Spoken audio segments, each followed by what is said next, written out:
Hello, hello, hello, hello. Hold on a second.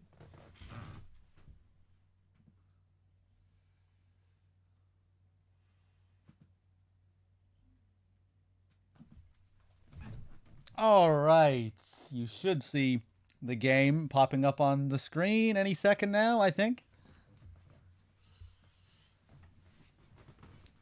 Okay, let me get cozy here. Hey, what's up, Corsair? How's it going, Mr. Man? Mr. Man, you were asking me a question there. Did I see your shenanigans? I saw your picture on Discord, I think. Yeah, what's the deal? I didn't really get to like take it all in properly. What are you doing? I saw the back of your van and it was filled with stuff. What's going on? Are you out at the moment making runs?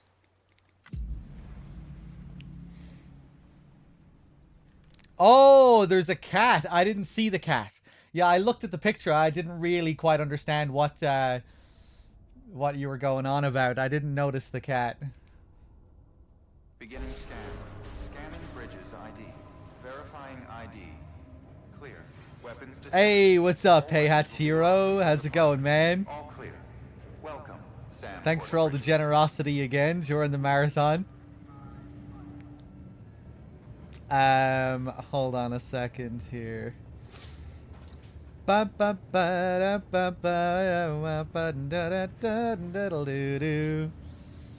might be a short enough stream today. I'm not really sure what I'm gonna do. I'm a bit wrecked. I'm still kind of sorting out my sleep schedule, getting it back on track after the marathon. How you doing, Sam? So yeah, we might not go for too long today, but I thought I should stream something at the very least. Bit of an early stream, go for a couple of hours at the very least. Oh no, did I not charge my controller enough? Let's see, hopefully. Footwear condition poor. Replacement is advised. 24,000 likes. Oh yeah, we're spinning around in circles again. I got a new USB cable for my controller. And this one works properly, but it still seems like it's causing me issues.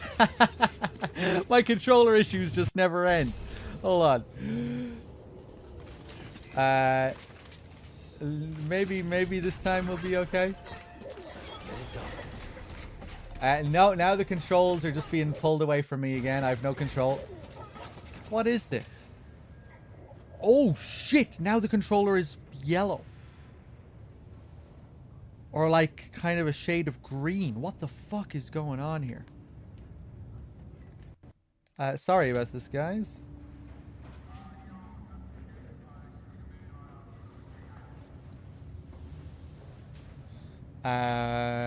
Restarting the game might help. Whoa. Yeah, I have no idea, man. Bum bum bum bum bum bum bum bum bum. Where am I on the map? There, the center of the universe. The distro center south of Lake Knot. Hey, okay, I think we might actually be in business now. Hemp Mind, how's it going, man? So, Mr. Man, what are you doing? Are you cruising around with the cat still? What are you gonna do with the cat? What's the plan? When people ask, what do you do for your living? What do you answer? I don't interact with the real world. So I never get asked this question. But when I get asked the question on a rare occasion, I just say I do like online content creation stuff. Sometimes they'll know what that is, what I'm talking about, and if they do, then I'll, go into more detail. And if they don't, I'll just say, oh, like YouTube and stuff,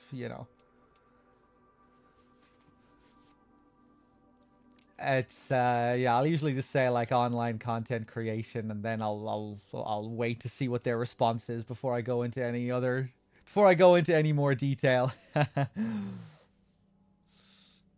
No, I don't hate people. I like people. I've just been quite a hermit over the last several years.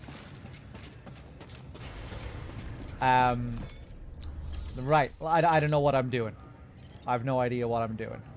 Let me see. What's in my cargo? Sticky gun, oxygen masks, riot shotgun. I know who the cat belongs to, luckily. When I finish my current load, I'm going to go back to the customer's house. Pain in the ass. Given it'll put me like 40 minutes behind. Oh, damn. That's rough.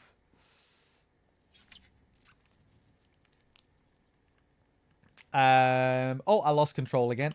Amazing. If you move out of the UK, where would you go? I have no idea. I probably will move out of here though soon enough. I would say within this next year or something. Might go back to Ireland or yeah, we'll see.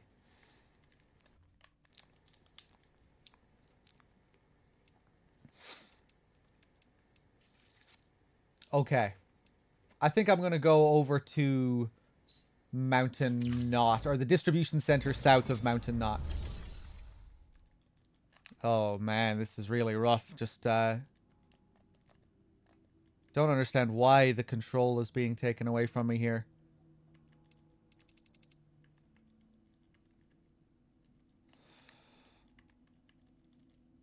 I'm streaming early. I'm trying to.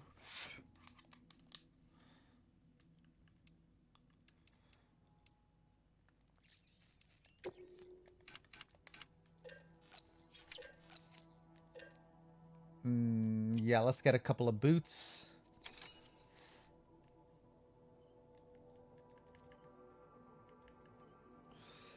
Don't you miss all the tractors and farmers driving way too fast in Land Cruisers on single lane roads?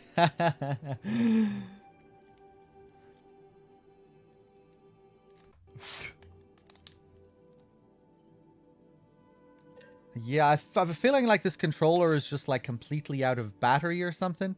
Even though it should be charging right now, right? While it's plugged in. I have no idea. Let's attach these. Let's stick a couple of these on the owled feet as well. Yeah, I'm just like, I have control for 10 seconds and then I lose control.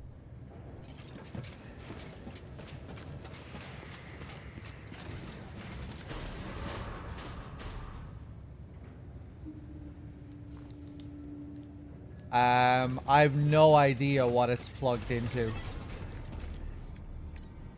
Just one of the ports on the fucking PC. Hold on, let me try something.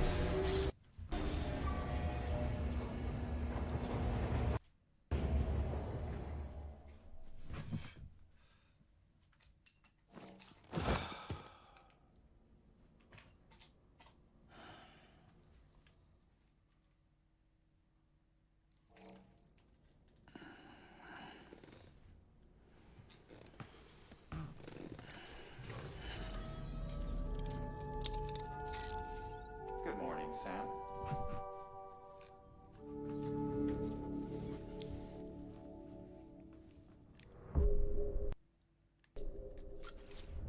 Okay, let's jump over here.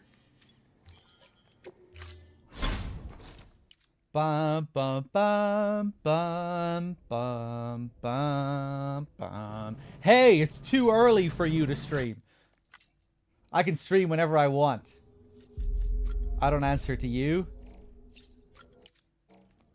I think maybe now it's okay. I think maybe all it needed was the plug out and plug back in trick. The old classic.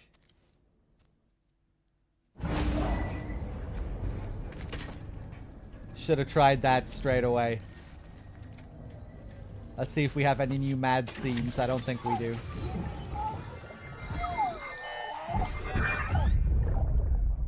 Take a look. Yeah.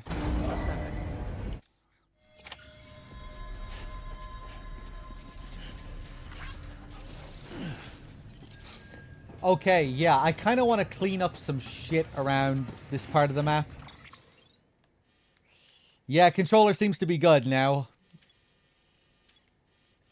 Um,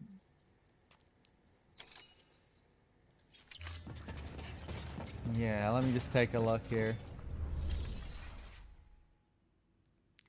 Good afternoon. Nice to see you. Hello, Storm. How's it going?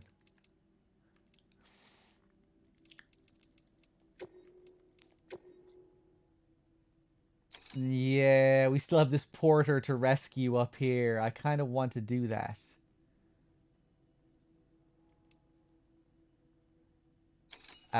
This one is in progress. This one to get this chip from over here.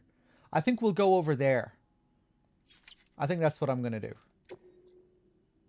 Yeah, that's what I'm going to do. I'm going to buy a load of armor plates as well. And I'm going to buy power gloves. And I'm going to buy speed skeleton, I guess. And non-lethal.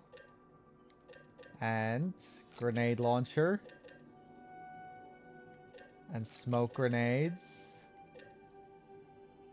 Oh yeah, there's something I still need to try out in this. Did you guys know that you can piss blood in this game?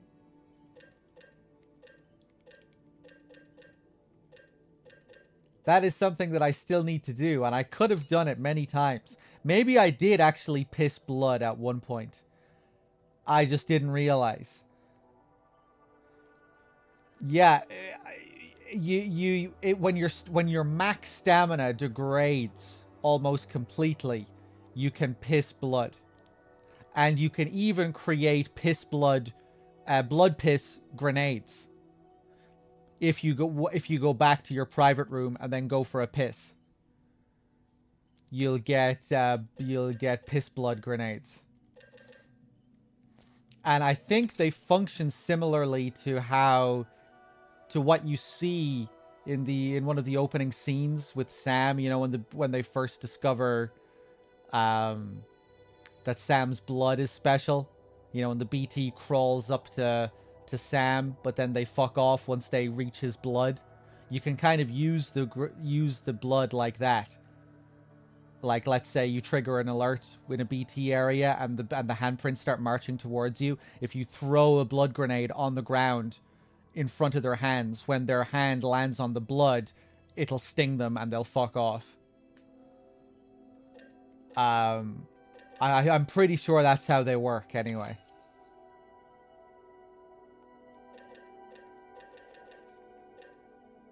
So, yeah, we might have to check that out at some point. I'll take a sticky gun as well.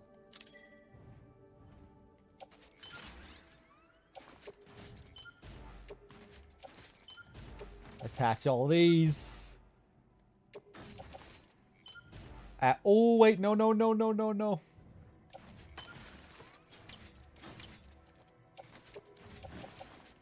There we go.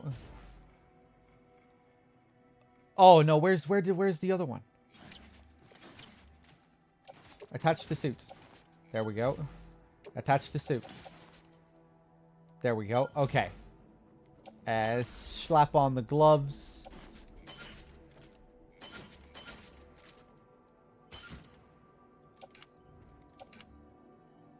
Well.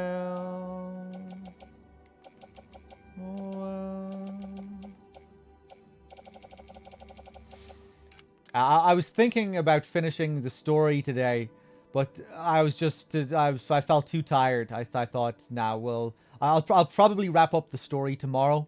Today we'll just do like maybe just a shorter, chill stream, fucking around for a bit. Probably won't go for that long. And hopefully tonight I get a better sleep and I feel more open to doing a big long stream tomorrow where we just plow forward and finish the whole story.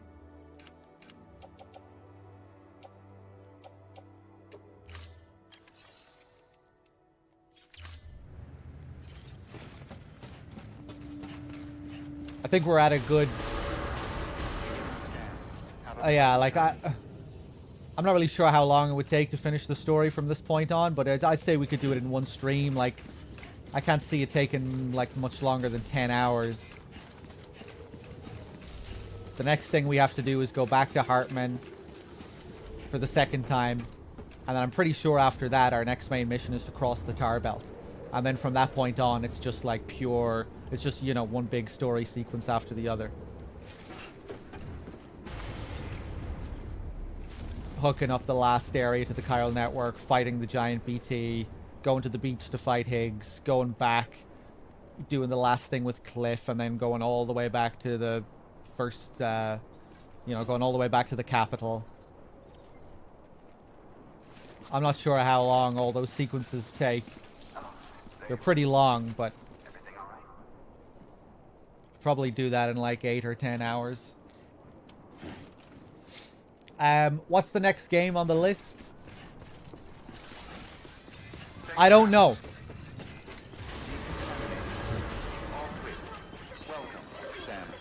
Maybe Signalis. Let's bring a truck with us.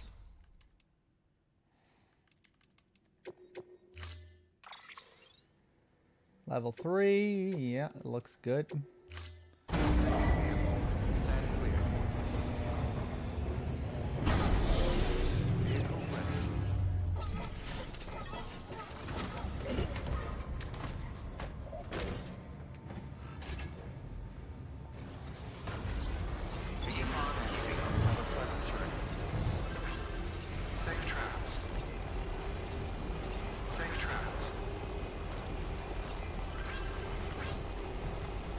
Alright, let's head over to this little camp. I think that I have a few things to collect from this camp. If I remember correctly, the novelist's son also wanted me to go over here to get something. I played God of War 2018. I don't have much interest in Ragnarok. But I might, like, check it out at some point in the future when it's on sale or something.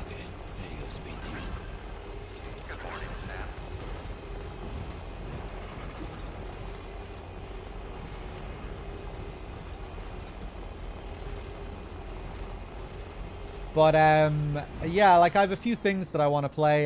Signalis is definitely up there. I'm not sure what I'm going to do about Fatal Frame 2 now. Or not Fatal Frame 2, fucking, Forbidden Siren.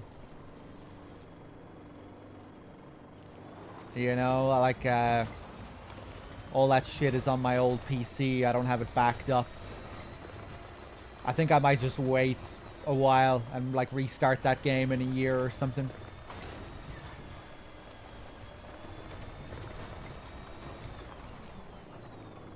Interesting little spot for the cargo catapult.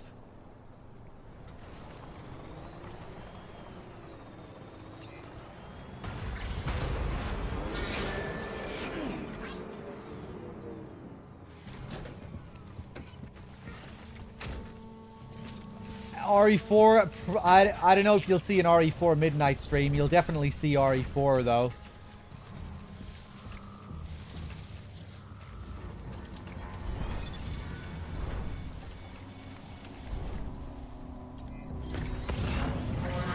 Oh, I thought I would have pinged that. Oh, or maybe this is because it's a different ping. It's not a cargo ping.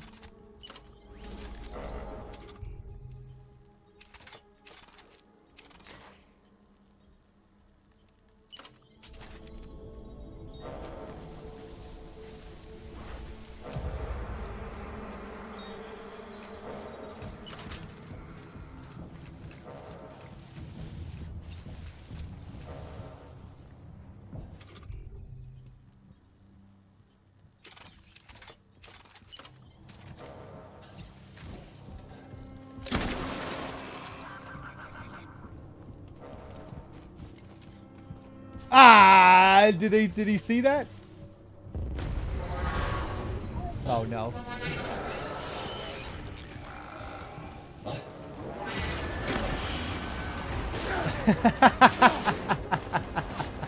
That was pretty funny. Okay.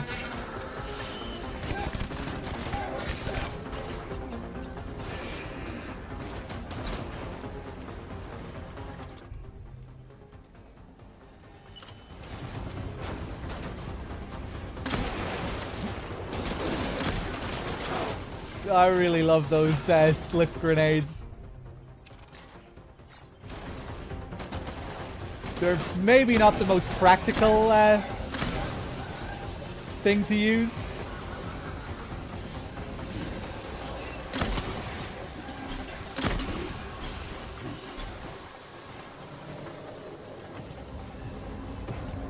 But they're pretty funny. Yeah, this launcher is pretty OP.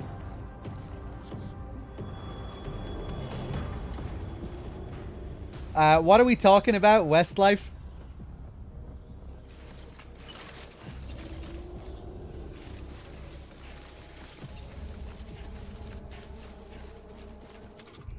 Let's see.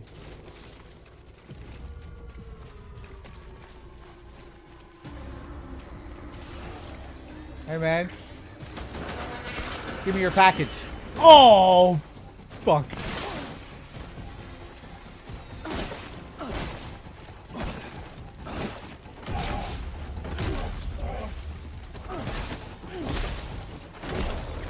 Oh, wow. You're pretty fucking beefy.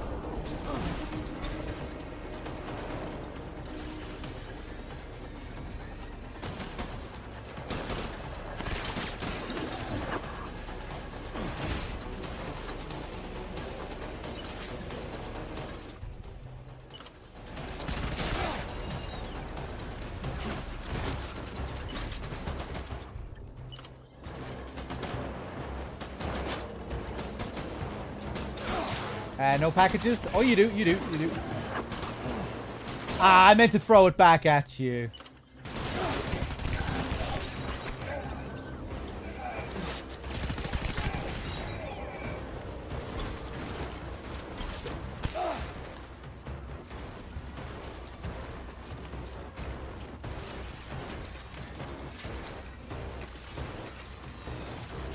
AC with the 27 months. Thank you.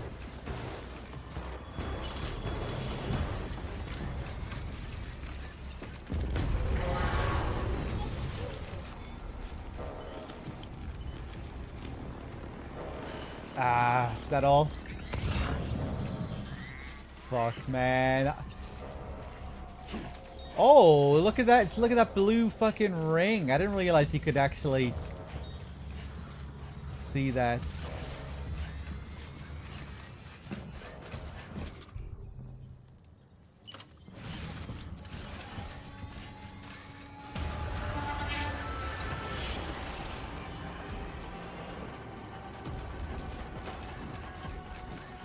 Who's in here? Oh, turrets.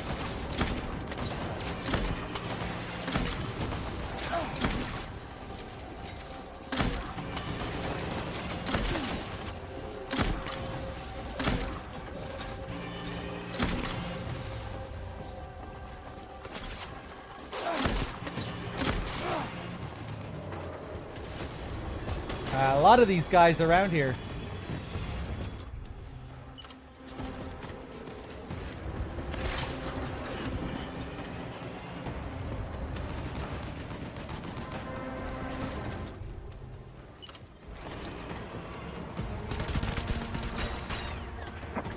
Nice.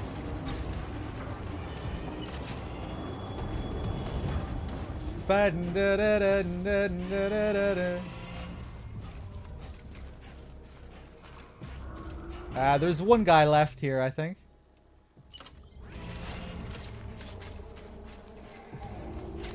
Hello there.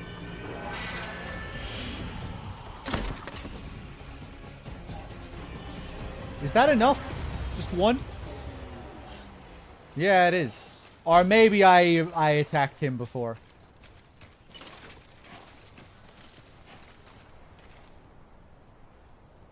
Hey, Shadow Swift with the six streak and the 18 months. Thank you. Let me just check here as well. Yeah, AC is the only other person who resubbed. Cheers again, AC. Shadow Swift.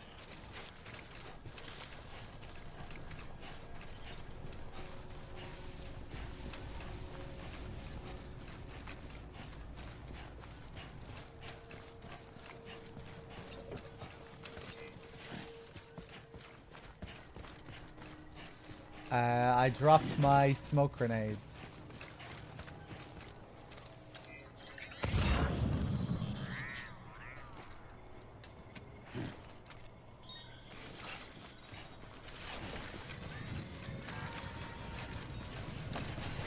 Okay, let's take a look here.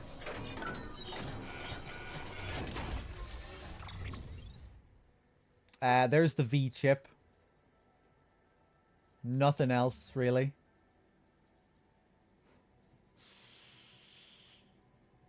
Some nice ceramics, I guess, I could take.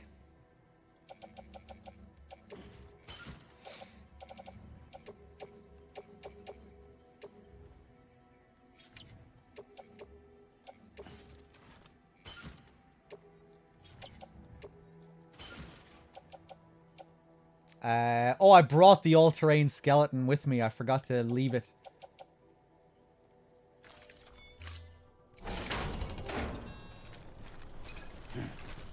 Damn, is that all I came here for? Footpath.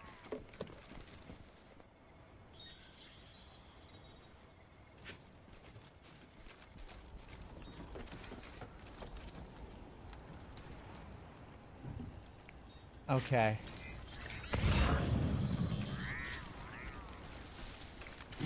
Yeah, let me get this chip. I'm glad you think so, JMP.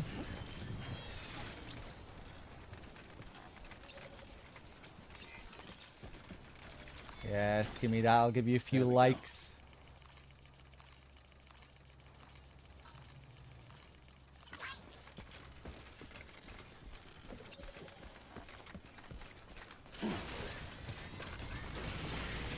Whoa, whoa, whoa, whoa, whoa, whoa.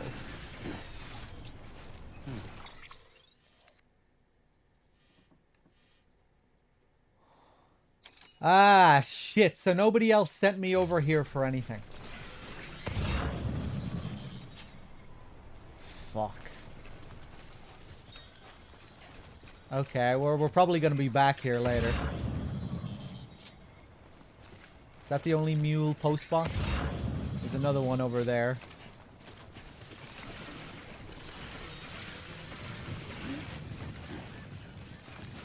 Piling cargo high makes it hard to hide. Yeah. If you're in the bushes, they'll notice if you have a big tower.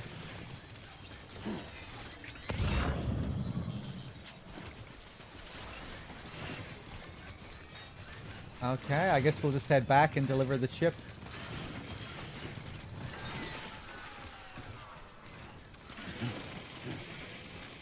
Think I get the jetpack in this stream? We'll see. Come on. I thought the level 2 stabilizer was the jetpack, but no.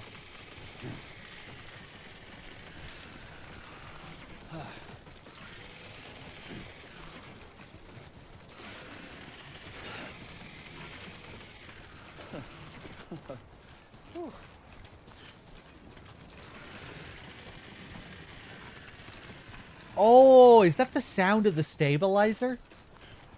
I was gonna say, what are these weird sounds? Although my battery is completely empty.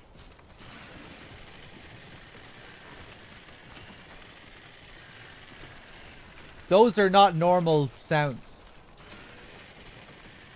What is that?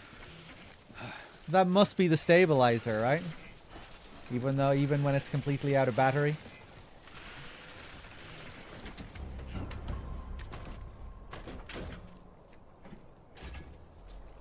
Come on. Let's roll. Alright, let's head back.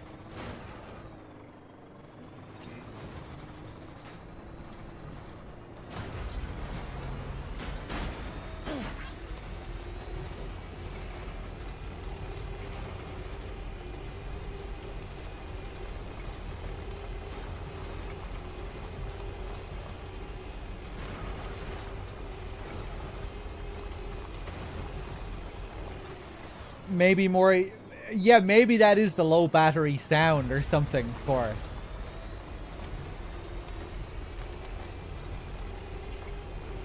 I can't remember if you could level up the stabilizer at all in the original, in the base game.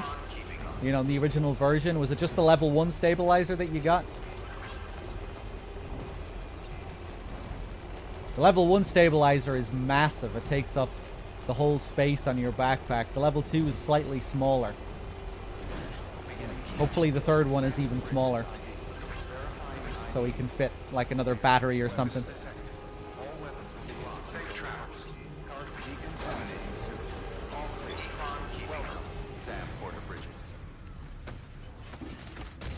Okay.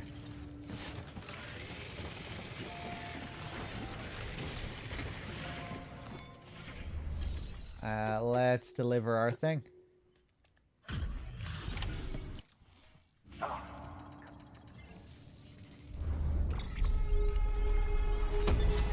Oh, wow. We're not even on 3 stars with this guy yet. Silver Hand. Jay has upgraded the compass. It can now be used to temporarily short circuit enemy trucks. Oh, that's cool. Okay. Select a truck in compass mode in order to disable it. Using this function will drain Sam's battery. I mean, it probably won't be all that useful to me, but we might play around with it. New interview data acquired. Antimatter in storage. Spare ammo pouch. Oh. Does that mean that I can start crafting spare ammo now?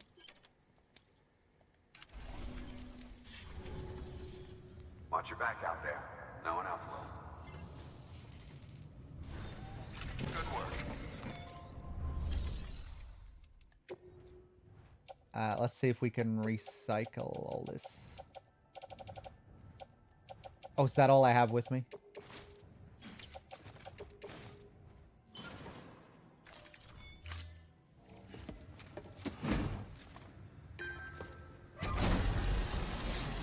Yeah, I don't think I used the stabilizer at all on my first playthrough.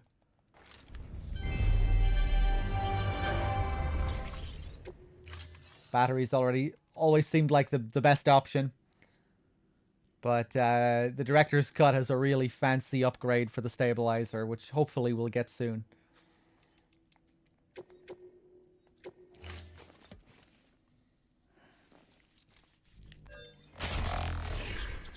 Hey, what's up, Crow? How's it going, man? Thank you kindly, Sam. I'll treasure it. More motorbikes for Lochna. The Yamaha. Thank you for your contribution.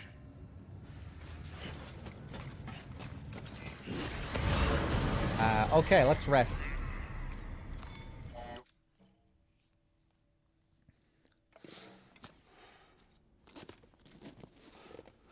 We're getting this scene all the time now. I wonder why that is.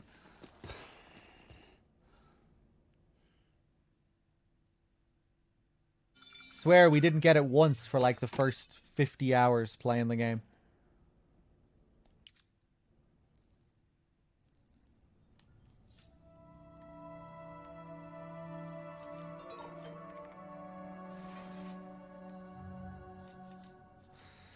More stuff from Jay. Okay, let's leave.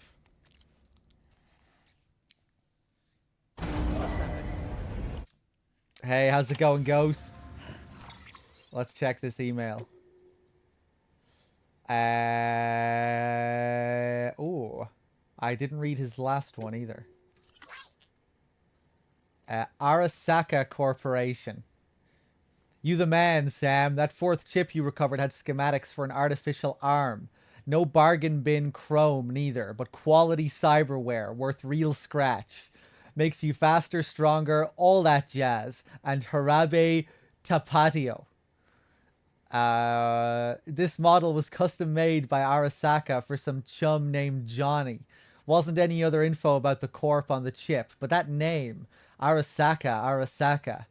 Oh, it rang a big fucking bell. Or did it? Not sure. It felt like a memory. But was it mine? Either way. Either way, name, don't make me thinking nothing good. Got lead in my belly, just saying it. You guys are lucky those fucking terrorist cabrones didn't crack the chip's encryption. Tech's a tool, I mean, and in the wrong hands. Well, doubt I gotta tell you how that story goes. Use the data to whip you up a new toy, by the way. Dubbed it the Silver Hand, in honor of old Johnny. It'll help you rebuild America and knock a motherfucker's lights out. I upgraded your compass again, too. You can now use it to short-circuit trucks. Turns out their security systems are as shitty as sensor poles. Only works on one vehicle at a time, though. And only for a short stint. Still ought to prove useful. Have fun. What is this? Saddle up, Caballero. This one won't be easy, but I know you've got what it takes. I located another chip smack dab in the middle of BT country. Probably got swept up in a supercell and carried all the way there.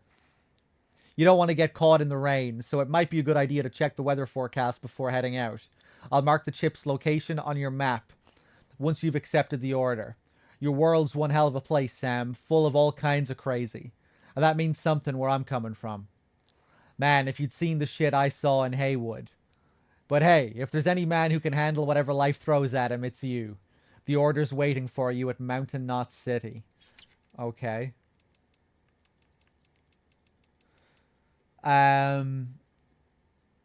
Okay. Let me just see here.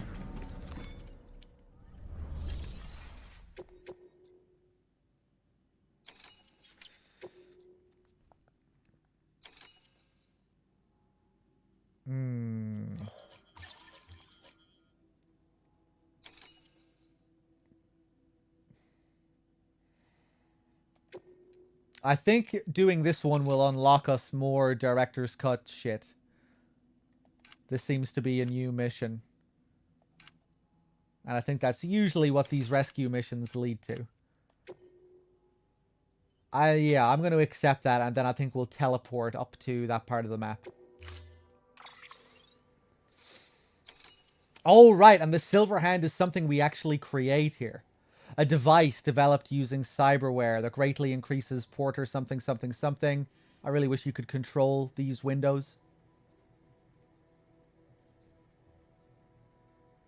Climbing using your hands will not drain your endurance gauge while the Silver Hand is equipped. And it's easier to stop yourself sliding. That's exactly what power gloves do. You will also be able to climb ropes and ladders more quickly, pick up cargo more easily, and punch and throw more effectively. But be aware, using these functions will drain your battery. Okay, so is it just like a better version of the power gloves?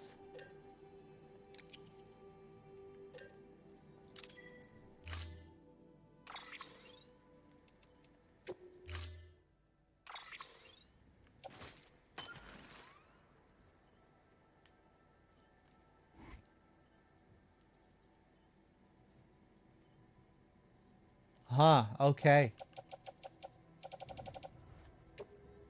It's kind of interesting with all the, like, this stemming from the cyberpunk stuff, and cyberpunk having its own character named V. Now the mechanical hand. Let's head out. Order assigned.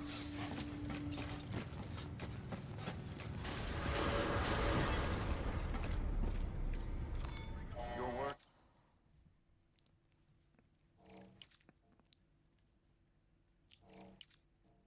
Okay.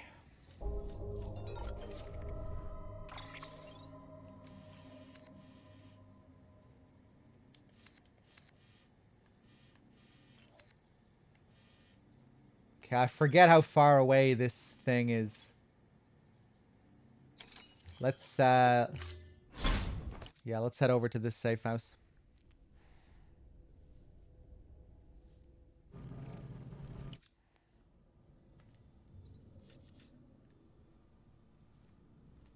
I owe you my life.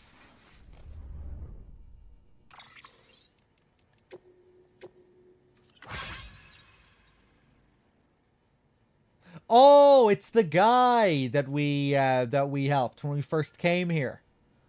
Dear Sam, first of all, let me introduce myself. I'm the guy you brought that blood for. I remember. If you hadn't come through for me, I wouldn't be looking forward to working again, or writing you now, or here. Period. I wanted to thank you face to face, but since I didn't know when I might get the chance, I thought I'd write you instead. I need you to know how grateful I am. I owe you my life. I'll never forget that. If you hadn't taken on that order, your next might have been to haul my corpse to the incinerator instead. I'd be ash and chiralium in the wind by now. Or worse, a BT. You've given me another chance. One I don't intend to waste. Rest assured, I'll repay my debt by doing everything I can to help you rebuild America. Okay, I wonder will we be getting any more messages from him.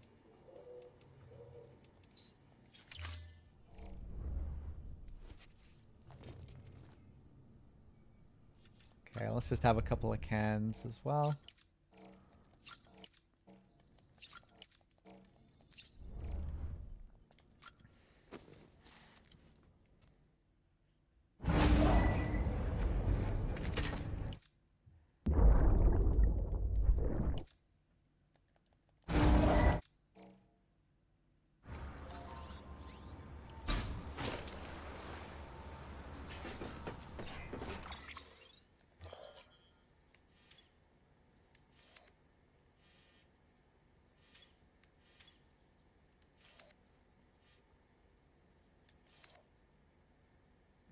I'm trying to see where that guy is on the map. I did take on that order, didn't I?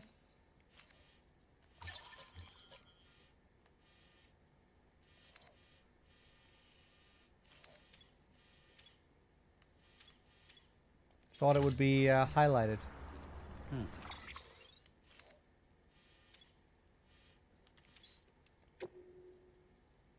Porter who's in trouble. Right, over here. Weird. Why isn't that showing up on my map like usual?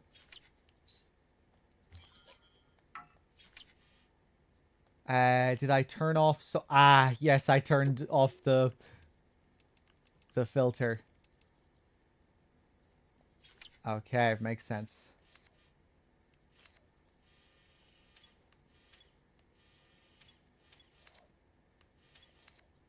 It looks like we have a safe house that is closer.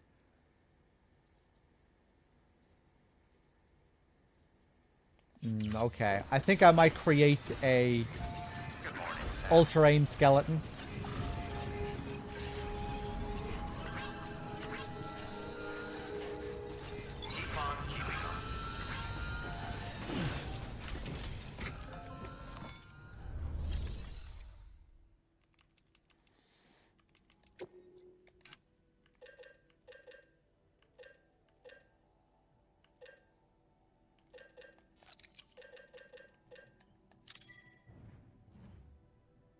There we go.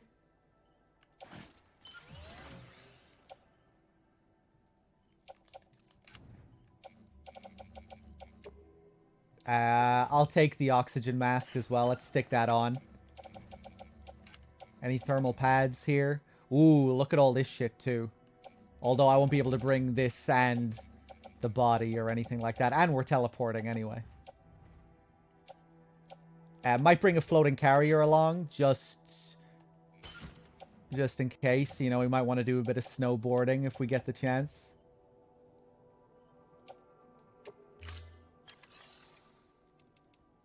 Let's craft a couple of thermal pads.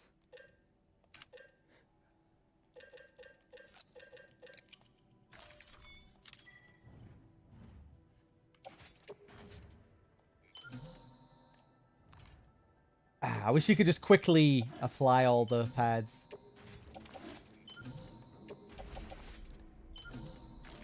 Nice. Oh, except I won't be able to teleport with all this shit, will I?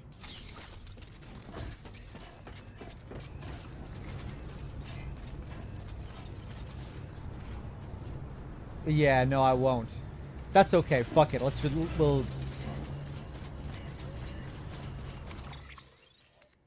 Yeah, we can zip most of the way here. Hey, what's up, Night Tackle? Weapons restrictions lifted.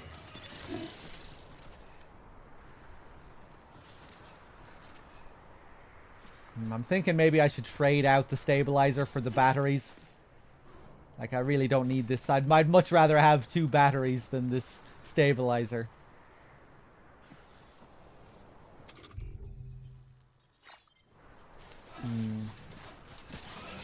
Beginning scan. Scanning bridges ID.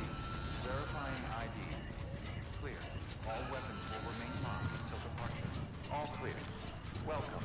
Sam, port weapons restrictions lifted. Yeah, screw it. Let's...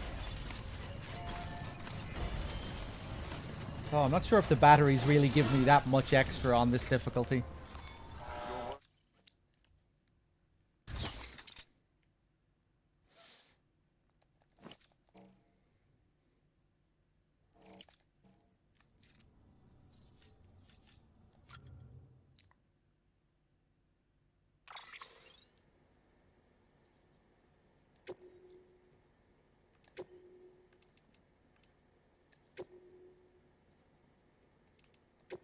Still just have the level 1.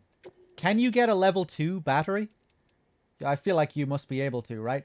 Oh, if I want 2 of these, I'm gonna have to get rid of my my patches again. Right, fuck it. Yeah, whatever. Get rid of everything. Just give me the 2 batteries. You can get level 4 batteries. Oh my god. Where do I who do I need to level up to get the batteries? It's probably something in the eastern part of the map, right?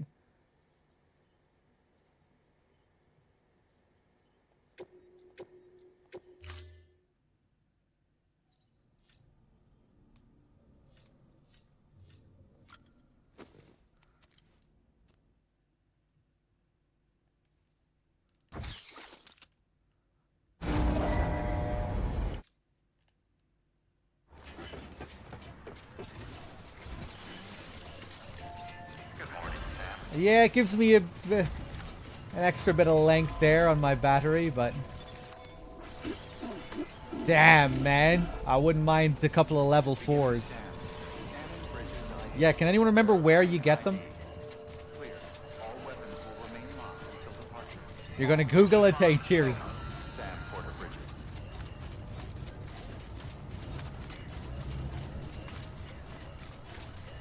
Weapons restrictions lifted.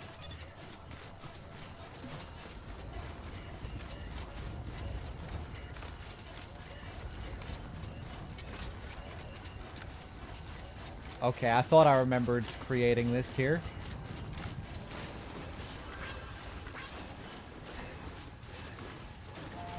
Not a single, like... Oh! We need to upgrade it.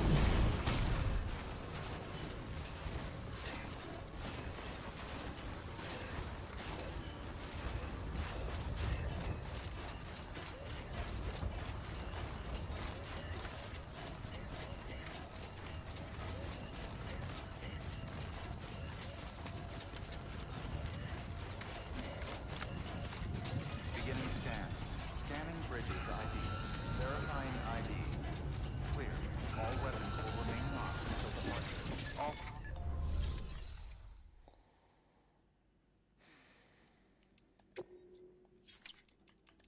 No, no, no, no, no, no, no, no, no. Claim materials, 240 chemicals, 480 alloys. Kind of tempted to bring more just in case I need to upgrade another one. Although, no, I don't have many chemicals to even take out here. Okay.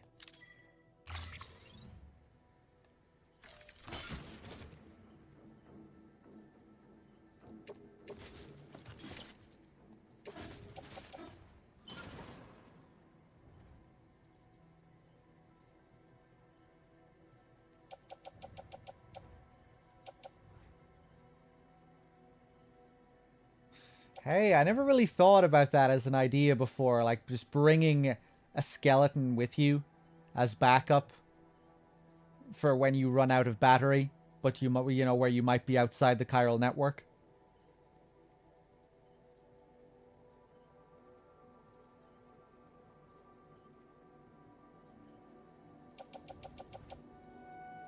I think I'm still gonna leave that skeleton here, though. 5-star distro center north of Mountain Knot. Okay.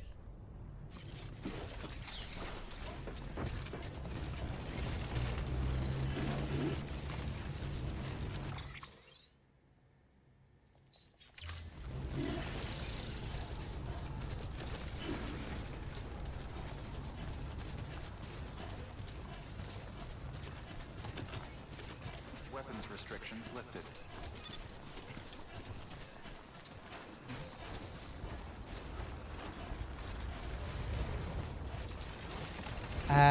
It would probably be smarter to upgrade the zip line up there than this one down here. What if the one up there also needs to be upgraded? I can't remember if it does. Fuck it, I'm just gonna take a chance and upgrade this one because I'm lazy.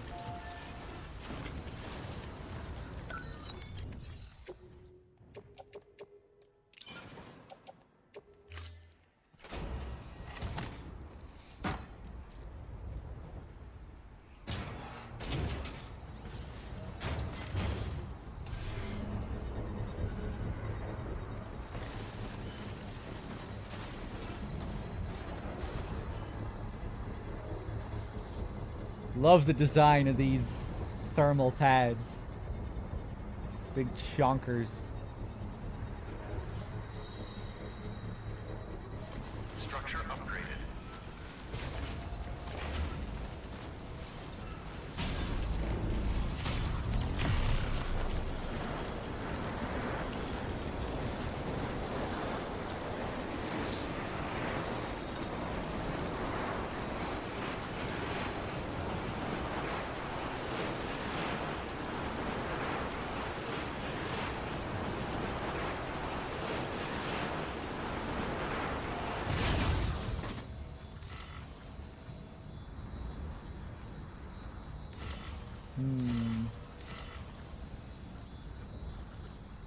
Down there or over there?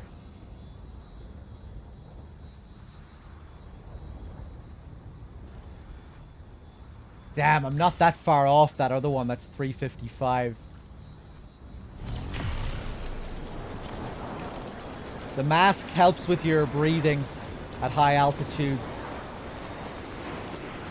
It's better for your stamina. Ooh, it looks like we're within range of this one as well. Nice.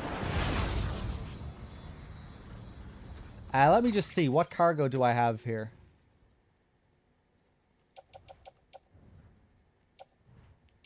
Yeah, all I have on the back is the floating carrier. Okay, that's not too bad.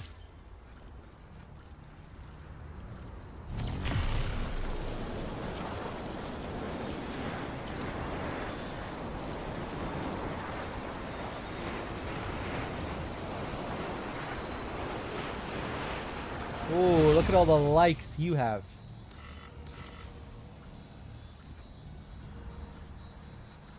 Okay, I think we'll get off here. Wow! Jesus! Reading the chat.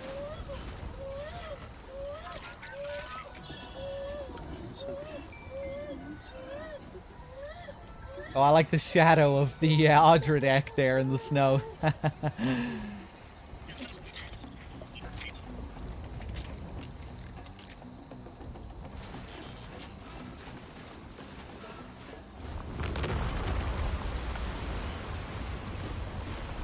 We cool? Sweet.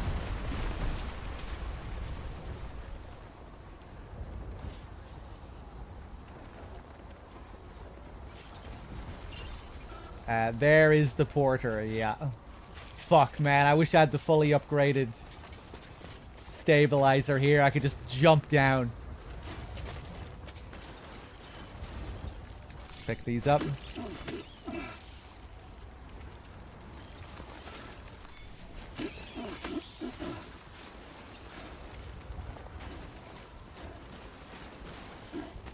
No, I wouldn't say so, Ghost.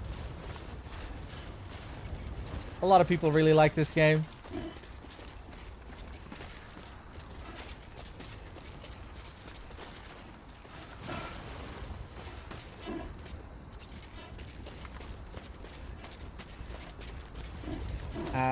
Right, where am I gonna... Whoa, whoa, whoa, whoa, whoa. Where am I gonna step down here?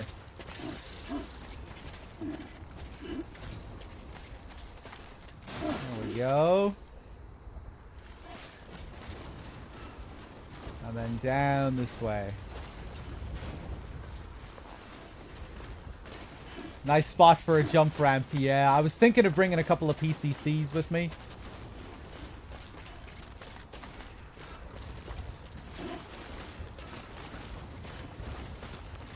There we go. Ooh, just fucking marching through the snow with this all-terrain skeleton. Look at this speed. Oh my god. Hey, what's up, Martian?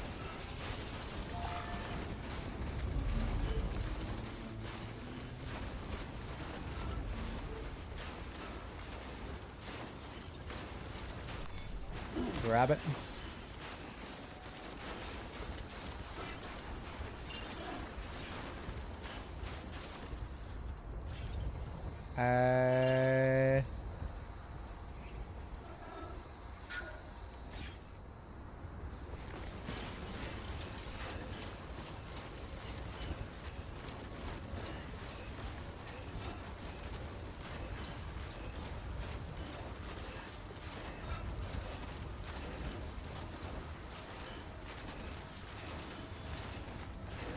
Are you off work today, Storm?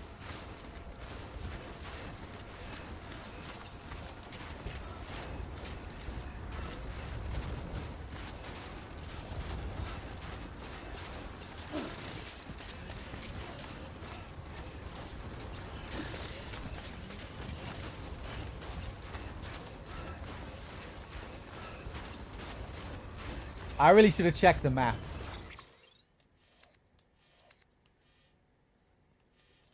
Okay, yeah, we'll go down that way.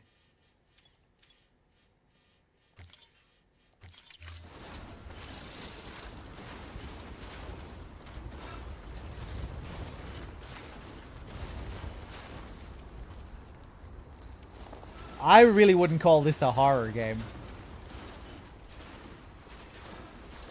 It has a few horror elements every now and then.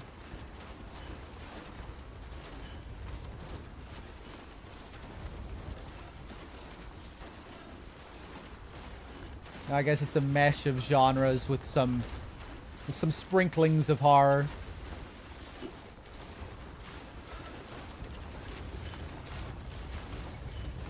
But, you know, at its core, I wouldn't say, you know, I couldn't really put it in the same category as, like, Silent Hill or Resident Evil, you know, like these very pure horror games.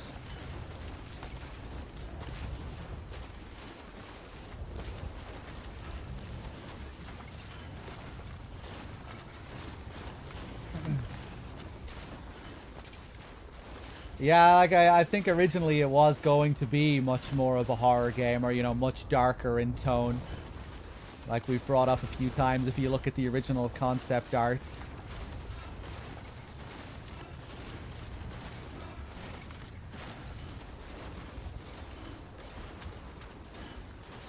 But yeah, like when it comes to like the general sense of atmosphere and tone in this game, I would say it's pretty far removed from horror.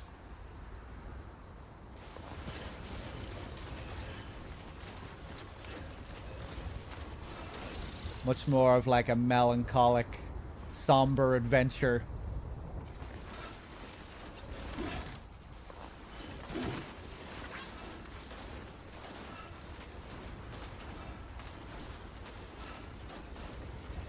Although not completely, you know, I guess it's in one part melancholic, one part quite hopeful.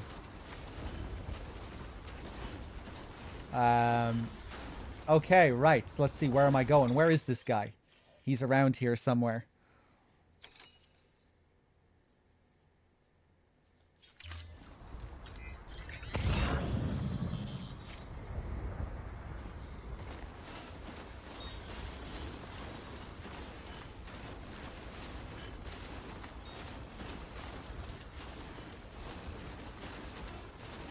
I would say this game is more sci-fi than horror.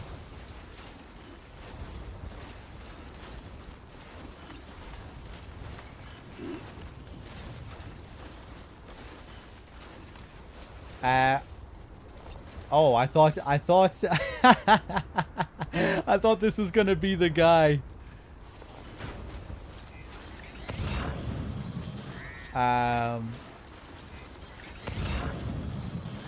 Hey, some chiral crystals. I'll take those.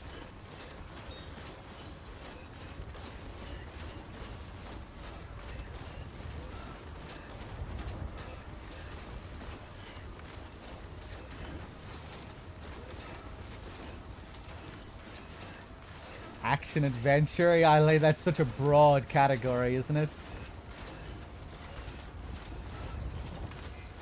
What is the real core of the game? What is it above all else? I don't know, like a logistics sim management game?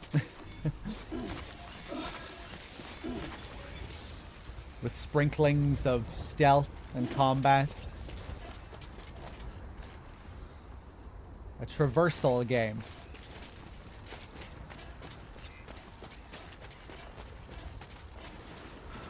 A traversal / logistics sim game.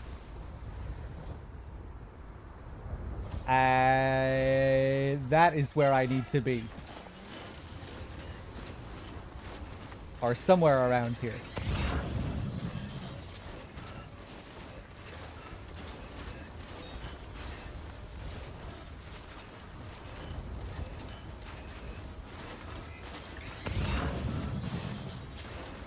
Walking simulator is pretty accurate. I guess it really depends what you mean, you know? Like, before this game came out, walking sim was already a previously established genre. And it doesn't describe what this game is in the slightest. So this game really doesn't fit into that category of games that already exists. But unlike that category of games, this game actually does simulate walking. Whereas walking sim games are not really about simulating walking.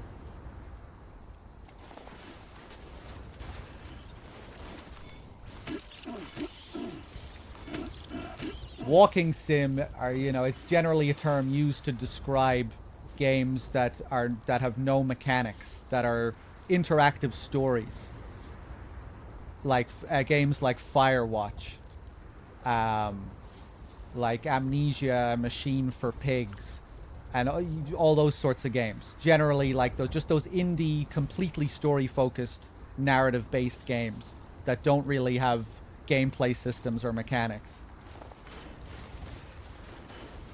I think generally it's a term used in a derogatory way as well, as a way to kind of diminish those games for not being real games.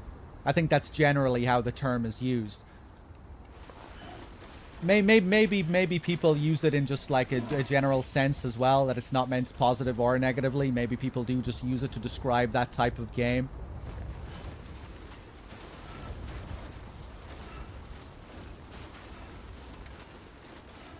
But yeah, like this game actually does simulate walking.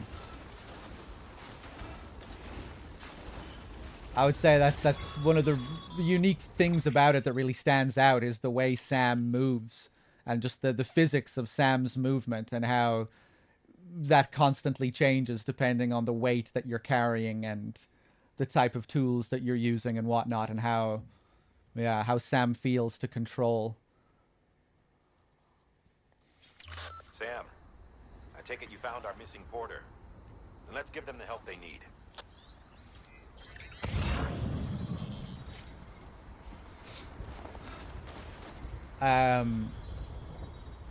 But yeah, you also spend a lot of your time with this game not walking, you know? You'll spend a lot of your time in the game driving.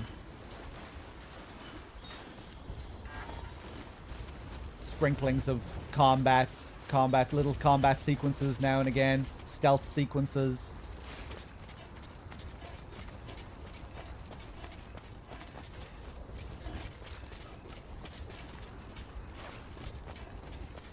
Building structures and whatnot. You know, saying the game is about walking doesn't really describe the game either, you know, even though there is a large focus on simply walking, traversing through the environment.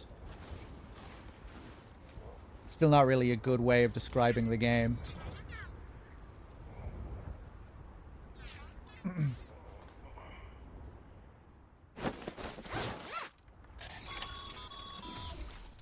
Good. Good. Let's get them back safe. Okay. Let me just attach...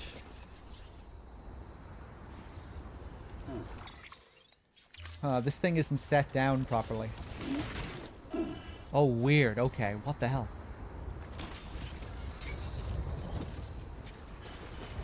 I quite like this little spot over here. I don't remember ever being in this part of the map before. It looks quite nice. Is this place on the chiral network?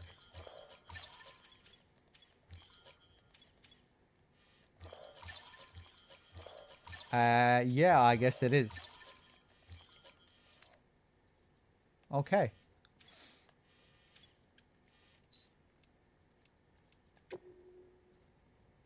So now we just bring him back to where we took the order on. Okay.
Look at that red. There we go.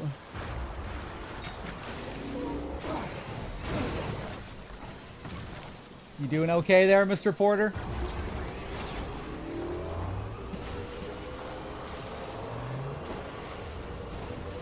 Very perfect placement for a bike.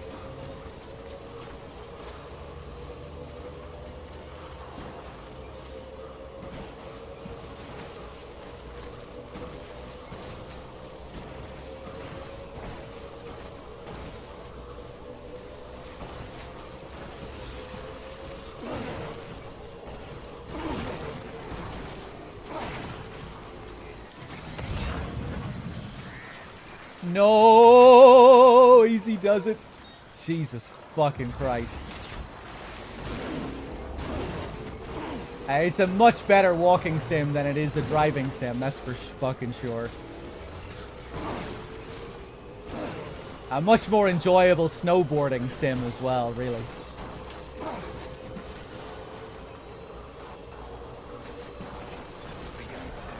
Scanning bridges ID. Verifying ID. Clear. All weapons will decontaminating soon. All clear. Welcome, Sam Porter Bridges. You can have a few likes though, that bike did come in handy. Today's a good day. Thanks for the help. Today's a good day. This one's for you. Today's a good day. Well, he's only made 2 games with driving, so hopefully in DS2 we'll have an improvement.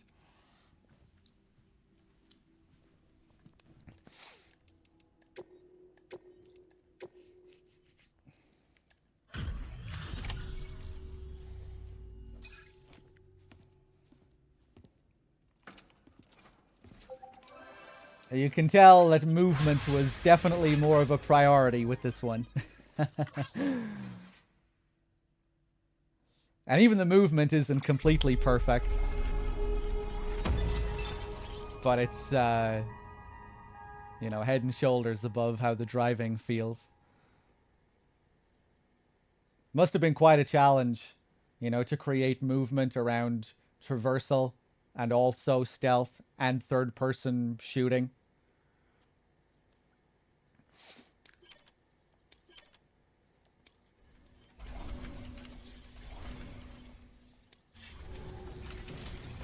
Let's see. But yeah, hopefully in DS2 we see an improvement on all of that. The driving, the movement, all of the physics.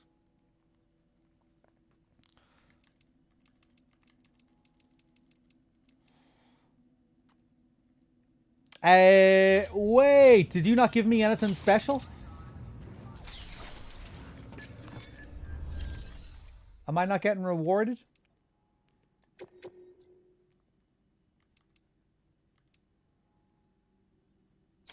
$112 kg to the Mountaineer. Anything to Mountain Knot City? Hartman's Lab. Urgent. Recovery blood products stolen by terrorists.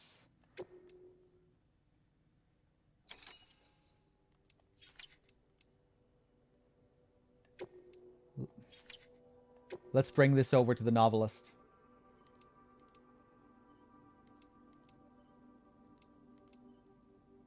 I'm wary about taking on too many orders now, because remember I maxed out before.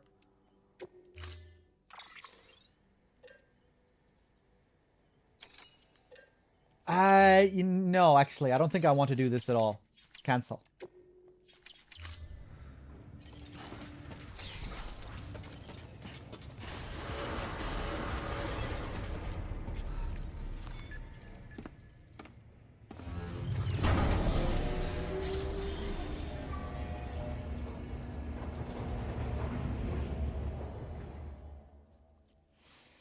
Yeah, like it's just the physics of the driving don't really feel that good. I feel like there's not enough. There aren't. I feel like there should be like the game would be better as well if there were more threats while you were driving. if it was if it was easier to crash and things like that, if there were more rules that you had to pay attention to. There's just not, you know, a lot of the time when you're driving, there's just not much to really engage the player.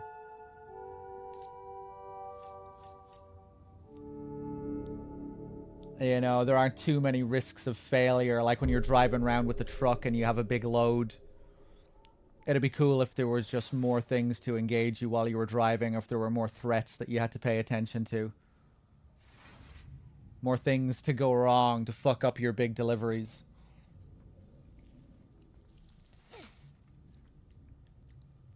And then, like, you know, like when I was driving through that last bit of land on the bike, it just doesn't feel good, you know, when you're constantly tripping up on little bits of land and you're listening to Sam grunt every few seconds, and it's just like this jilted stop start kind of thing. It would just be nice it would just be nice for the driving to feel a bit better, you know.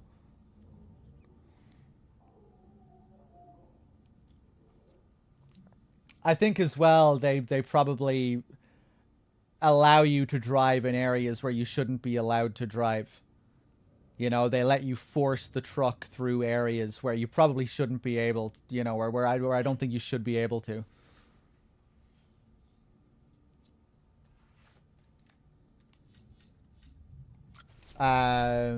Okay. Where are we going? Back here.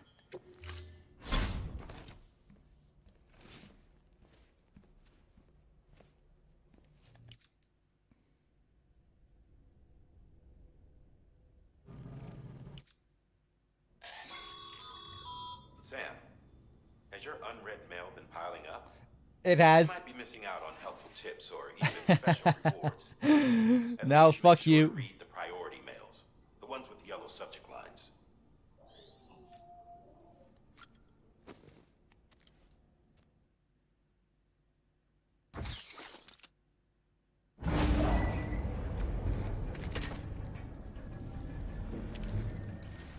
Yeah, I really like Death Stranding's approach to the open world. Really, Kakurius, you think they're like Death Stranding has a terrible open world? In what sense? Good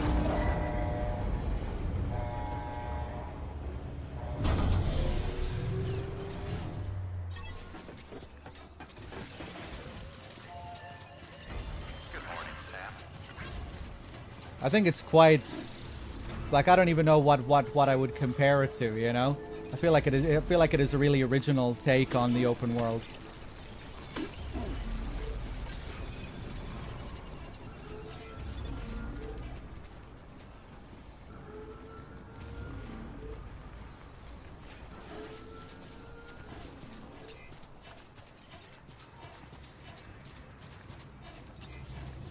I would agree that MGS5 doesn't have a particularly good open world, but I think DS does. In MGS5, the open world doesn't really play into the game like it does with this. You know, in this game, the open world is the game. Traversing the open land is the game. In MGS5, the open world is just a means to take you to the bases where the game takes place, you know? In MGS5, the game takes place within the bases that you explore.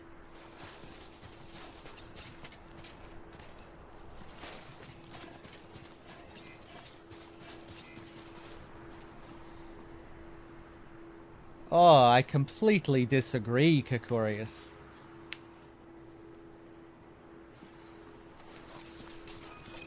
I completely disagree. You think Death Stranding has the same approach to an open world as MGS5? Until departure. All clear. Welcome, Sam Porter Bridges. In Death Stranding, the whole game is about the journey, the in-between. The journey from A to B. In MGS5, it's all about what you do once you get to B. Traversing through the land is like it's not even a part. It's barely a part of MGS5.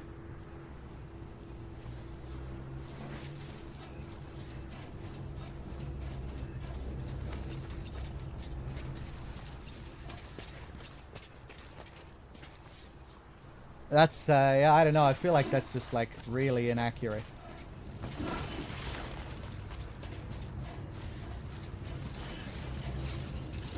I'm being that's a little bit uncharitable to what the open world serves in MGS5.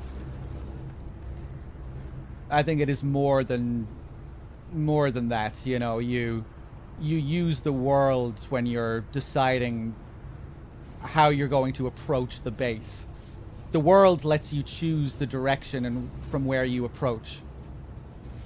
You know, do I approach this base from the north, the east, the west, the south? You can move around the outside of a base to, you know, to mark targets and decide, you know, what the best entrance is going to be. But yeah, still generally, I would agree that MGS5's world is quite disappointing.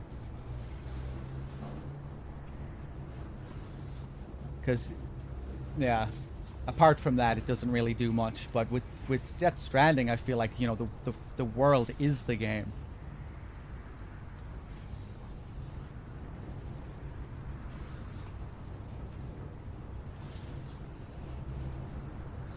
Death Stranding also has little encampments and places like that, yeah, but I feel like there's a pretty big difference, you know? The missions of Death Stranding generally aren't always to go into a camp and to stealth around and get the thing and then come back. The missions are about going from A to B and journeying from A to B. You know? The game is that journey from A to B. That's not, you know, that's not what MGS5 does. Weapons restrictions lifted. In MGS5, it's all about the stealth gameplay within the bases that you travel to. It's about using the world to get to your location, and then that's where the game takes place, at the location. In this game, once you get to your location, that signifies the end of the mission. You know, it doesn't signify where the game portion of the game takes place.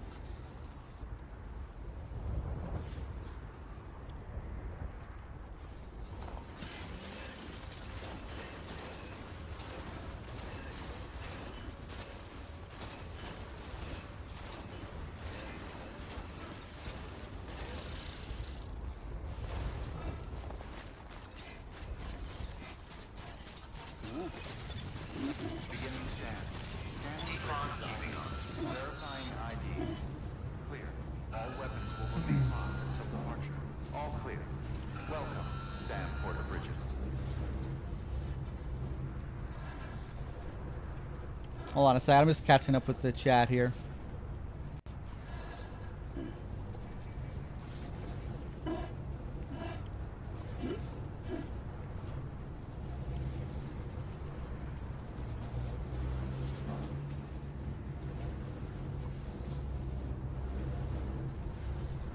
Filled with nowhere, just levels stuck together.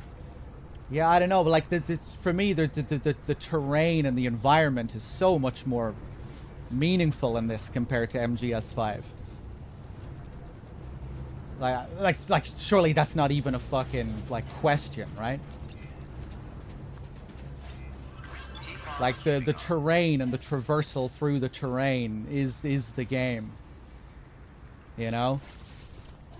The terrain, the world is the level. Right? In MGS5, the bases are the levels. And in Death Stranding, the world is the level.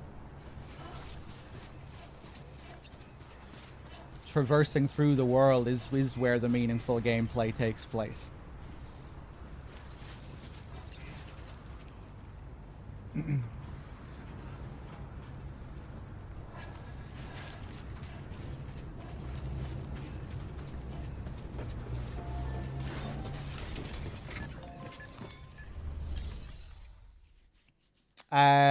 Anyway, let me take this stuff from the private locker. Is this game just you standing there talking? No. But occasionally I will stop and stand around and talk. Are you okay with that? Is that alright? Am I allowed to do that?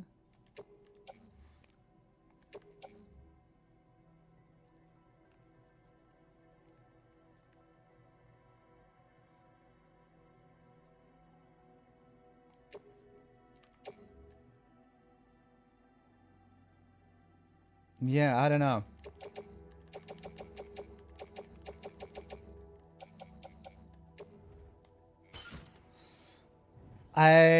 I think I might go and deliver this shit.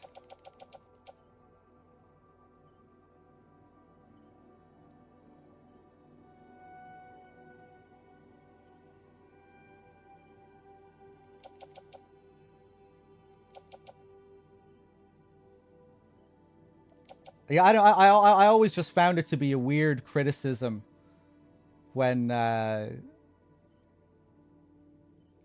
you know, when people accuse this game of having like an empty open world. It's like it just kind of felt like it was like missing the forest for the trees or something. It was like, yeah, well, yeah, like it's empty, but like the game is about the terrain that you're traveling through. It's like, well, like, you know, it's kind of supposed to be like that.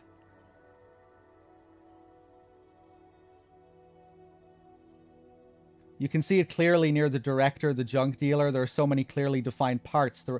Yeah, I agree, Kokorius. But for me, that isn't a negative. All the various parts of the world feel like their own little levels.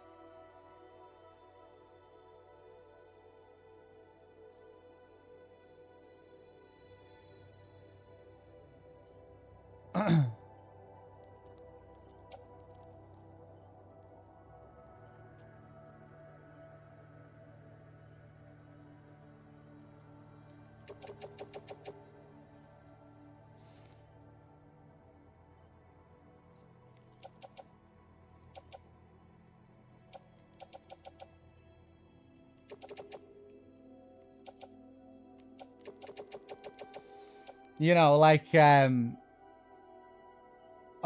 think it'd be fairly safe to say that in most open world games, traversing through the world isn't really a part of the game. You know, it's not really what the focus is.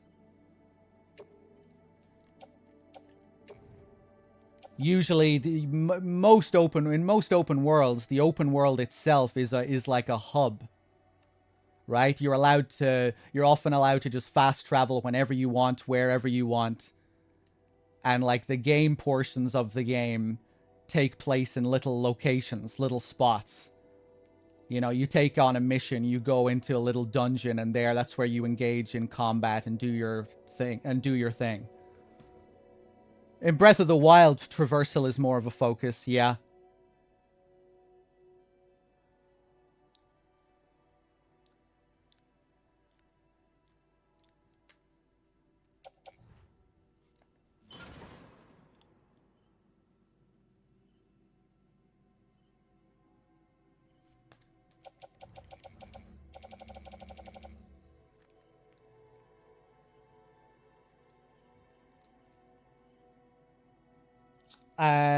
Sorry, I'm just completely distracted by this whole topic. Sorry. I think this is the main mission thing that I'm supposed to be bringing back for Hartman.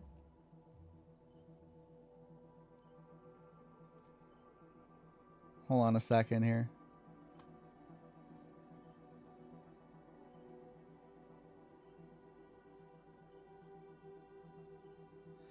Videocade. Just get the fuck out of here, man. Could someone ban Videocade?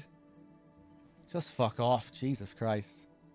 I'm not here to, I'm not here for you. Fucking just entitled little bitch. Fuck off. Well, my friends got the game, and you see it's on the Epic Store, and I just came to see if I could take a look at the game to see what it's like, but now I have to listen to this. Ugh. Jesus fucking Christ, man. Listen to yourself. Imagine being that entitled, coming into a stream, just thinking that the streamer should be doing exactly what you want them to do. You go watch a fucking YouTube video. You know, I'm sure there are full playthroughs without commentary and shit where you can just watch the game. Why the fuck are you going to Twitch if you just want to see the game?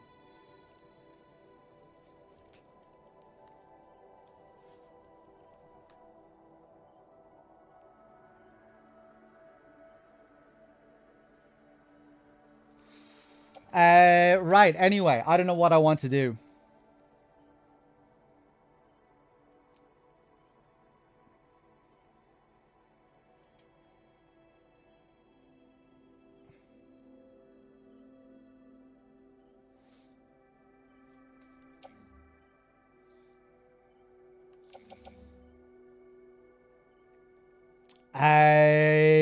Yes, let's bring this shit to Mountain Knot City so I can get the jetpack.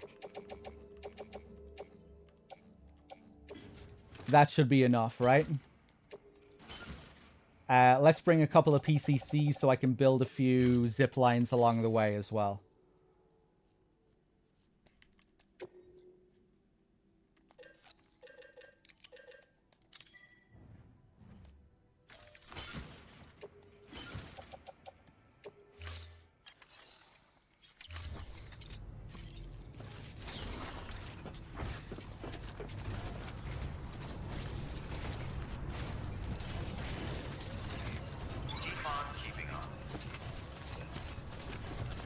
Weapons restrictions lifted.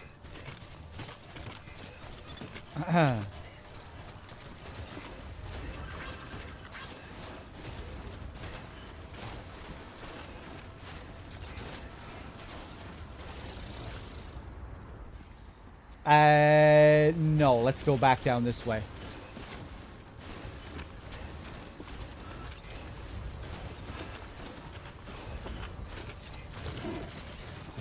Beginning scan. Scanning keeping up. Verifying ID. Clear.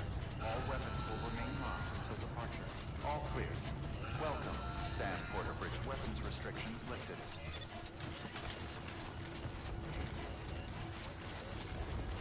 Why isn't there a day and night cycle? Because the game sucks.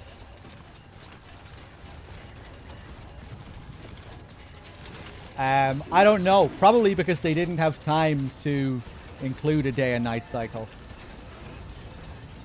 You would think. Maybe we'll get one in the second game.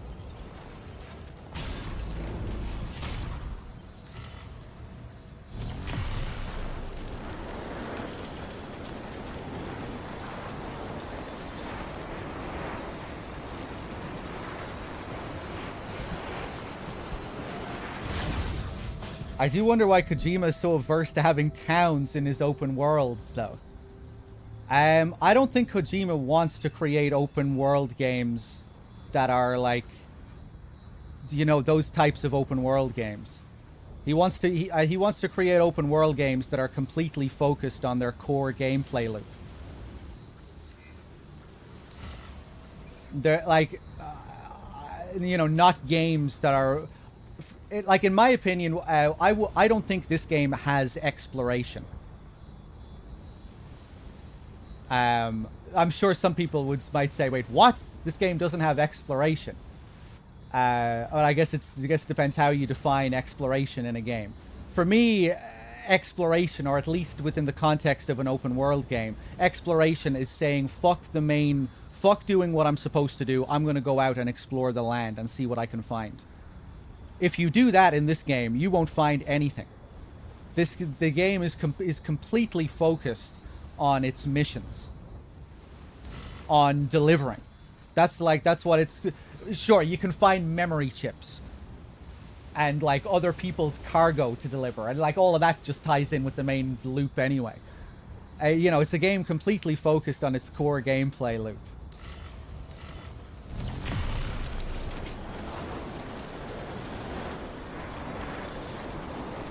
And I guess, like, that just goes against what people think an open world game should be.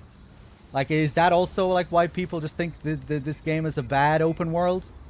I don't know. Like, should open world games be, like, a certain way? Like, is there a right way to do an open world?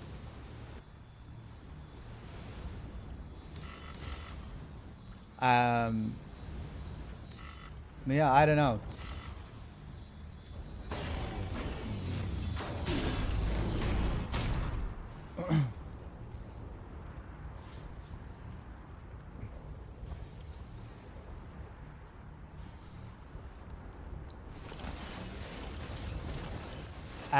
I think I'm going to go up there and plant a zip line up there. I just went around in a meaningless circle there. Mr. Tavok with the 22 months. Thank you.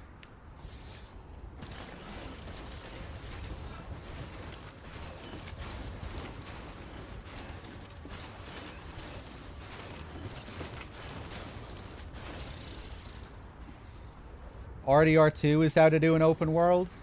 Again, like, to me, it's just like you're comparing like such completely different types of games.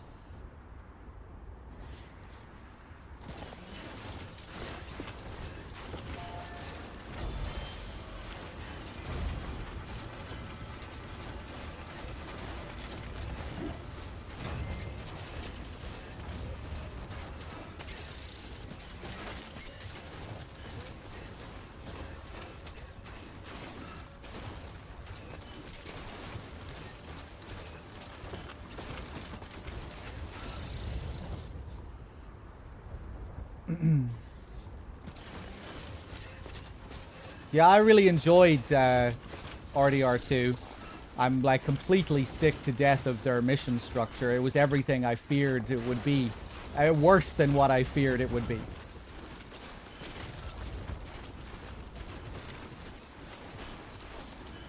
You know? I was bored of that mission design back when I played GTA 4. So when I saw that they were doing just the same thing again, like just completely on rails, I was quite disappointed. But in the end, I still just really enjoyed the game just because I liked the story and just the atmosphere,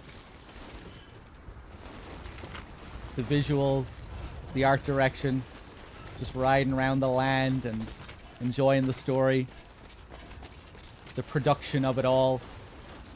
Super high production of it.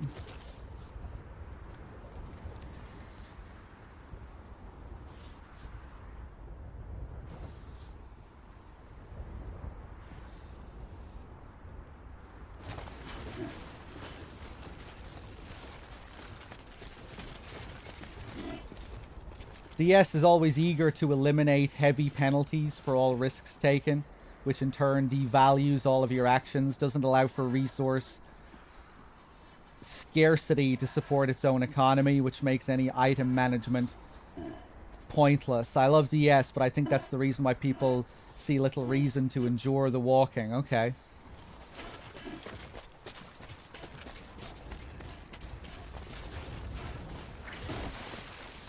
I'd have to think about all of that.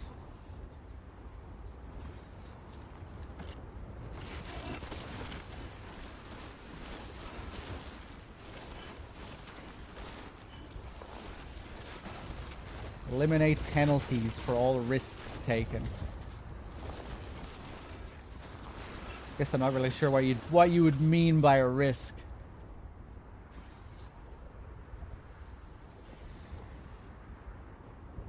I don't know, when it comes to managing resources, I quite enjoy the game of managing resources in this.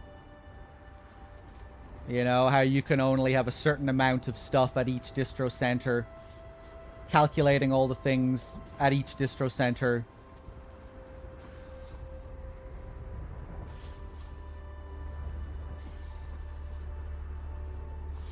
Managing all your various materials for all the roads and structures and stuff that you want to create.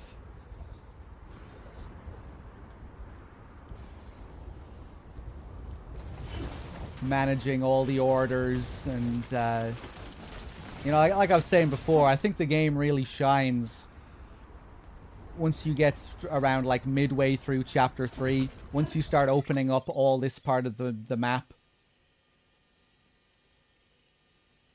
It's just really enjoyable, I think, managing all of that. Managing all the orders, opening up new parts of the network, finding new people on the map, optional preppers and whatnot. Managing all your materials when it comes to building roads and figuring out who you want to deliver to and trying to do all of that stuff efficiently, you know, like managing it like a logistics operation and trying to do things as efficiently as possible while opening up new parts of the map.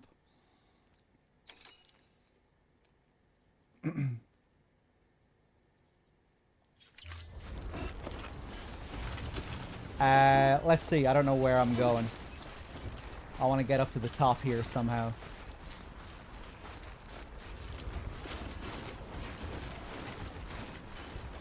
But I like the game removing penalties for risks and shit. I don't know.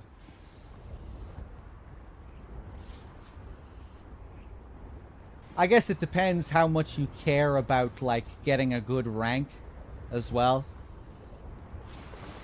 If you don't really care about your S ranks and your Legend of Legends,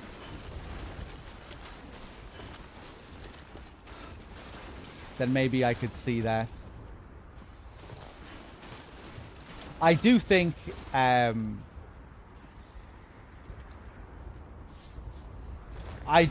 do think it is too easy to drive the truck around in certain areas. They should punish you more, I think, for little knocks that you take while driving.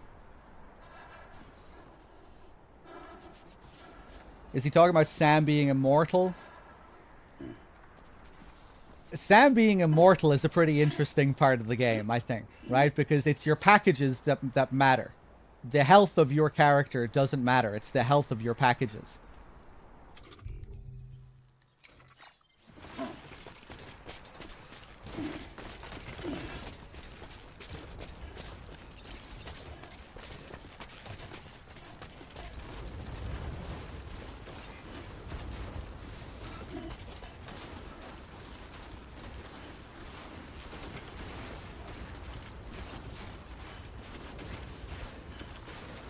So yeah, like if you're in a boss fight, where you don't really need, where you have no packages to take care of, yeah, you have nothing to lose really, unless you care about the rank, because dying does affect the rank.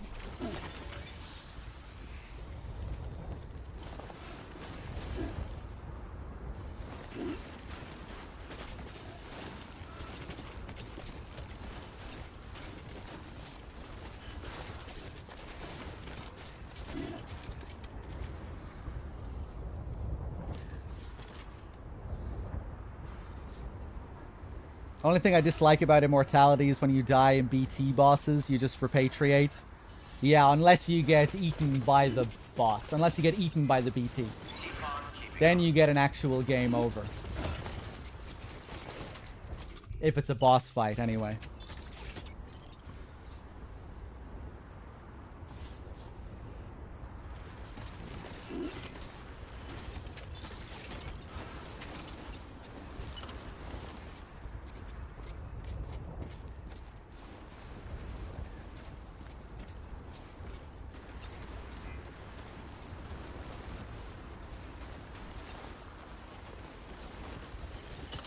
Let's go over here.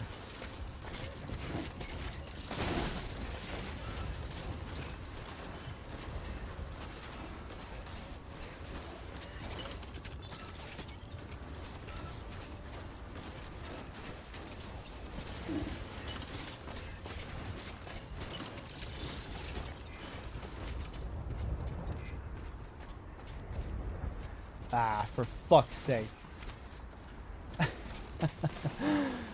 It would really be nice to be able to connect these up. Hold on.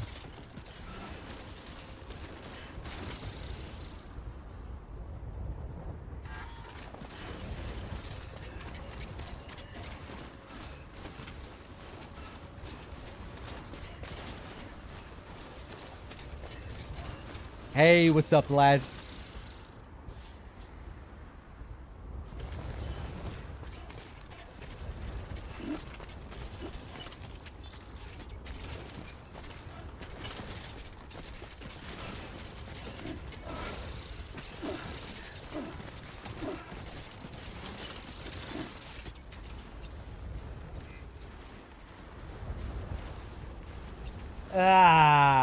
Maybe I should change the location of that zip line down there.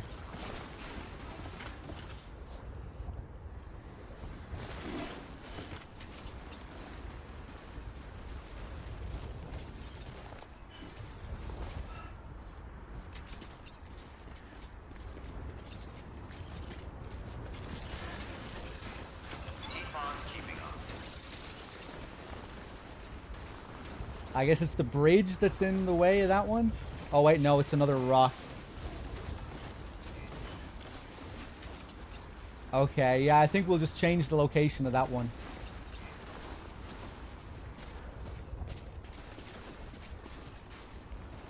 What a pain in the fucking balls.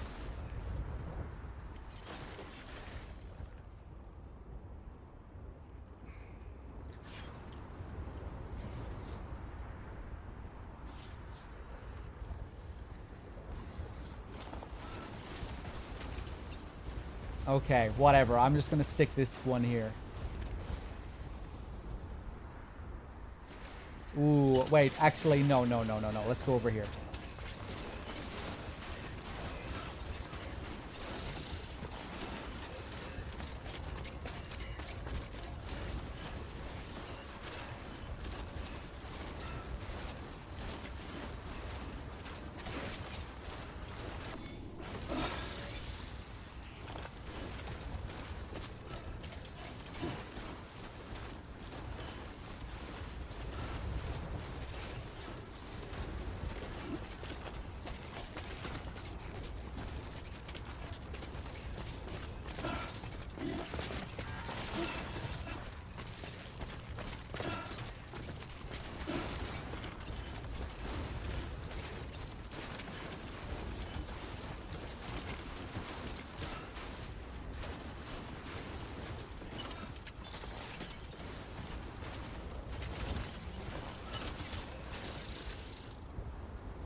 Have you tried killing a mule and seeing if it creates a void out? It definitely does.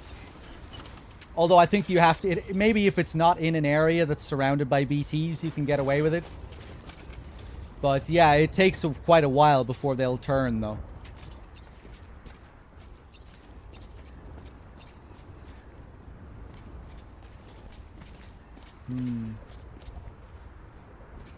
Okay, I think I'll put this here.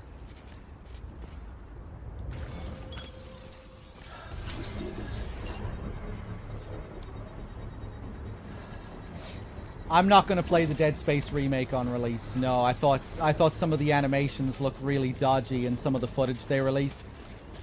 So I'm going to wait and watch some people play it on Twitch, and then I'll judge it based on that.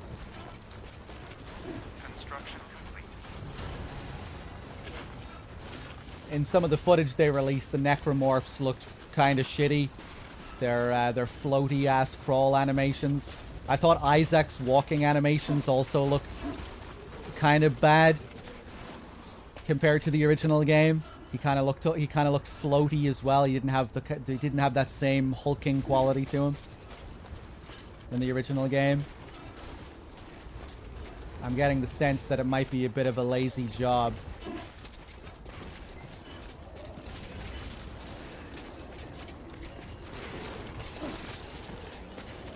Or maybe not yeah. Or I'm getting the sense that I may not enjoy some of the changes.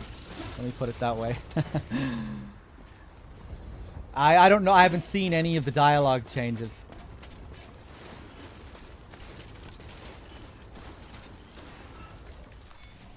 Again, when it comes to Dead Space's story, I really don't give them a shit. Just as long as they don't make it too obnoxious. I thought some of the stuff in Dead Space 2 was a bit obnoxious. The you know, the Slipknot music videos with what's her face, Nicole. As long as the story isn't intrusive, you know.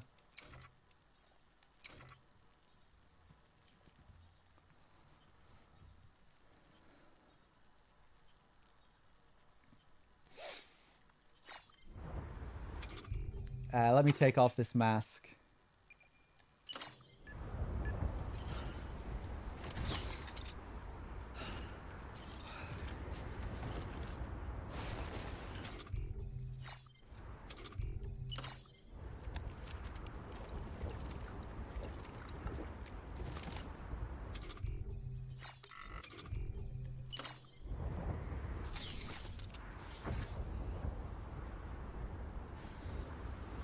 I kind of want the remake to just give us a reason to care about Nicole. Yeah, I never gave a shit about Nicole or their relationship or anything like that.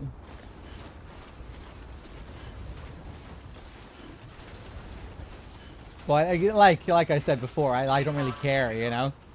I think Dead Space is an amazing game. It doesn't need to have an engaging story. I played Dead Space completely for the gameplay. And that's fine, you know? There are loads of games that I just play for the gameplay. Or, you know, primarily for the gameplay. I don't play Resident Evil for the lore or the story or the characters. While I still really do enjoy a lot of the stories in those games. You know, I enjoy all the camp and the cheese, like most people.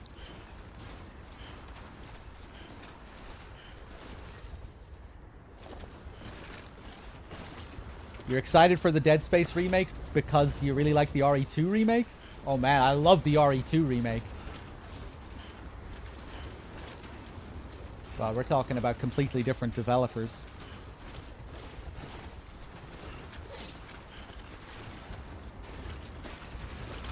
Okay, I don't know what I'm doing. I'm really not focusing on the game at all during this stream. You'll have to excuse me.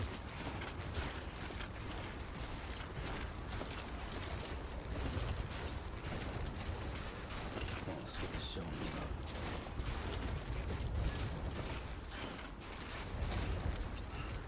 Do you play any fighting games? I play Tekken. I'm not very good, but I'm okay. I got up to orange rank online, playing as Kazuya. I'll definitely be checking out Tekken 8 when that comes out.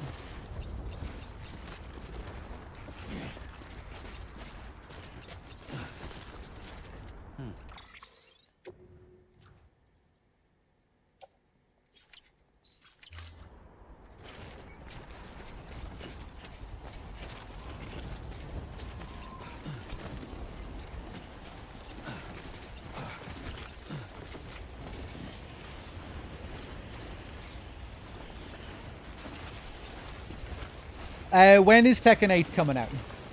Why was that a funny comment?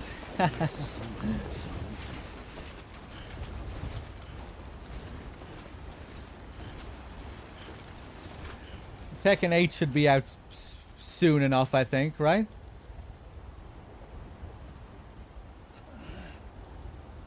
Maybe not this year, but if not this year, probably next year. 263.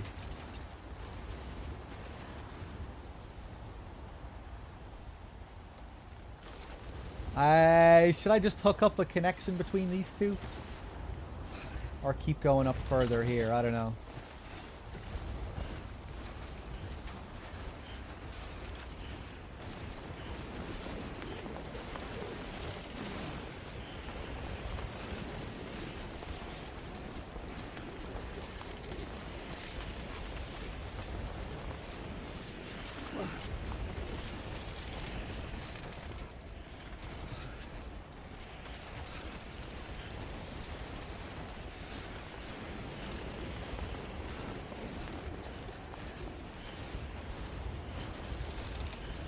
Oh, God! Drink, Sam.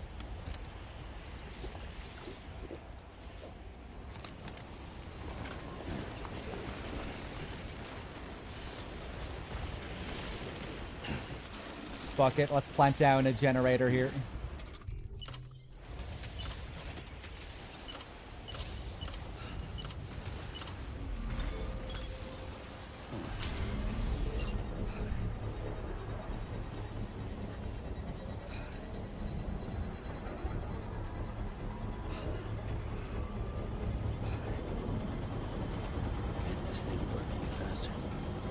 I thought Tekken 8 was going to be a bigger revamp than it seems like it is.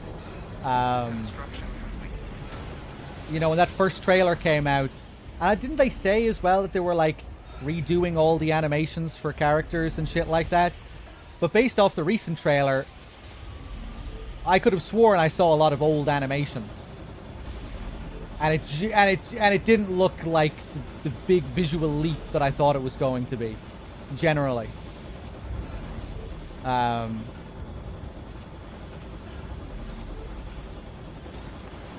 you know, when they released the first trailer, I was like, oh man, the game is probably going to have a much smaller cast than Tekken 7. You know, if they're redoing all these character models and animations and everything. But then after the second trailer, I was like, oh, okay, this actually doesn't look like that big of a jump from Tekken 7. And but yeah, maybe they still are like redoing a load of the animations.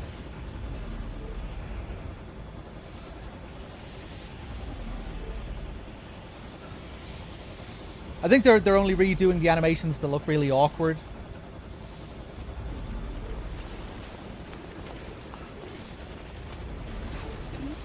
The Kazuya Hell Sweep making moves like that make a bit more sense.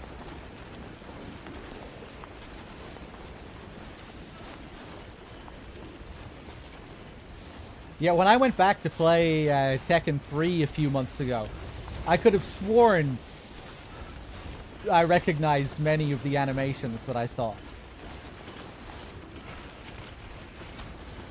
Which is really a testament to how good Tekken 3's animations are. Like, flinging out all those kicks with Warang, like, it kind of felt like I was playing Tekken 7.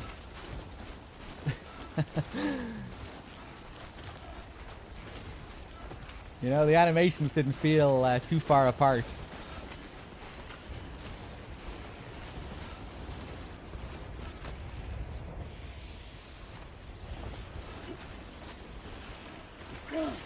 Oh no.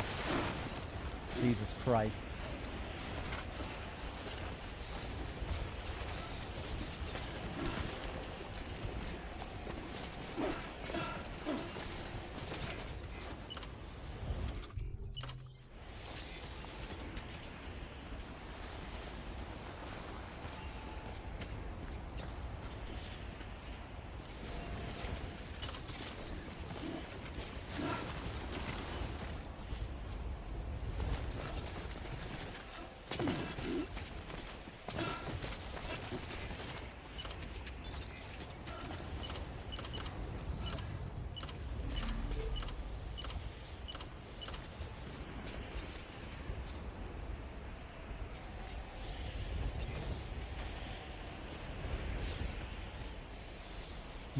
Okay.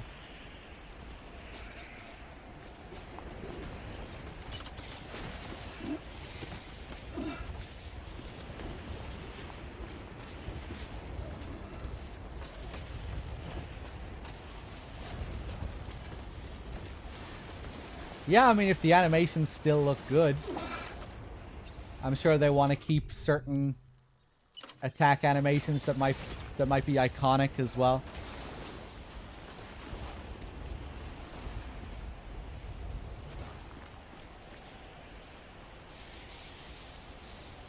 Okay, let's plant that there.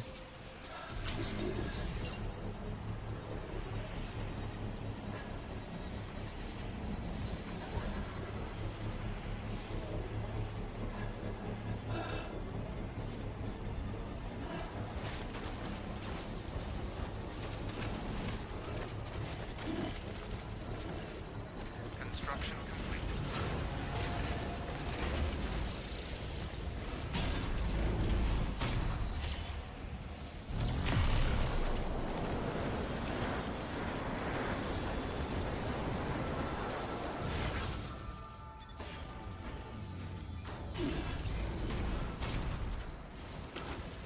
Beginning scan. Scanning bridges ID. Verifying The oxygen masks help in high altitude areas. all clear. Welcome. Yeah, you'll. They're good for maintaining your stamina. Beginning scan. Scanning Your bridges max stamina will deplete much faster if you don't have it. clear. All weapons will remain locked until departure. All clear. Welcome, Sam.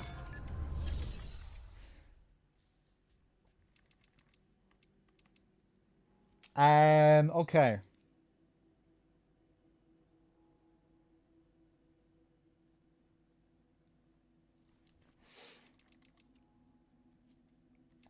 What orders do you have, sir? Just over there. I already took on 3 of his. uh,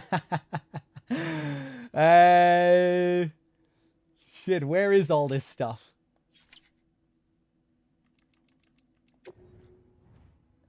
Probably at the paleontologist's place. Okay, I might create another couple of PCCs here.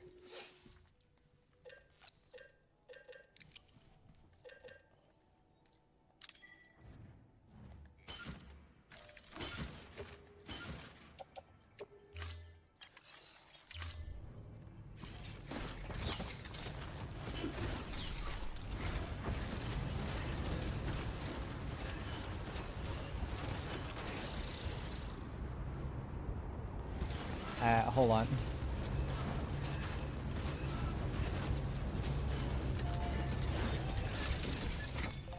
Get some boots as well.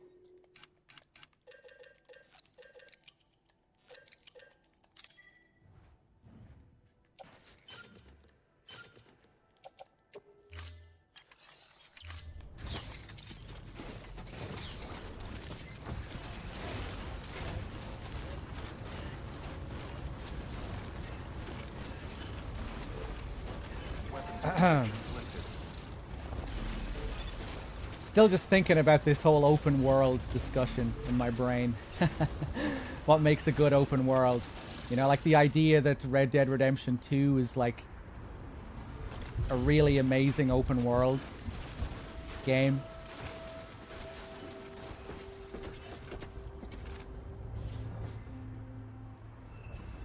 Like, is there an individual mechanical element that RDR2 is really good at?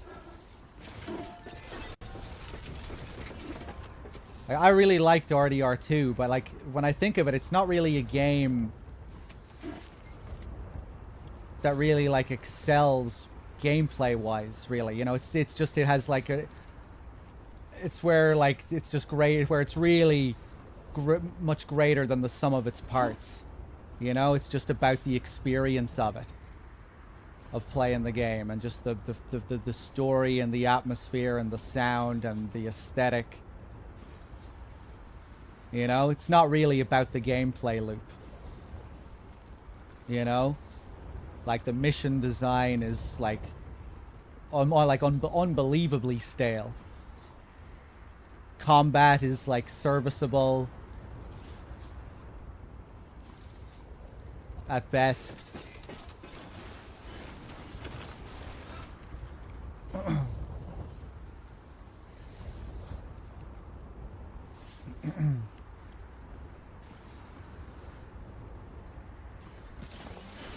But yeah, I guess like a lot of people just need like a really like alive and bustling open world for it to feel good. Like it has to be like just things around every corner, loads of NPCs,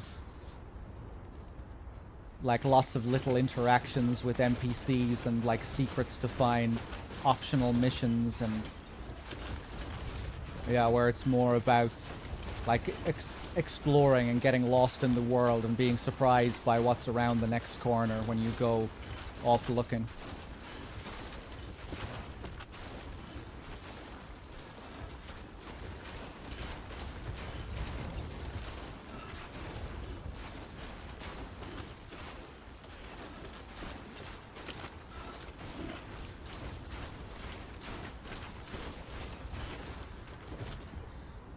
I think the gameplay is great.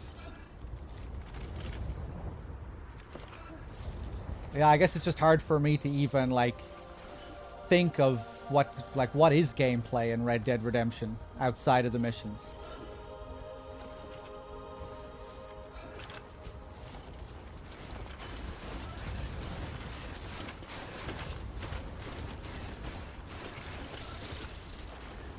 All I can think of is just, you know, just wandering around.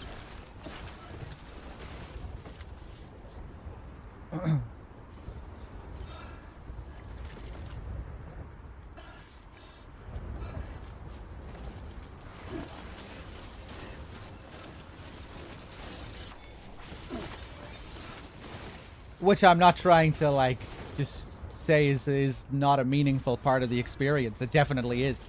But I just mean in terms of like a gameplay loop, you know?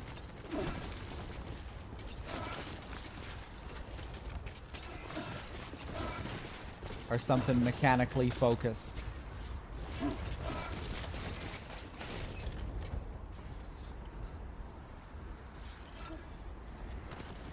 Let's see.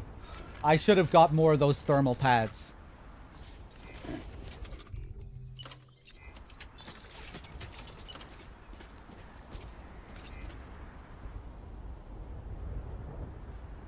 Sure.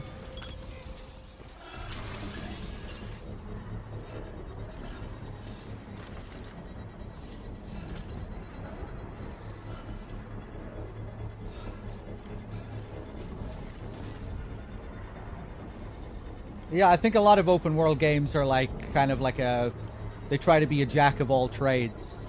Construction complete.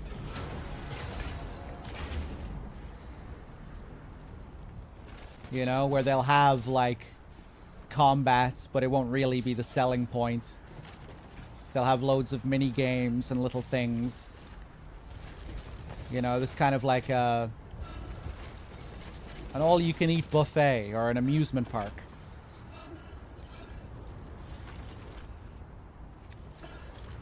Sam, you're really fucking dying here.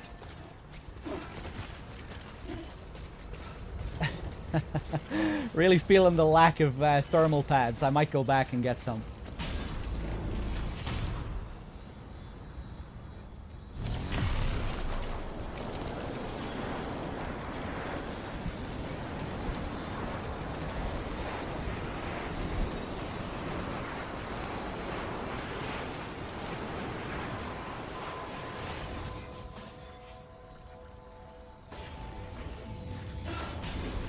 Meant the combat right.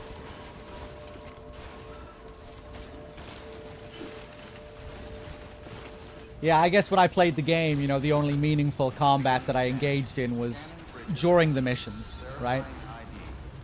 Clear. All weapons will remain locked until departure. All clear. Welcome, Sam.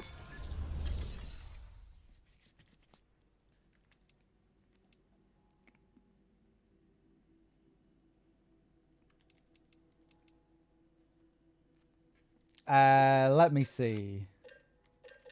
Give me these pads.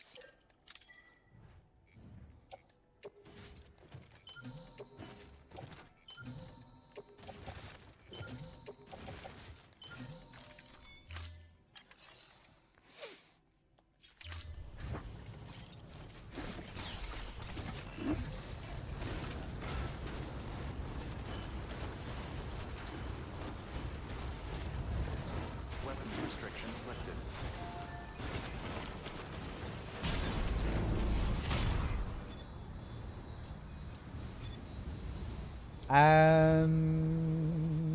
Yeah.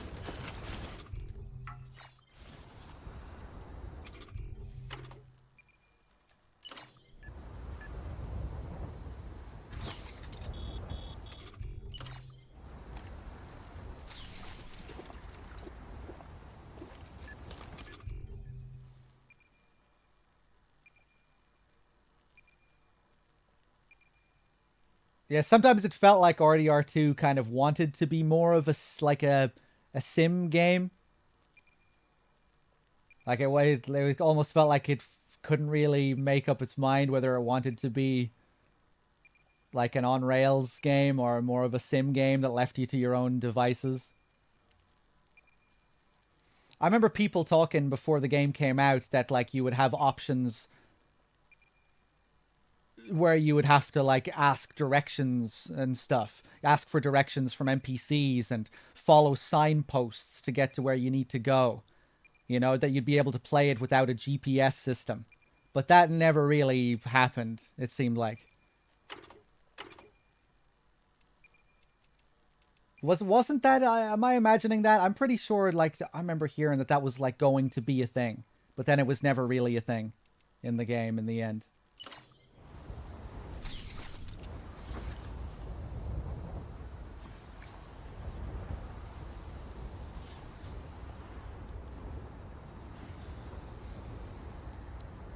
People don't actually like playing like that anyway. I would have loved to have played the game like that.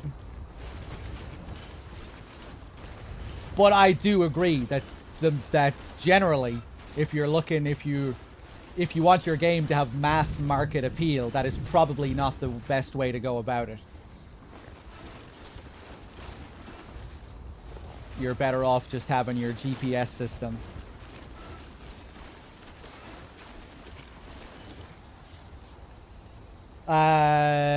Okay.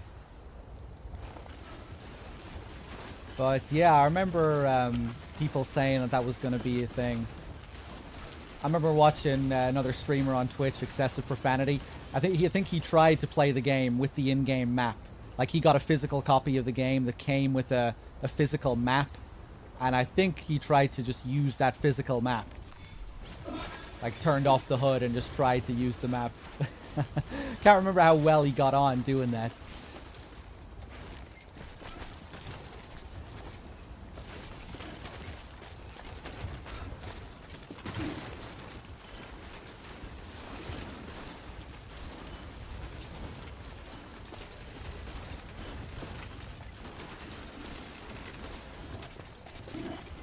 Where the hell am I going? I've no idea.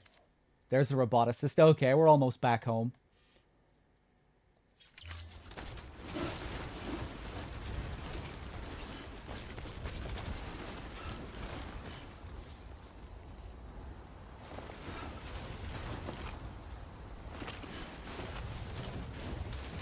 I never played the early GTA games, 1 and 2.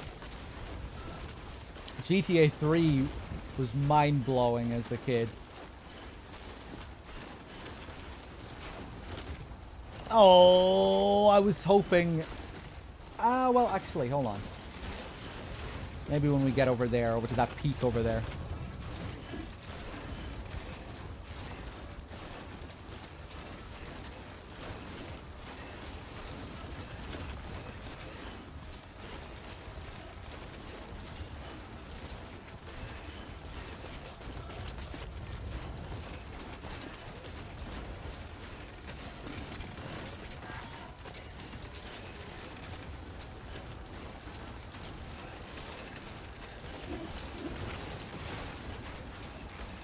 Take it easy, man.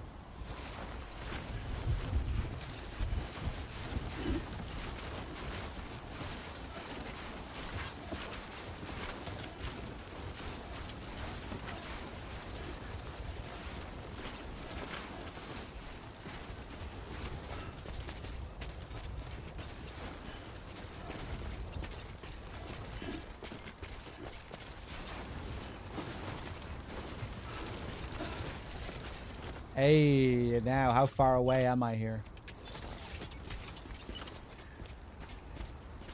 Oh, out of bandwidth. Okay. Well, we'll leave it there then.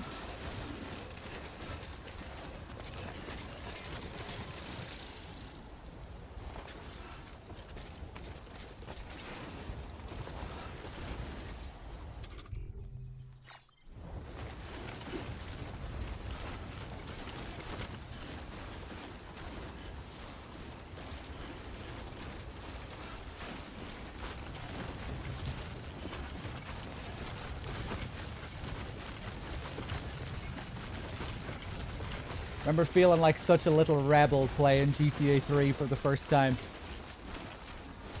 When I was like 10 years old.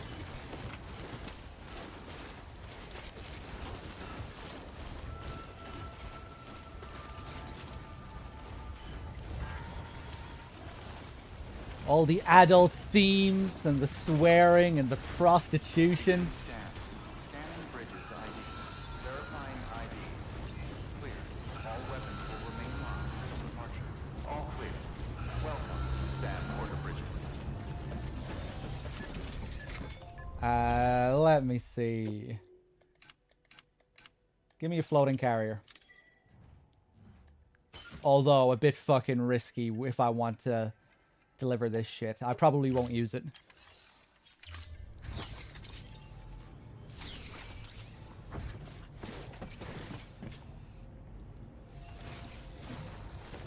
Why does Kojima let you have 4 babies? Thought you only get 1. You think these things on my shoulders are babies? These are thermal pads. But I guess they are colored in a similar way.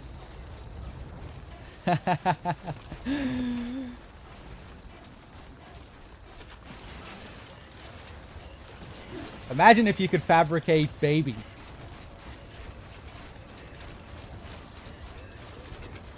And there was a reason to have 4 babies strapped to you instead of 1. Weapons restrictions lifted.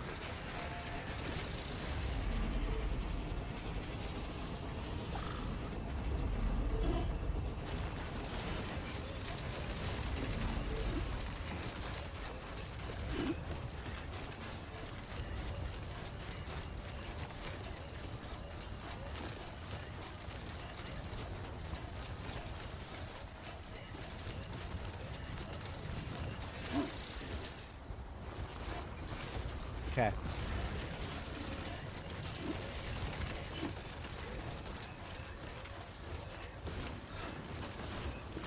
Let's just get down to that zip line and then we'll be home free.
Very risky standing up here. Let's get down.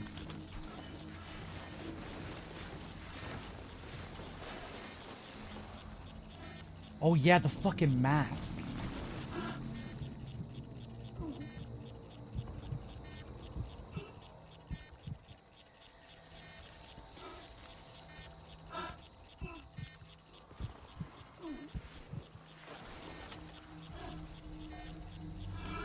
Yeah, so he can still hold his breath. I think it goes down. That's really slow, the rate at which it's depleting there. The Silent Vanguard with the 11 months, thank you.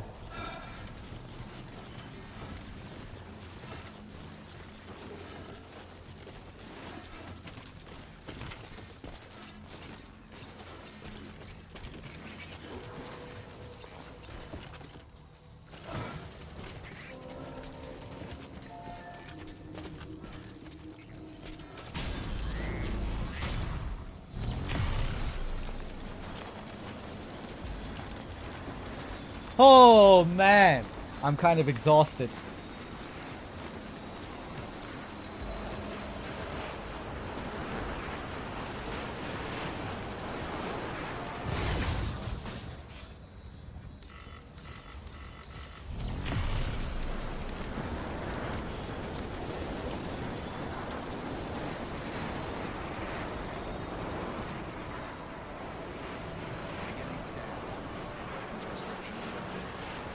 And now I'm feeling bad for feeling exhausted.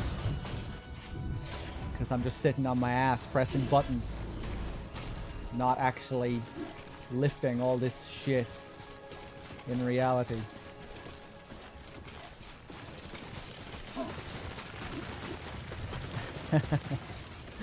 Oh, life is so hard. Beginning scan. Scanning bridges ID. Verifying ID. Clear. All weapons remain locked. Turn to departure. Cargo verified. Thank you.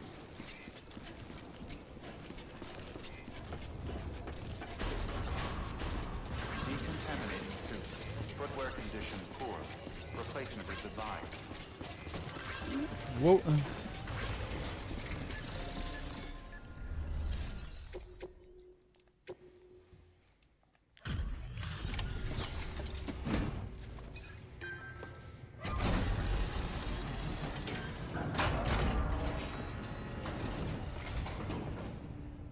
Hey, Sam. Look, I'm sorry to... At least, like, mashing is actually exhausting, though. So you shouldn't feel too bad. Thanks, Sam. I mean, I guess holding down triggers also has its strain. Good work. New. Order available. Please access delivery for further information. What the fuck? I didn't get any stars?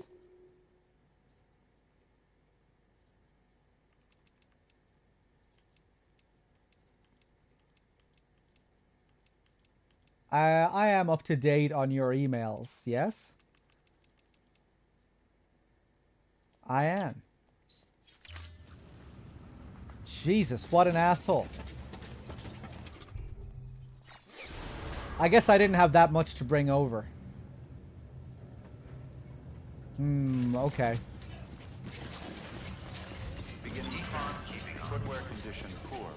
Replacement is advised.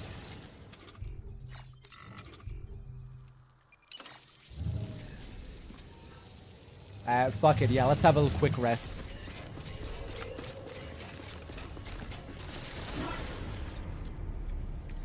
You know, all of this fuss over Forspoken almost made me want to play the game. Or, you know, when I saw the clips, I thought to myself, man, if they were actually able to keep up this dialogue for the whole experience, that might actually be a fun time. I actually thought there was something kind of endearing about the clips that I saw. You know, it just felt so innocent and earnest. Good morning, Sam. Blood collection complete. Thank you for your generosity. Oh my fucking hands! Why are my I didn't let any fucking boots get destroyed, did I? They're frostbitten. Yeah, I think the only way to get rid of this is to go to a hot spring, isn't it? Or to kill myself.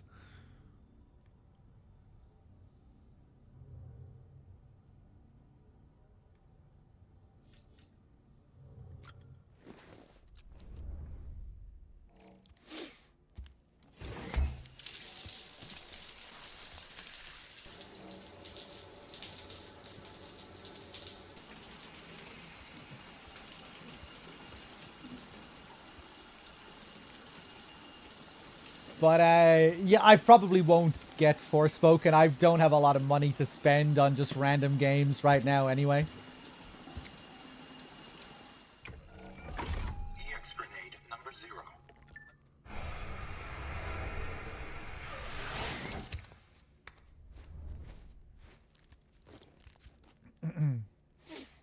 Okay.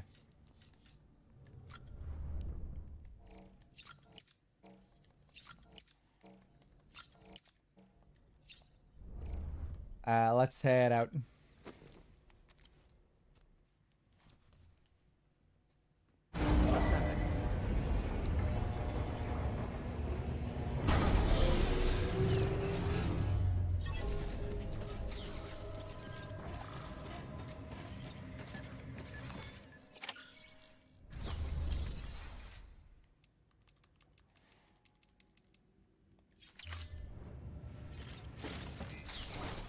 Okay, I'm gonna go up to the Spiritualist. Because I think the Spiritualist has another Director's Cut mission for us. Which might give us some new tool or something like that. Weapons restrictions lifted.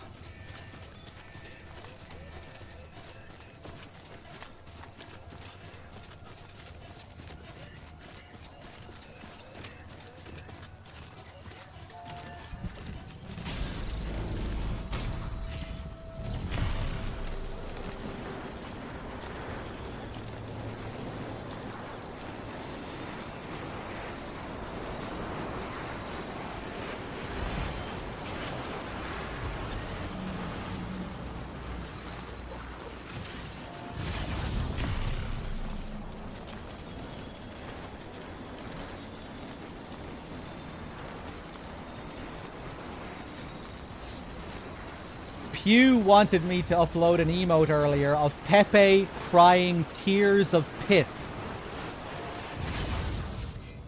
until he drowned himself in a pool of his own tear piss. It was a gif of Pepe crying tears of piss until he flooded himself in his own piss. Pepe drowning himself in his own tears of piss. Keep trying to find better ways of explaining what the emote is. That's it. I was like, no, that's just going too far. I'm not uploading that. It was the fucking nastiest emote I've ever seen. Tears of piss. Like, that alone was bad enough, but then he drowns himself.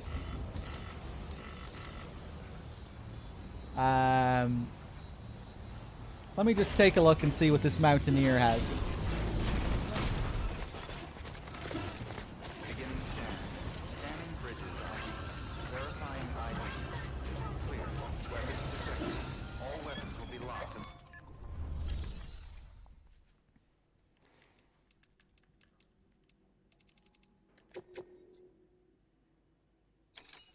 Oh, that's all you have. Glacier ice. All the way over to the Engineer.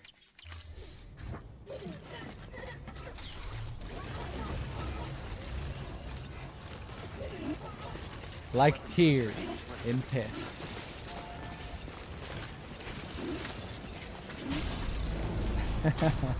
I've seen emotes you people wouldn't believe. Beginning scan. Weapons restrictions lifted.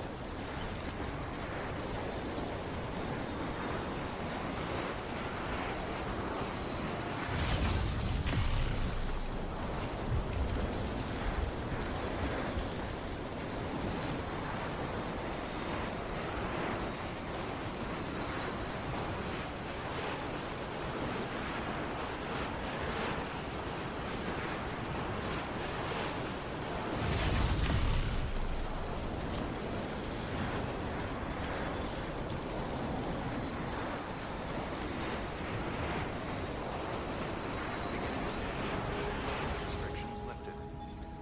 I enjoyed the second Last of Us episode more than the first. Partially because I think it was just easier. I was getting used to the new faces, you know? Getting used to the actors playing the characters. Scanning bridges ID. Weapons restrictions. I wasn't so crazy about that final sequence, but I don't like that final sequence in the game anyway. I never really liked Tess in the game. I actually prefer Tess in the series over the game. But I still disliked the scene where Tess gets killed. I didn't really mind the changes. Like that you know, the whole thing with the Weapons will remain locked until departure. All clear. with the clicker. Sam Porter Bridges. But I don't know, just like I always thought just some of her interactions felt a bit too cliche in the original game, like the dialogue.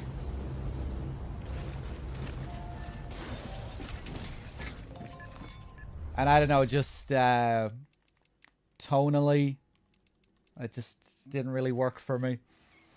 But yeah, overall, I liked that second episode quite a bit. And I really liked the first half of it when they were just journeying through various buildings and whatnot. There were some really nice practical effects, I thought, in the museum, you know, where they were stepping over bits of crusty fungus and dead bodies. Um, the design of the museum and just the overall feel and tone of that. I felt like they captured the tone of the game quite well there. And just overall, in general, I feel like they capture the tone of the game quite well.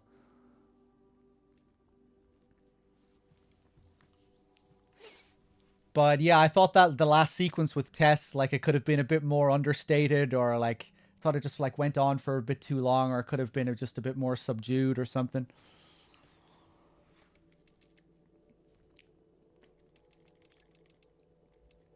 There was something else I was gonna say. I can't remember now.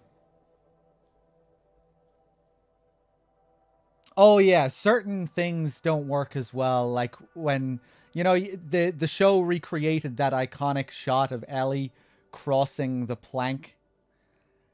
Uh, Things like that don't work as well for me in the show because of the CG. I think like I don't feel as awed by the visuals. Like in the game, I feel like it inspires more awe in the player because of just the beautiful artwork and designs. But when I'm watching it in the show, it's like there's this uncanny clash between what's real and what's CG. So when you get a lot of those big shots like that, um, yeah, I feel like they don't work as well.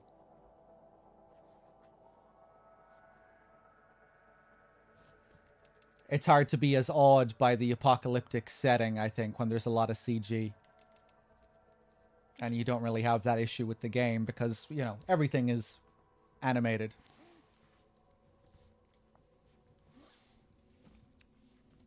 But yeah, I really liked a lot of those scenes where they were just going through some of those environments. Some nice practical effects in there.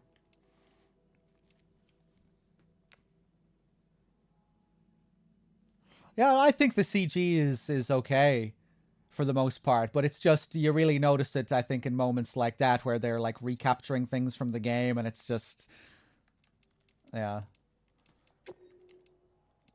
or it can't really have the same sort of effect when because it feels more artificial. Clicker design is cool. Yeah, the sound design is on point.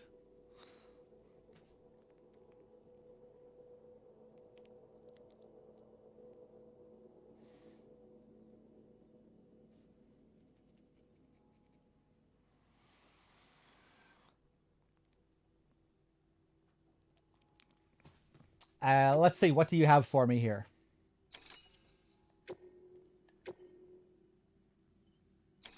VOG preserved fuel resources for material development. I'll take it. Be advised that that container's chock full of VOG. If it springs a leak, you'll be in a cloud of toxic fumes before you know it.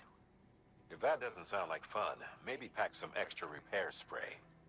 We take such risks because it's critical research material. So if you can deliver it safe and sound, you'll be doing yourself and everybody else a favor. Pedro is a really solid Joel, I think, so far.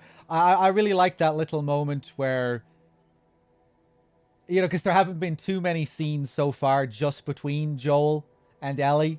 We're obviously going to get a lot more of those now going forward. But there was one in that last episode, where Tess went off to do something by herself. And it was just Joel and Ellie there. I quite liked that back and forth between them in that scene.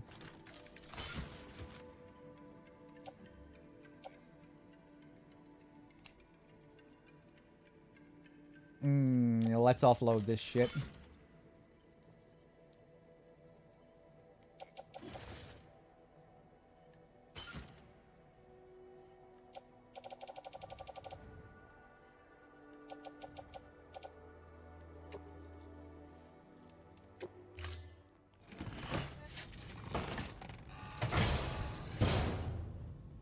Order assigned. Okay.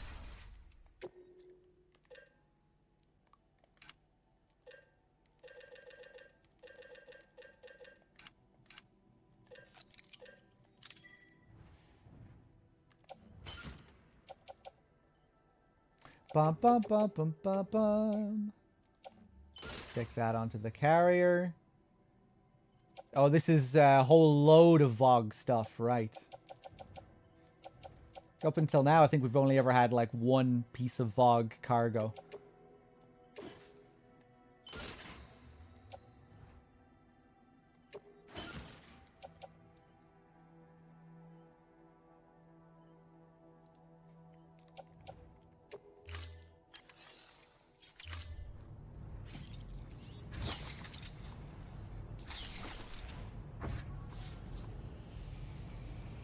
Hey, what's up, Bunya? Yeah, I guess I am a variety streamer.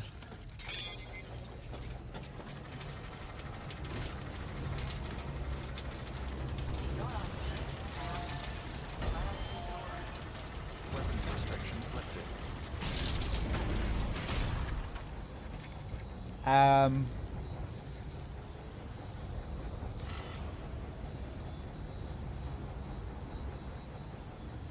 Go.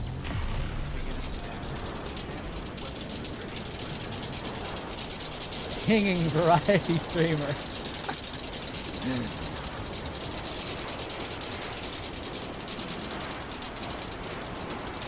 Okay.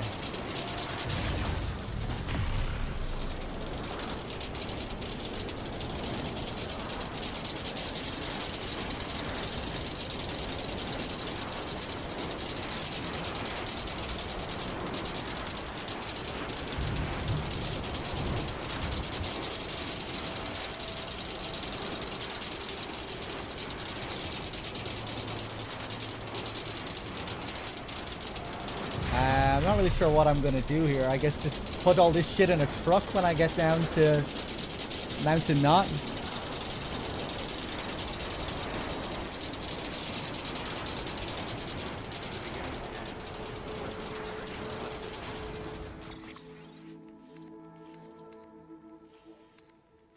Almost tempted to get off here and see if I can fucking snowboard down this way.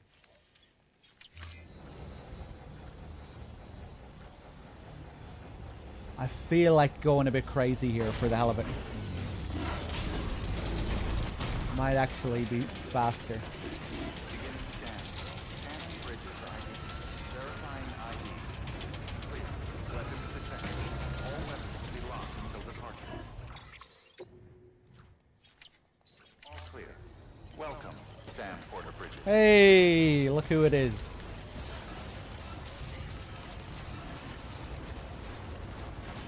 Cody, cheers for the raid. Welcome anyone coming in.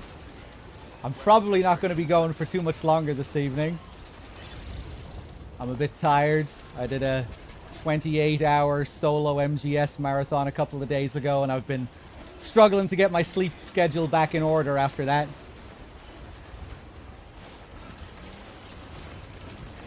But I thought I would jump on for a couple of hours at least today and try and do a few more of these deliveries. I'm doing a huge 100% playthrough of this game, where I want to do like every last thing in the game, every single delivery, Legend of Legends on very hard mode, collect all the memory chips, get all the emails, all the interviews, read everything. Big, super in-depth playthrough of the game. Like you can go well beyond 5-starring the preppers in this.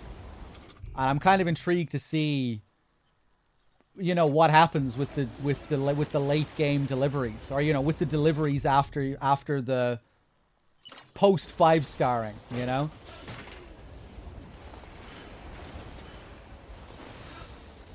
I'm intrigued to see how interesting it will be, or uninteresting, how much of a grind, how tedious it will be.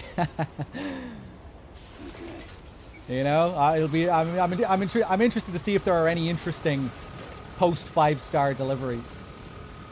Hey, I knew this was a good idea. Ah!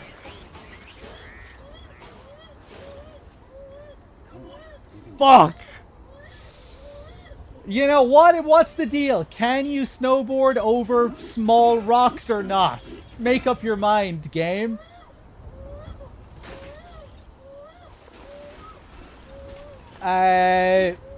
Shit.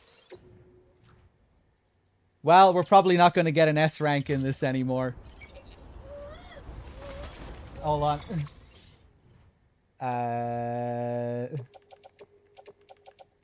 Put as much of this on here as we can. Slap that on there as well. How's your God of War playthrough going, Cody? Are you warming up to the game? Are you loving it this time?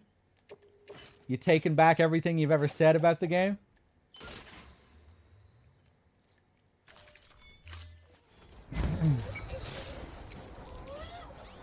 And where are you in the game as well? How far are you?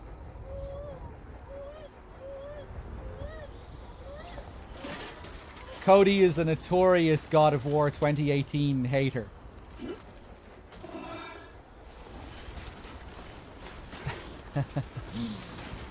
I think now he's replaying it for the first time since he played it way back. Loving it would be too strong, but you are enjoying yourself. Just finished Alfheim and the Dark Elf boss. Oh, really? So you are actually enjoying it a lot more this time?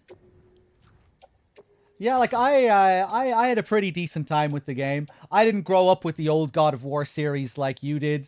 I don't have this great attachment to the series in general. You know, I had a reasonably good time with 2018. But at the same time, I don't really have any desire to play Ragnarok. Once I saw that Ragnarok was going to be a lot of the same thing, I kind of felt like I had my fill, you know?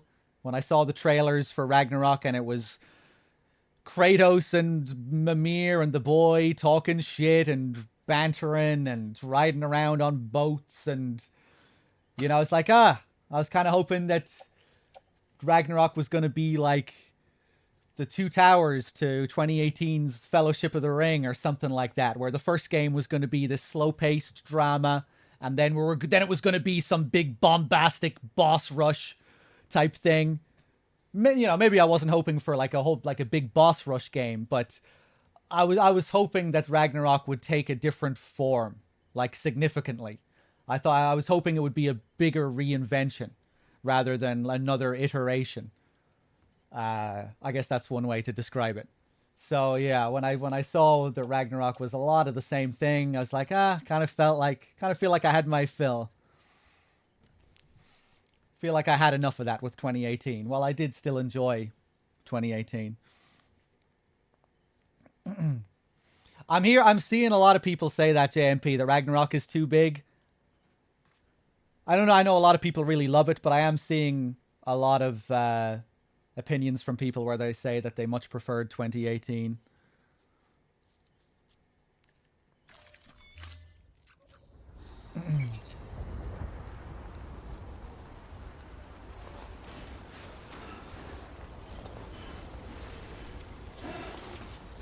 I'm getting back on the floating carrier again. I don't care. I really should have ignored the rocks. It really would have been easy to ignore them. Oh no. I love the little hop from the floating carrier. Ah! Okay, we're good. We're good. Woo! This isn't good. That's not good. Fuck.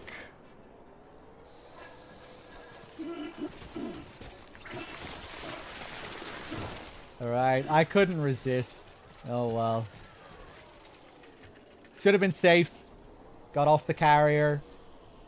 Went by foot a little bit, then maybe hopped back on when I knew it was safe.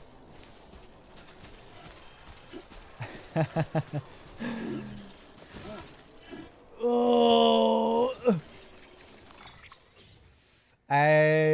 Cody, you played the director's cut, didn't you? How much did you do when you played it?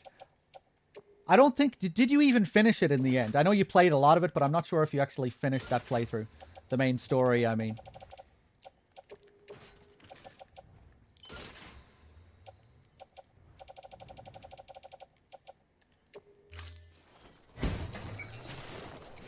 You didn't finish it. You were one show away from the end and fell off? Okay. You didn't use BuddyBot by any chance, did you? I had a lot of fun with BuddyBot earlier on in the playthrough.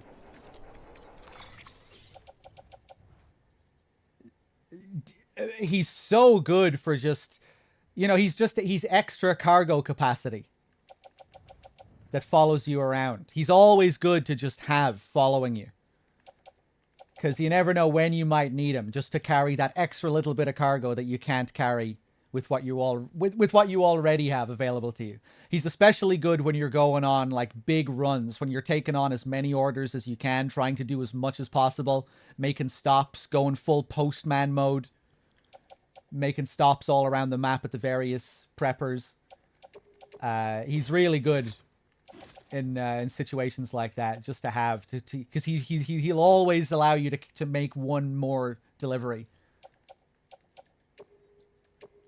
He'll always be there letting you carry just a little bit more. I'm not sure what I want to do here. Let's stick that on. Right, we're gonna get a terrible rank here, but oh, this is actually a main order. It doesn't matter. I think this is a main order. We can't get Legend of Legends on this anyway, so who gives a shit? I think. Anyway, I don't think this is classed as a standard order. Cool, I don't give a shit about the rank then in that case. Oh, attach it. There we go. Yeah, BuddyBot just brought me immeasurable amounts of joy earlier on. He's hilarious, the way he, just his animations. The way he follows you around. Have I been doing the weekly delivery challenges? No, like ranked, like the ranked orders and shit. I don't even know what those are. I don't even know what those are. Big MGS vibes from the BuddyBot, yeah. It kind of gave me some Police Nauts vibes as well. With those big chunky legs, like the MPS mechs and Police Nauts.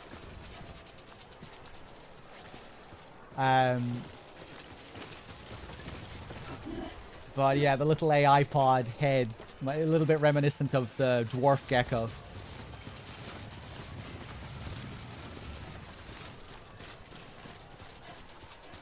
The ranked ones, they give you special restrictions, like only one zip line and 2 ramps or something, and then you compete for fastest times. Okay.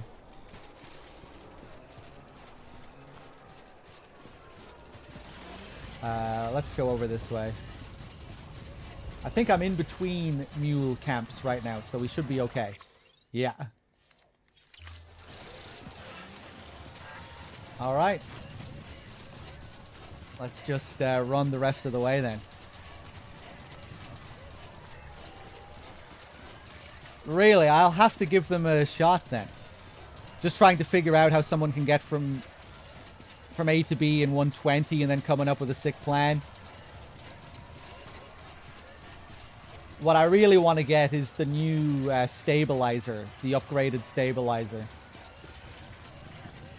The level 3. I still need to fully level up Mountain Knot. Love this part of the land out here. Ooh. Can I zip the rest of the way here? Let me just check first.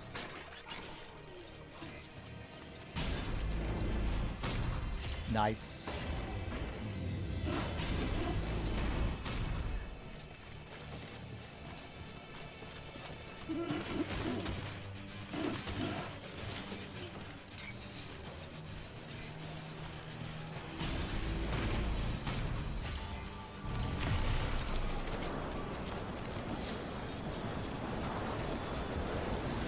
Yeah, I'll have to check out some of those.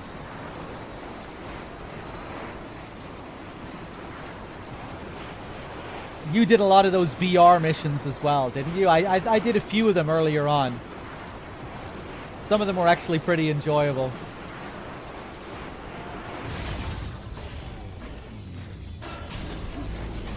Beginning scan. Scanning bridges ID. Verifying ID. Clear.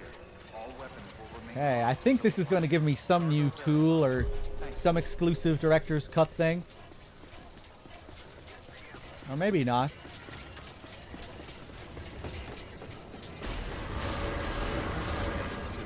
All clear. Welcome, Sam Porter Bridges.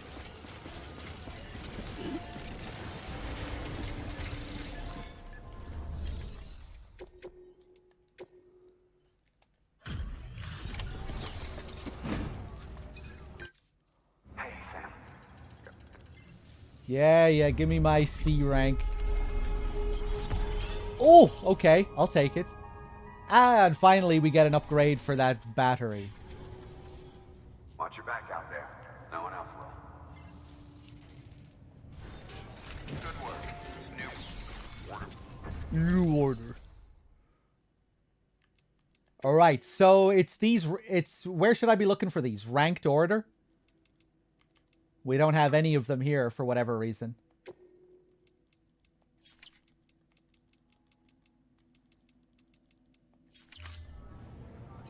All right, nice. Let's go and rest up.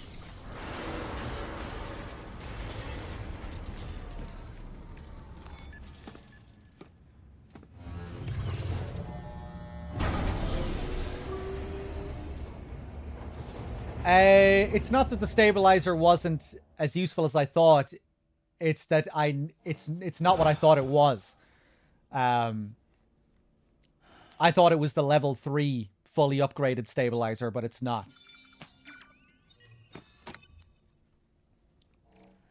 I still need to level up Mountain Knot City completely before I get the fully upgraded stabilizer.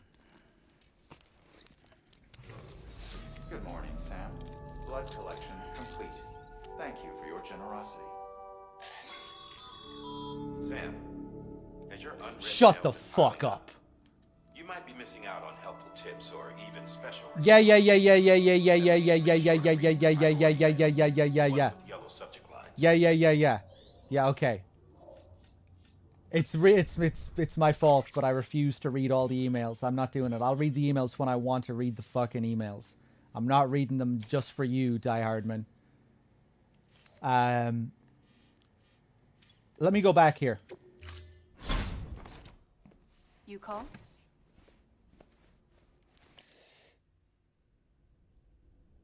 Yeah, the cannon doesn't seem to have too many uses. I fucked around with it a bit outside of one camp, trying to fire in cargo to knock a few of the terrorists out.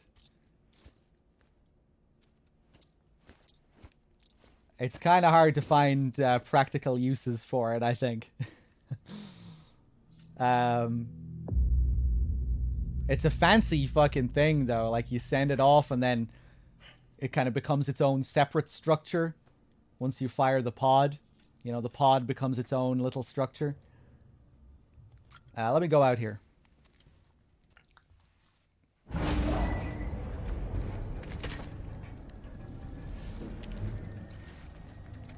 Hey, cheers for the 61 months as well, Cody.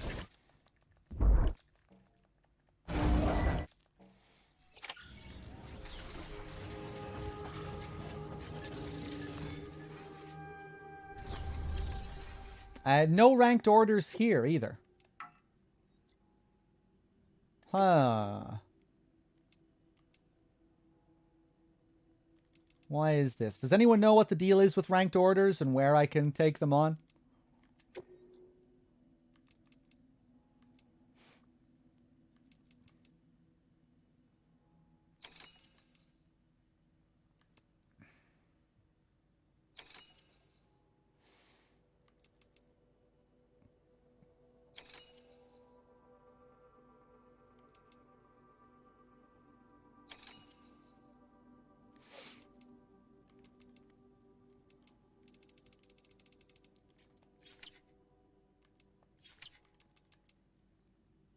You should give it a try, Pan Style.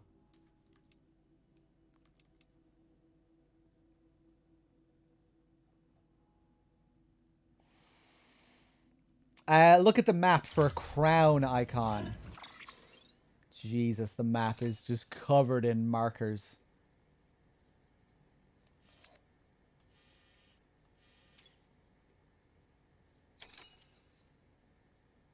Will it say here?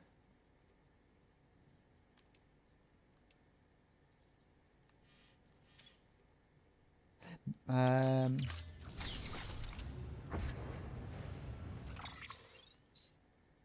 Oh, you're right. There's a whole fucking thing here.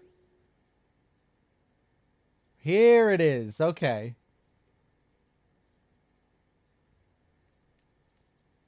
A Swift with the 7 months. Thank you. Yeah, I haven't looked at any of this shit.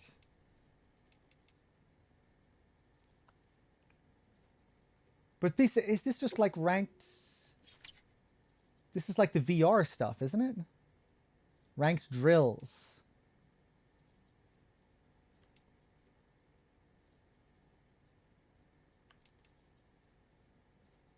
Oh, here's an actual. Oh, here's a ranked order. Okay. Or training delivery. Fresh beer. Okay, okay.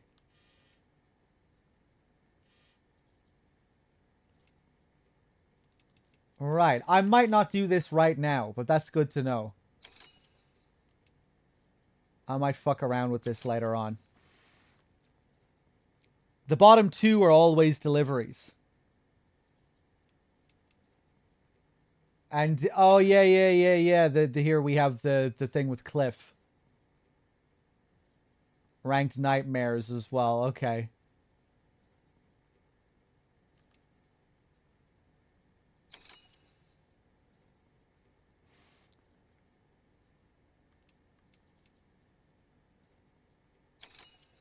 Ranking conditions, reverse trike required.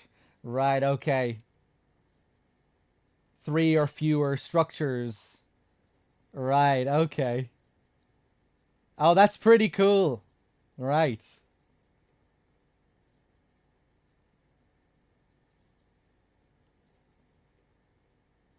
That's nice. Damn, how many of these are there as well? Is this something like that they keep adding to the game? Like these are like weekly challenges that they keep adding?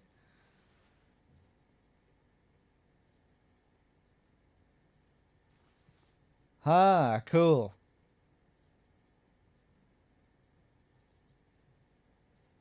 Yeah, like generally the timed ones aren't that challenging in the base game when you have all the structures that you can use infinitely.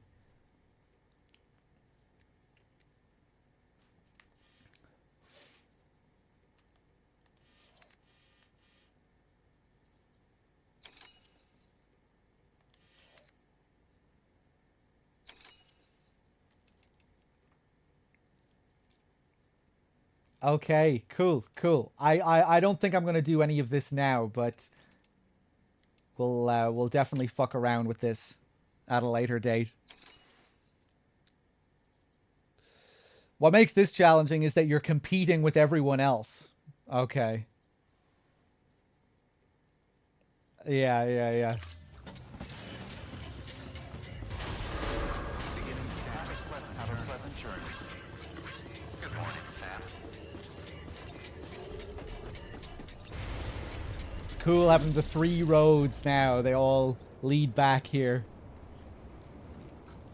This part of the map always kind of felt like the center of the game, like the real core of the game. Even more so now in the director's cut with this 3rd road. I still need to finish off this road as well, actually.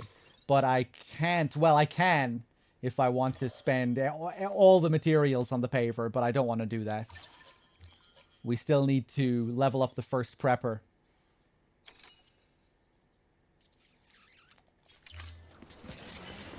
But nobody has any orders for this guy.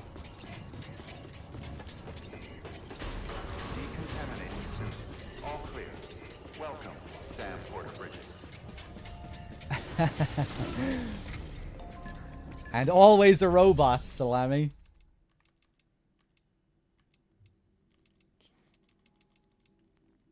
Let's see. What standard orders do you have? Anything to the first prepper? I would really like to just get him leveled up so I can finish off that road. Nothing. Anyone know where I can go to get a delivery for the first prepper?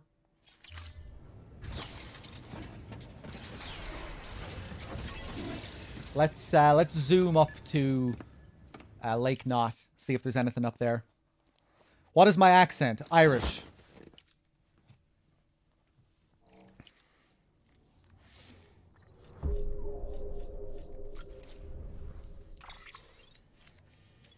All right, up to Lake Knot. You call? Can't you highlight preppers and see who has deliveries to them? I don't think highlighting them on the map shows you all of the orders that you can take from them, does it? Maybe it can. I'm always learning new shit about the menus in this game. There's so much going on in them. So, hold on. Let's say I highlight the junk dealer here. No, I can view my stored cargo. I can view what's in my private locker. Oh! View facilities with orders.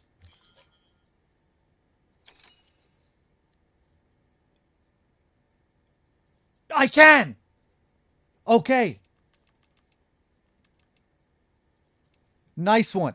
Thanks for the tip. Okay, now we should be able to find out. Well, I'm already here. Let's just check this one here. Even though it would have been probably faster just to look from the menu.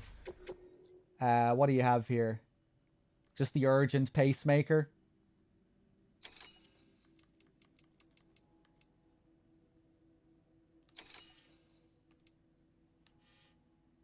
To the collector. Right, okay. And Northern Ireland, no.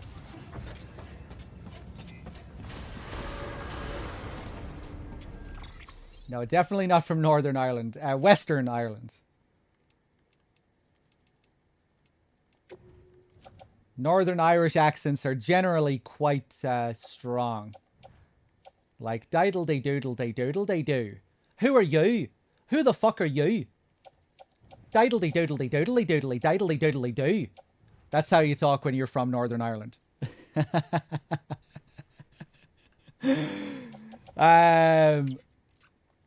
Who in the name of fucking shit are you talking to me?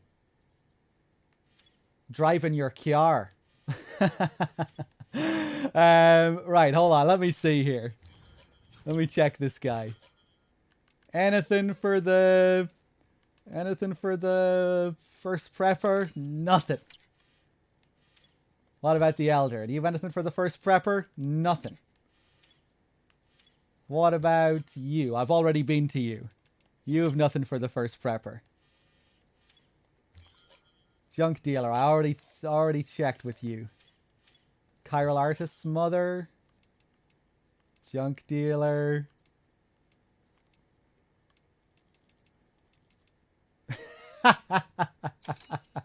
Apologies to any Northern Irish people in the chat for making a mockery out of your accent. Let me see. First prepper, nothing.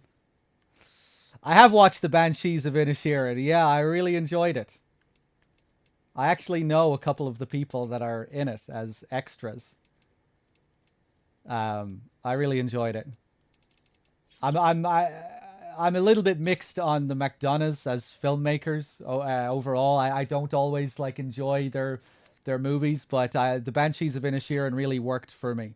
Like even in Bruges, I'm not like completely in love with. I know everyone loves In Bruges, and I really do like parts of it, but there are other parts where it doesn't work so well for me.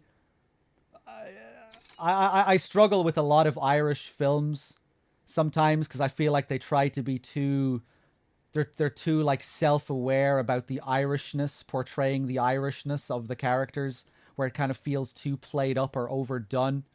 There was some banter in the Banshees of Inisherin as well that kind of irked me a little bit, but not too much. But yeah, I really enjoyed it.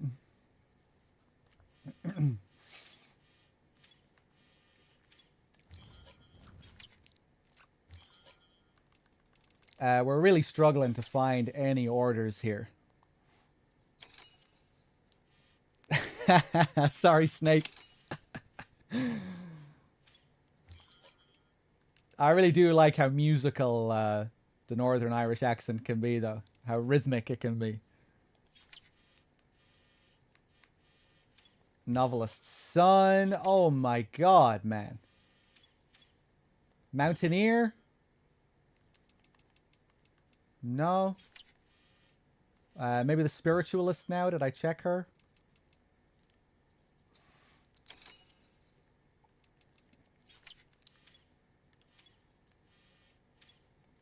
Charles Kahn. What am I supposed to do here?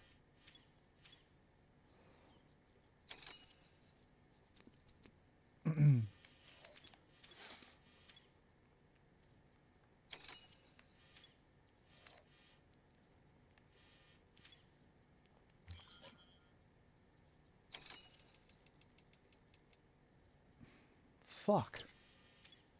Where have I not checked? The Timefall Farm, maybe?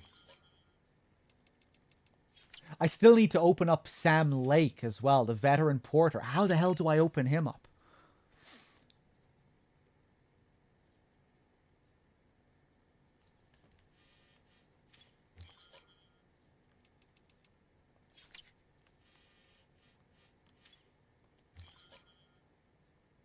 Hartman.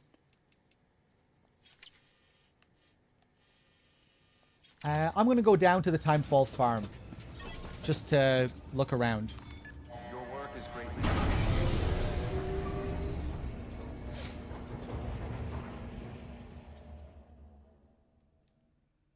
I would take a strong Northern Irish accent over a strong Dublin accent. Yeah.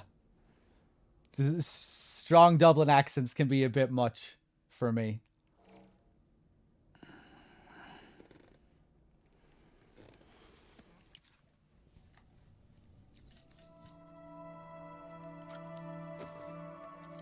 If you need a tip on how to unlock them, I can tell you.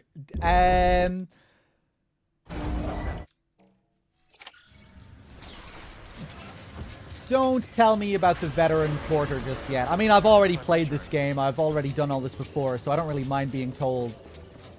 Oh, I didn't teleport. decontaminating suit. I always do this.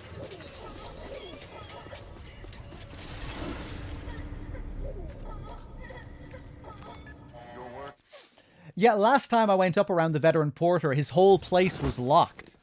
You know, so I couldn't even deliver lost cargo if I had it. But maybe now he'll be open. That's why I want to go over there. Just to see if he's even open.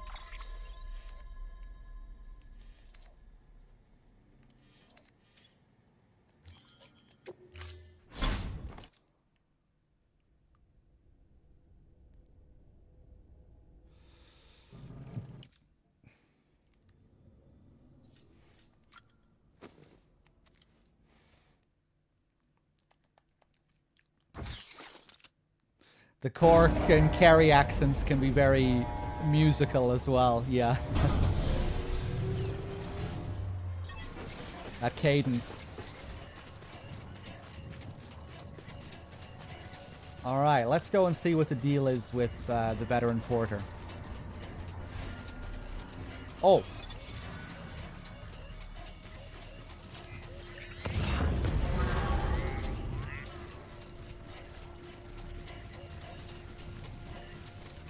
Any bikes hanging around here or anything? Ah.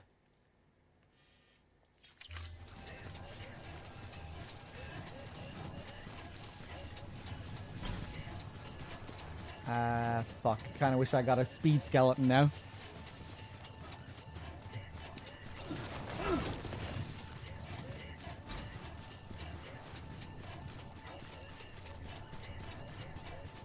I also want to go up there as well. I remember I saw someone put a structure up there before, and it just made me think that I'd never been up there.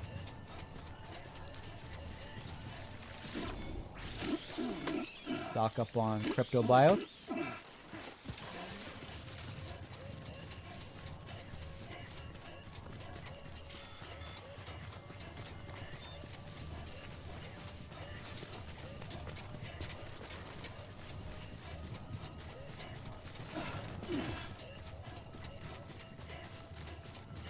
Yeah, I'm trying to remember where this spot even is. I think it's up this way. He's really hiding himself up here, shielded by the rocks.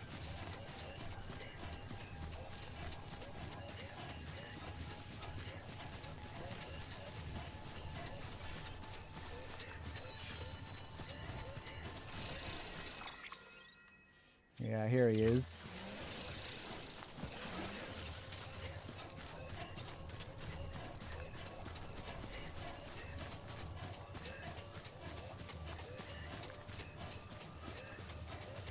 Yeah, I don't think this is the kind of game I could repeatedly play too often. I really like the game, but it's such a like an experientially focused game, if that makes sense.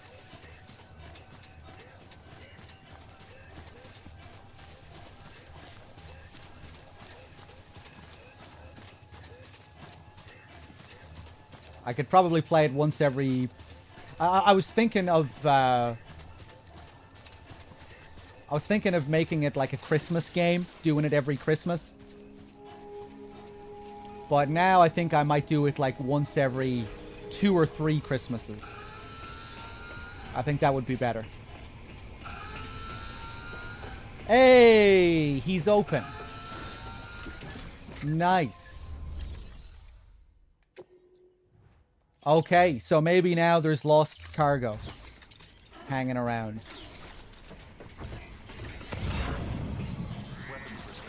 Beautiful.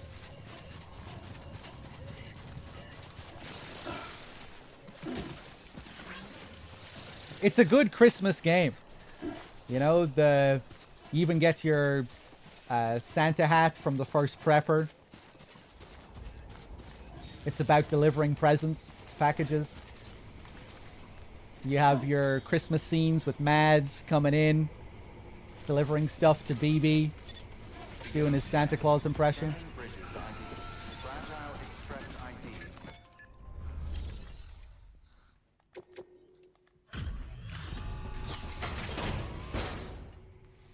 An experiential grind, yeah. Delivering cargo. But yeah, you know what I mean. Sam Porter Bridges. It's a pleasure to finally meet you. Damn fine work. Shouldn't have to put that kind of burden on a porter, but you rose to the occasion. You've earned my respect, and I don't give that lightly.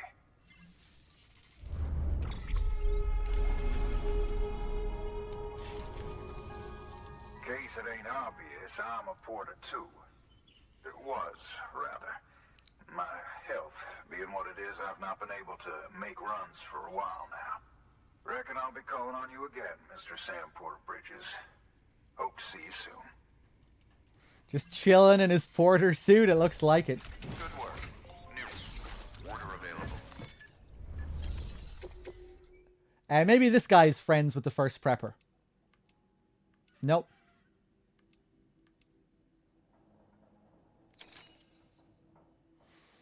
Alright, someone give me some advice for the first prepper then.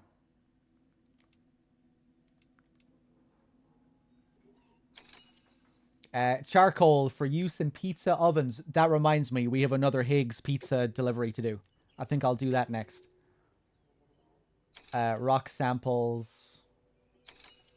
Yeah, I'm not going to take on any of this shit.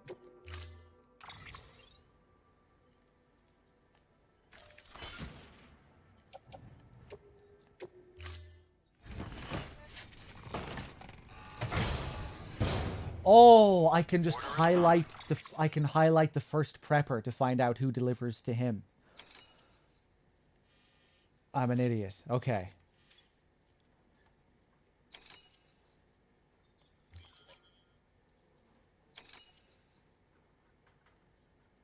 Or wait, can I do that? Is this not just showing me the orders that I can take from his place?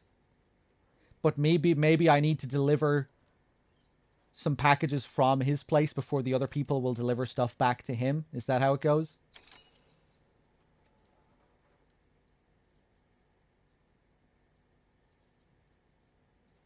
These are the preppers who deliver to him. Oh. Oh, so I can just wait. So if I go to the craftsman now, the craftsman will have some stuff for him.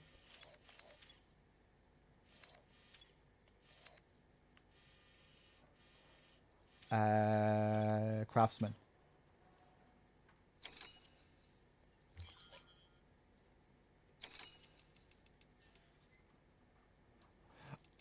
Right, okay, I was just misinterpreting this menu.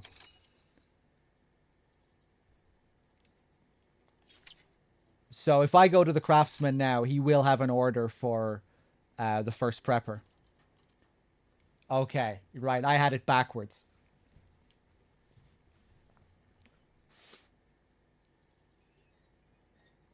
Okay, cool.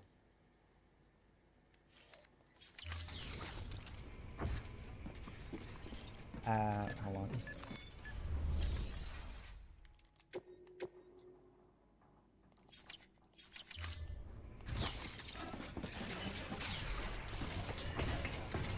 Weapons restrictions lifted. All right, let's head back down.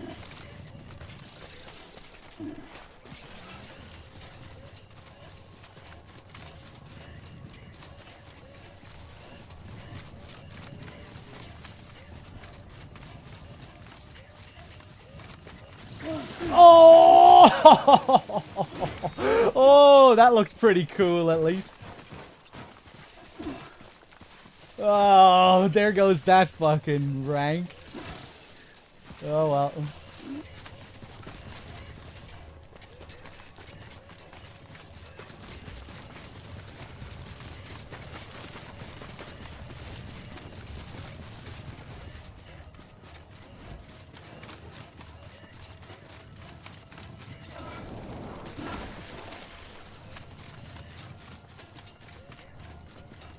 I thought if I double jumped there, the drop might have damaged the cargo even more, so I decided against it at the last second.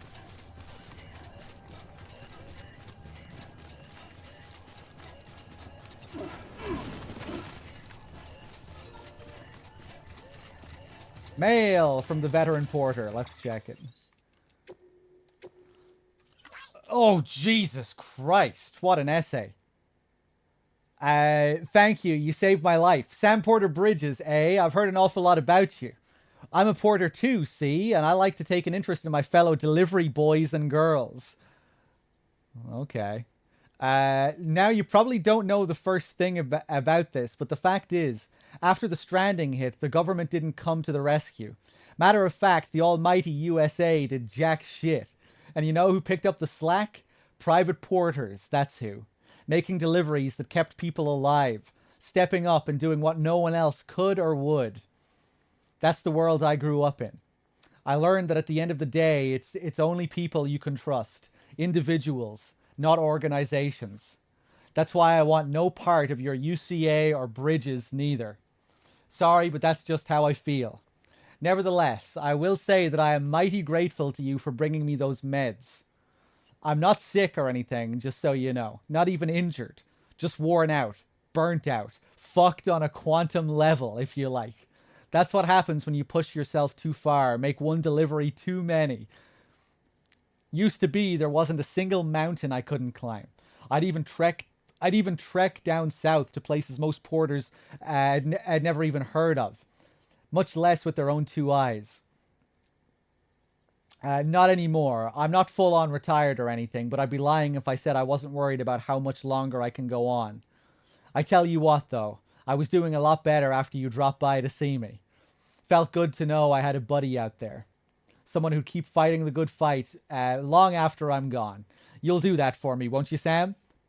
Oh, speaking of places down south, I remember that last time I remember that last time I was out that way. I saw something. Little glowing thingy it was. No idea what the hell it was, but it didn't look like something somebody had dropped. Ever seen an object like that? Okay, so he's telling us about another memory chip there at the end. All right, let's see how he feels once I deliver him a few more packages. Let's see how he feels about the UCA then. I really need to go back and play Max Payne again. I haven't played Max Payne since I was a kid. It's another game that's been on the list for a long time.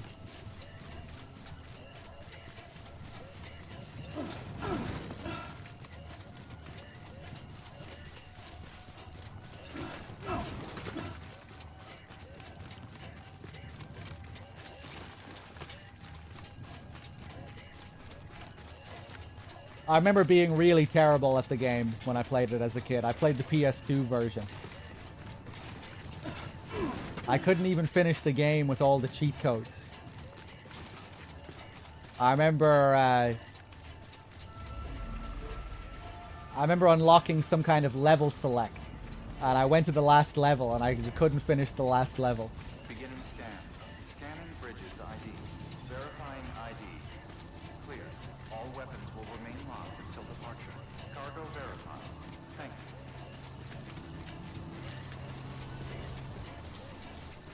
you. Alright, here's your shitty little delivery.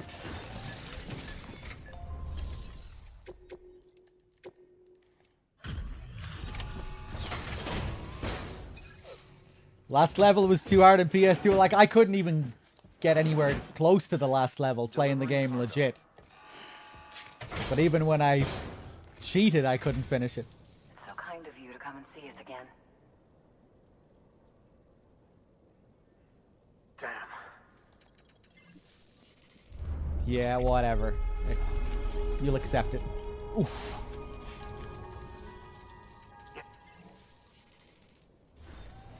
Good work.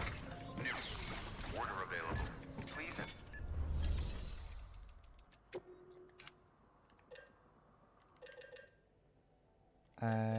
Give me a speed skeleton. And some power gloves.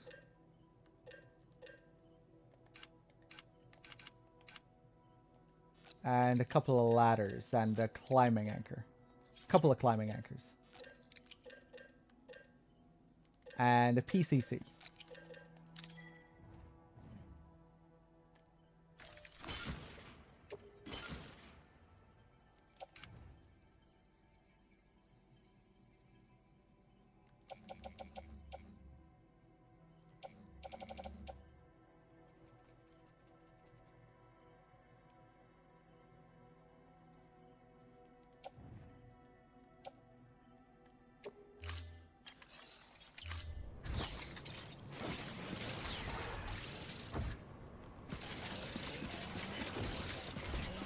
Hold on.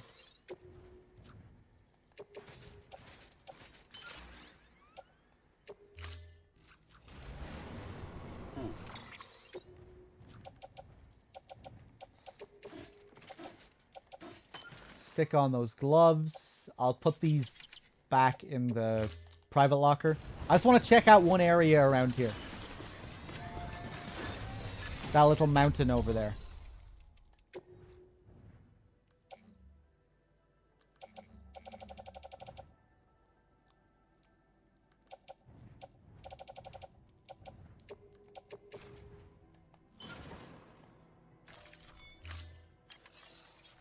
I'd like to check out Fear as well. I never played Fear. Yeah, see, look at that guy who has a ramp up there. Weapons restrictions lifted.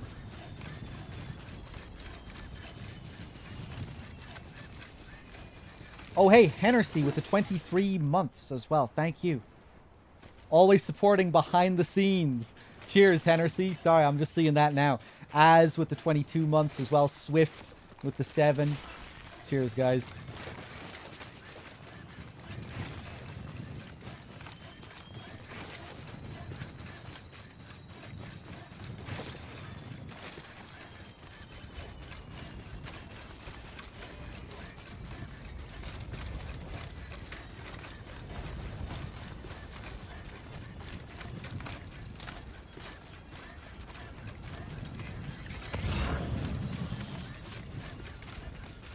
I just thought that maybe this is the place that Sam Lake was talking about as well. This might be where the memory chip is.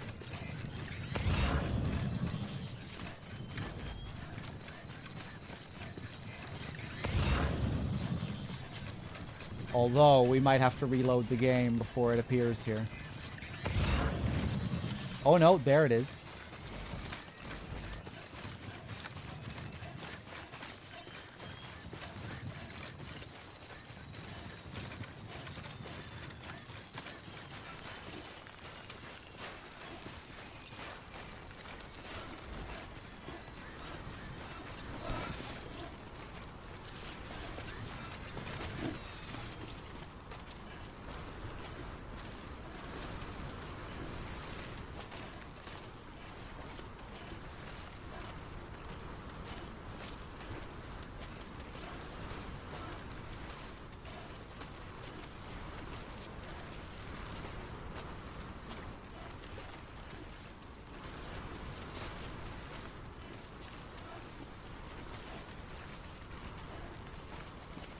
Cheers, Edgar. 271 Legend of Legends.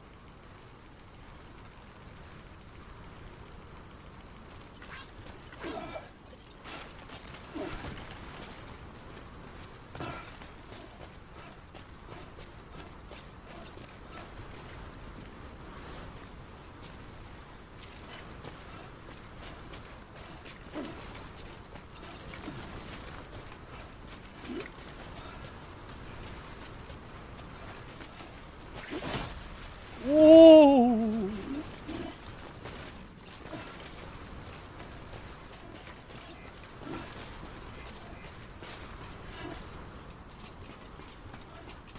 Oh, hey! We're in Japan. What are these gates called again? Torii gates?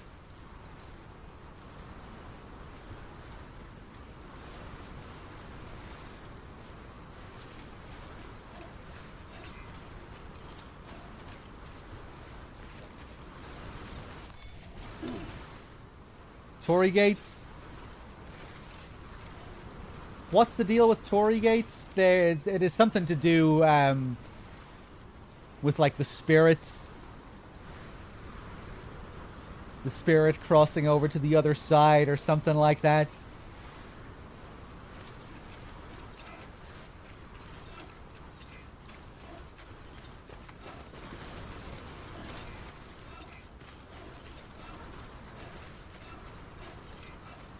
Some crystals up here as well. They symbolize the crossing between the profane and the sacred.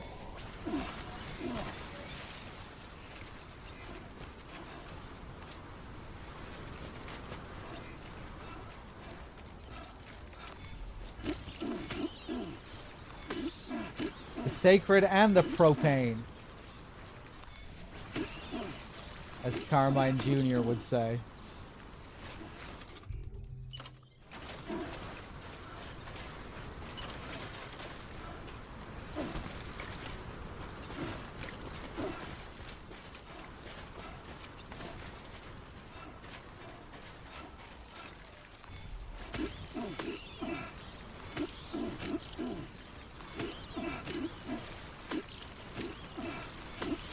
Yes, give me all the cryptobiotes. Oh my god.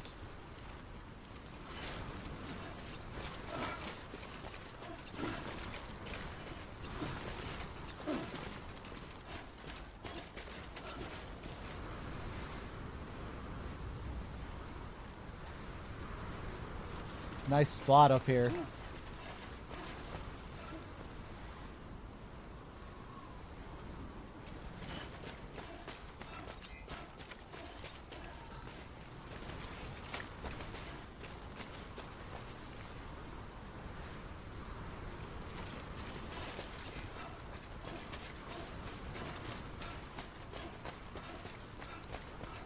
There's the waterfall all the way back there.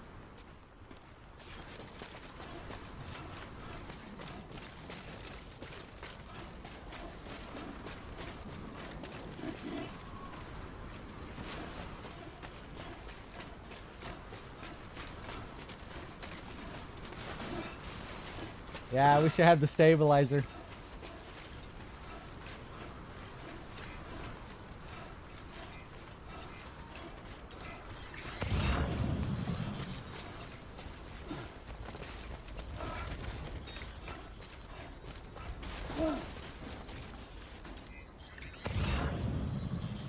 Just wondering if it's worth going over to that point. Probably not, but I kind of want to do it anyway.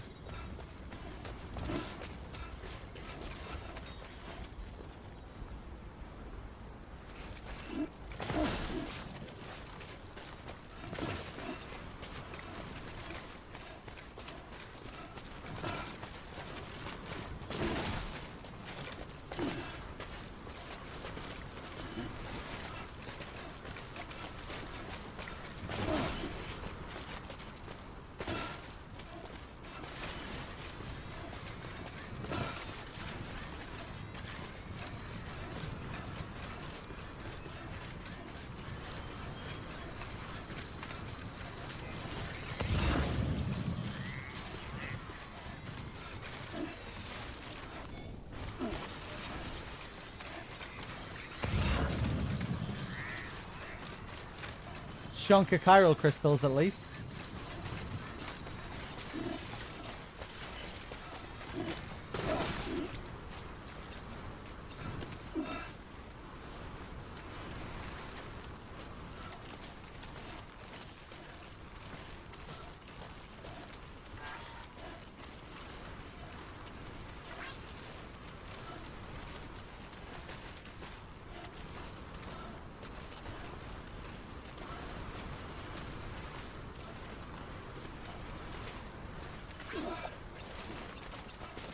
Ah. Maybe you didn't deserve all those likes. Hold up.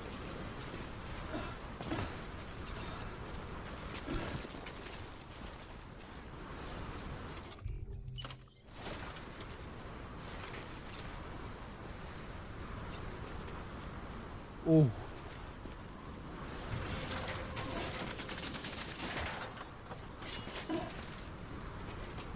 Oh, I misread that.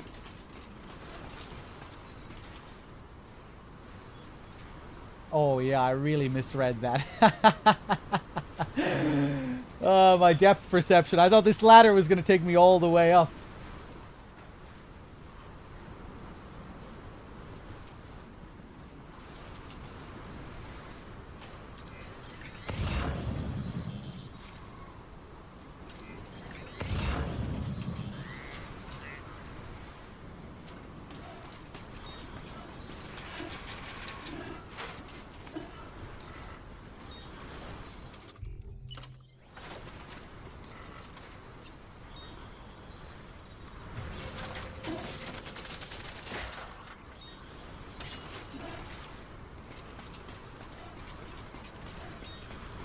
Hey, that's more like it.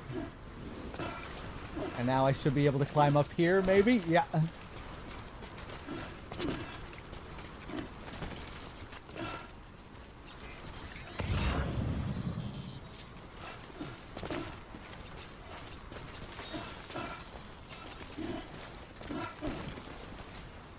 Sweet. Good morning, Sam.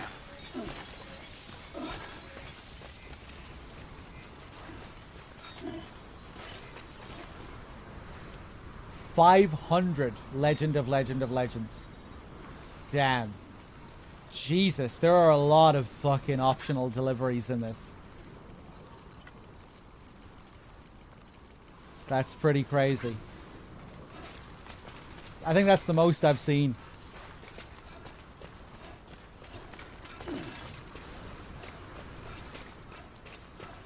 Is 500 the max? He's done all of them.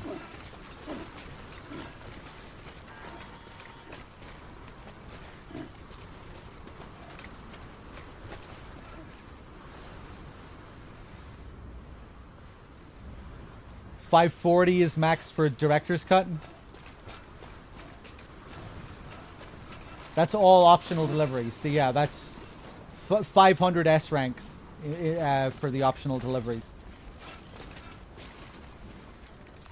500 optional delivery S ranks.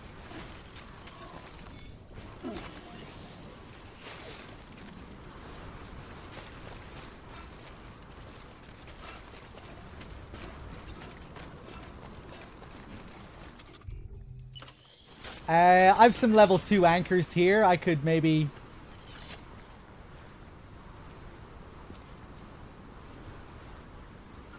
place a couple here.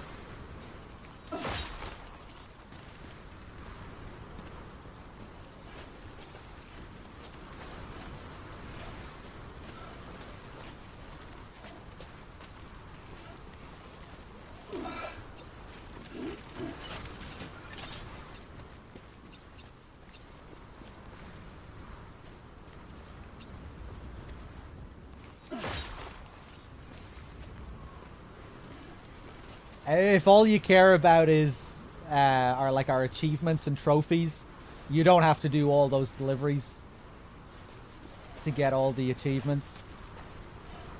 I think all you have to do is 5-star all the preppers, which is like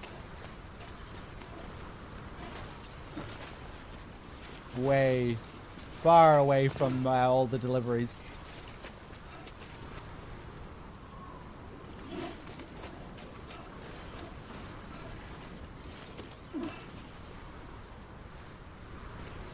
Hold on.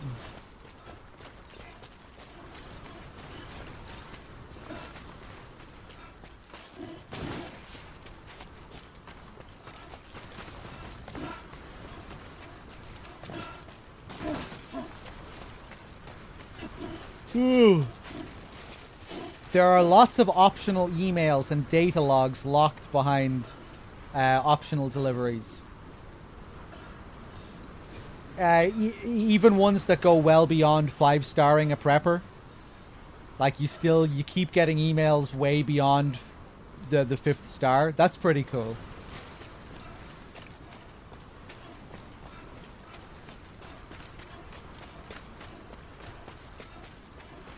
If that's the case. I figured the emails and the interviews would stop shortly after 5-starring. For the most part. Maybe they do for the most part, but I really enjoy a lot of the emails.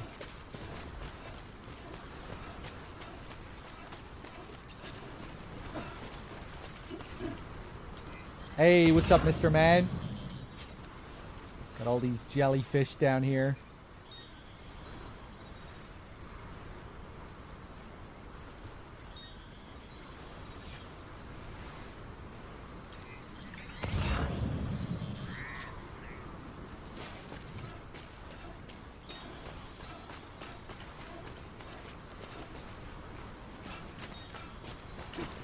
Okay, I guess we'll head back down.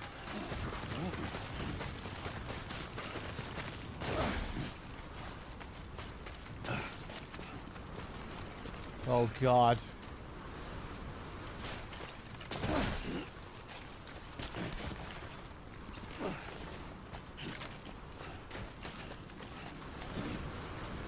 What are we doing exactly? I just wanted to check out this part of the map that I'd never been to before. Just a bit of sightseeing, really. We found a Shinto Torii gate. Just you, yourself, and Which was cool. A memory chip and some chiral crystals. But mainly just the... I mainly just came here for the vibes. Just to check out this part of the land, which I'd never been to before.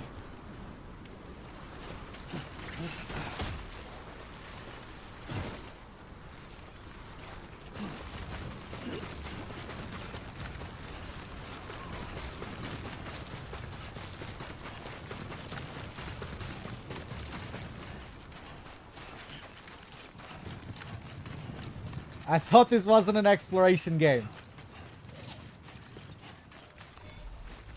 It isn't.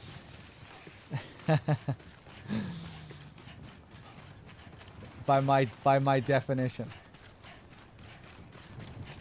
And maybe you could say this is like one of the few moments where I am actually just going out to a piece of land for the sake of it. But 99% of the time, this is not an exploration game. It's a game about doing your fucking job and working for the company. About busting your ass making deliveries.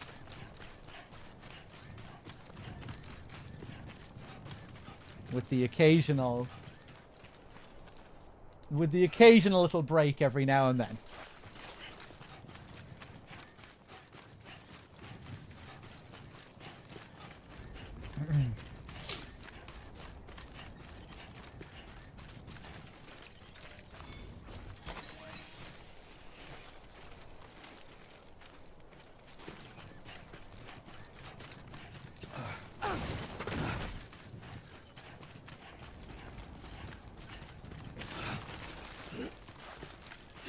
We're beside the Timefall farm.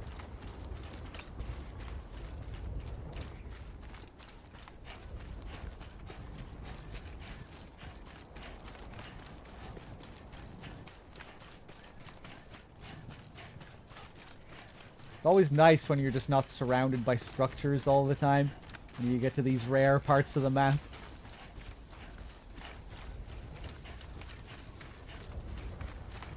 All that online graffiti sprayed all over the place.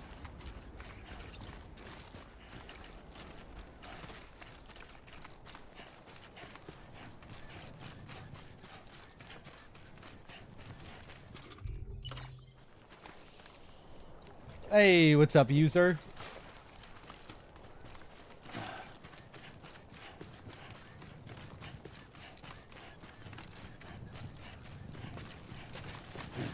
Okay, I think we'll go up to the weather station.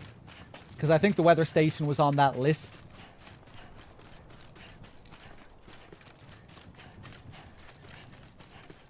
And then we'll zip over to the craftsman and see if he has anything for the first prepper.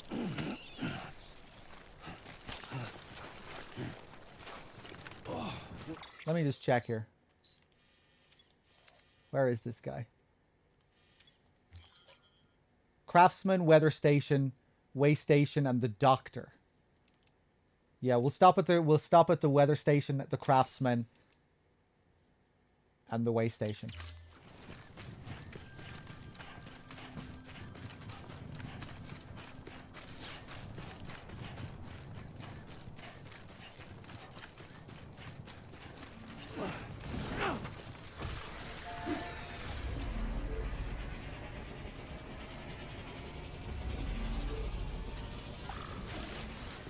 I just want to bring him onto the network more than anything. I would like the Santa hat, but what I really want is just to finish the road. And I need him on the network so I can make use of other players' materials for that one paver that's outside of the network.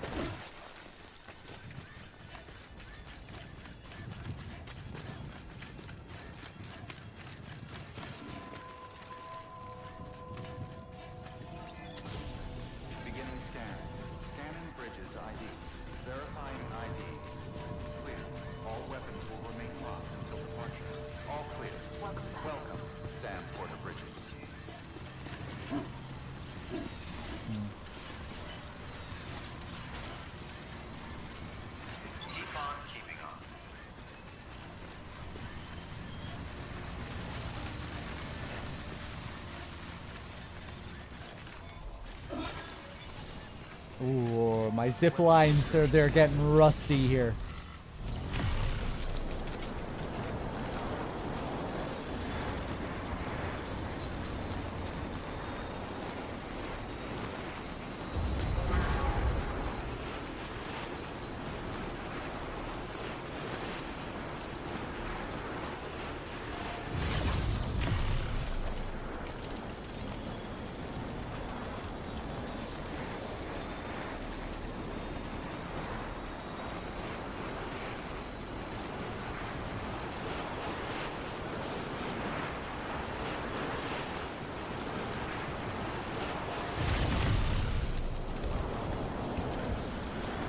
Hey, what's up, Bilbus?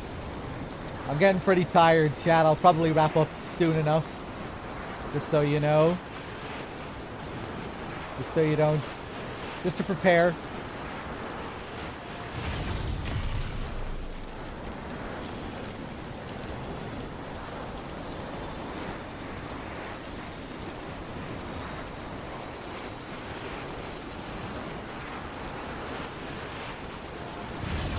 I can't stop streaming this early. I can do whatever I want, Gandalf.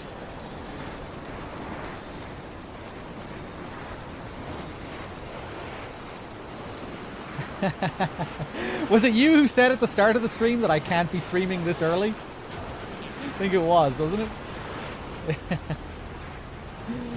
Okay, let's get dropped off here. Begin scan. Scanning bridges ID. Verifying weapons Man, this is looking busted here. Look at this zip line.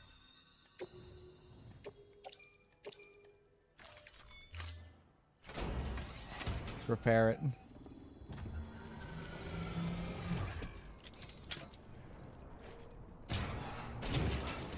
Beginning scan. Scanning bridges ID. Verifying ID. Clear. All weapons will remain locked.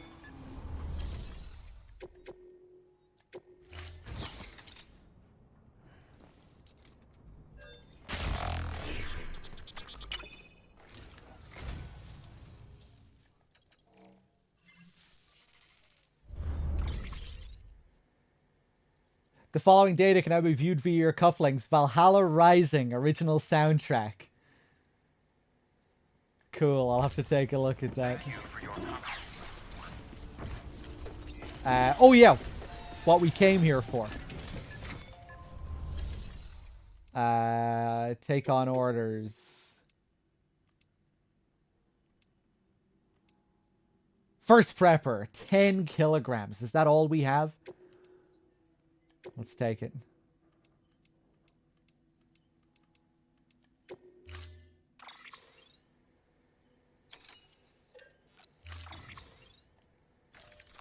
Disc-based media. All right. Let's head out. Next stop, Craftsman.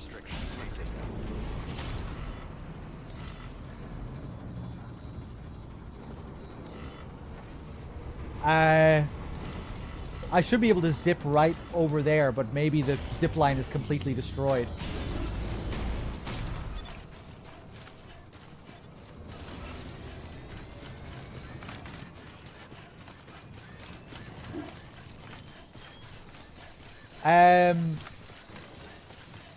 I've been in the middle of rewatching Copenhagen Cowboy to decide whether I like it or not.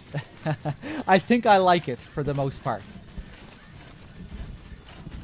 There are parts of it and episodes that I really enjoyed. I really loved the first episode. In particular, I think.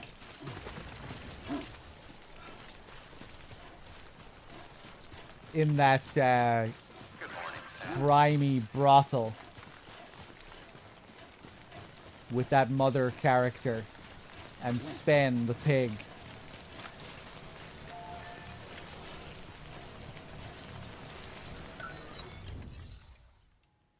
Some gorgeous cinematography as well, especially in that first episode. I'm not sure if I ever saw Refn use like natural lighting like he did, or what seemed to be natural lighting. You know, you'd have a couple of scenes that were just like completely bathed in his typical neon aesthetic, and then it would cut to this daylight scene in the house with just normal light coming through the windows, but it still looked so striking because the wallpaper and the furniture and everything still looked so kind of strange and colorful. I really liked just those sets, the house that they were in, and just the whole atmosphere of that place, that setting in the first episode. Yeah, it looks like we have to completely repair this thing.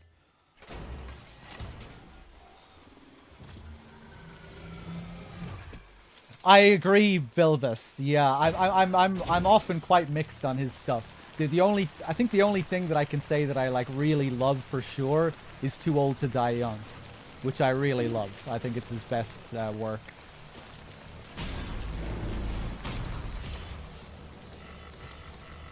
Yeah, we have to fix this other one down here as well. But yeah, I really liked that first episode. there's a hilarious scene in the second episode as well. You know when the mother character is trying to decide what to do with Mew, and she brings round her friend, who's like some spiritualist. You know, she reads her energy to find out what to do with her. That scene is ridiculous.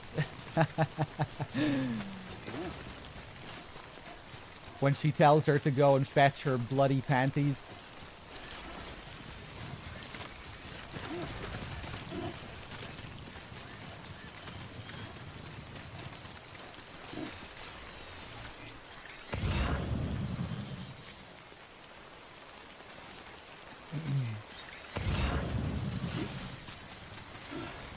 Oof.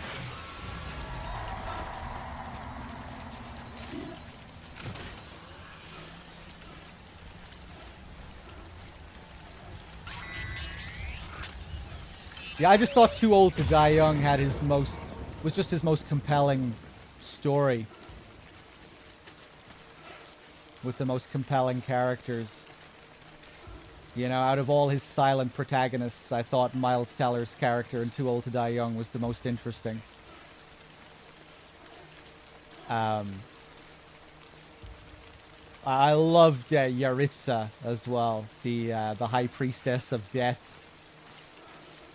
And the girl who played her, I thought she was great.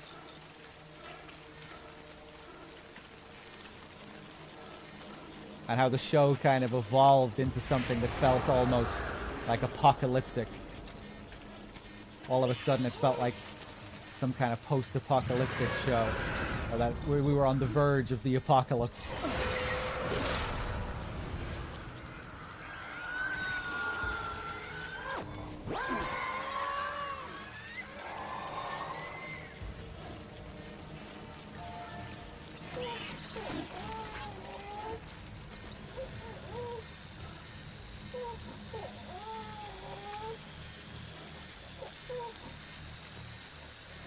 Let's repair this.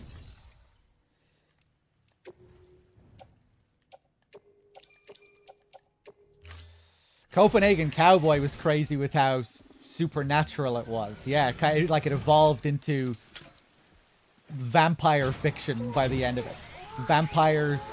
A vampire movie crossed with a superhero movie, crossed with a western, crossed with a neo-noir. Very, very wild, the blending of genres.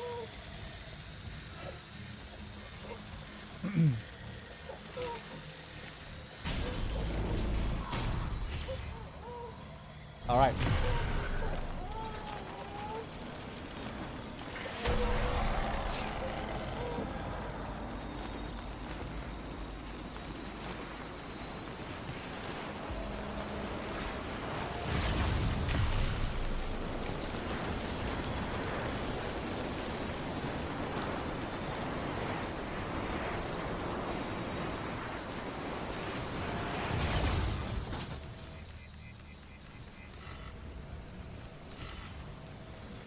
The metallic screech. And the final scene. Or the final scene was Kojima's scene, actually. So not that scene.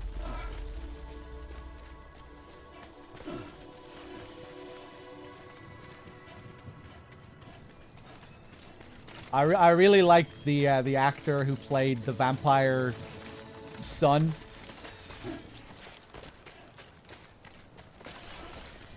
What a creepy face he had.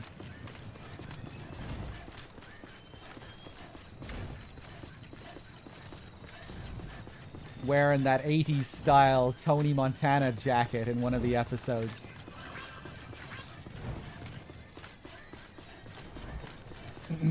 What are we talking about? Refn's new show, Copenhagen Cowboy, on Netflix. Kojima has a cameo in it. Verifying ID. Clear. All weapons will remain locked until departure. All clear. Yeah, up to the craftsman. Porter bridges. Weapons I guess we'll just zoom over to him from here. Yeah.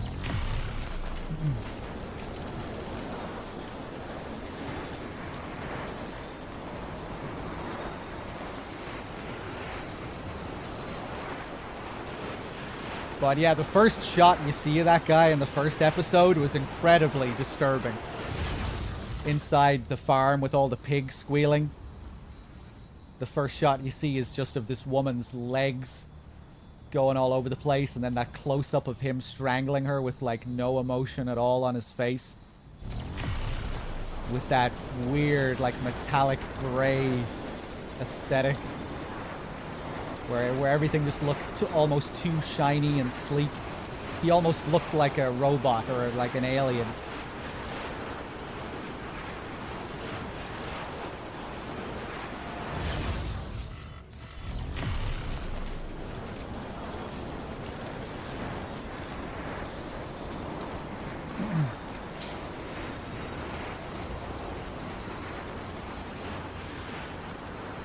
What show is this? Copenhagen Cowboy. Nicholas Winding Refn's new Netflix show, which features a Kojima cameo. I don't know where I'm going. This isn't where I want to be. My other zipline must be completely fucked as well now. Hartman's show, yeah.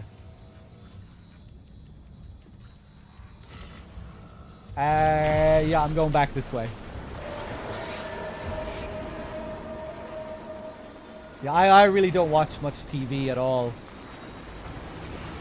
Just the occasional show.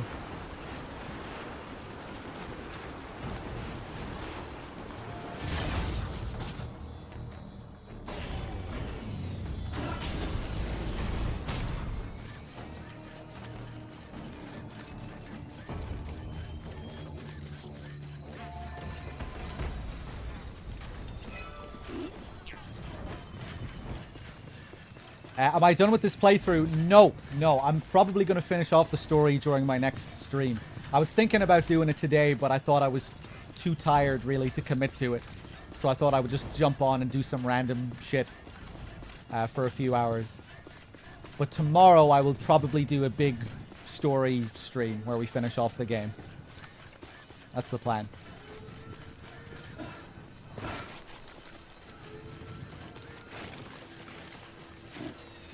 Oh. What?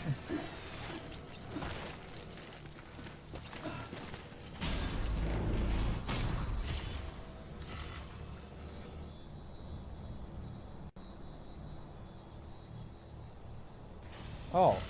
Okay. Weird.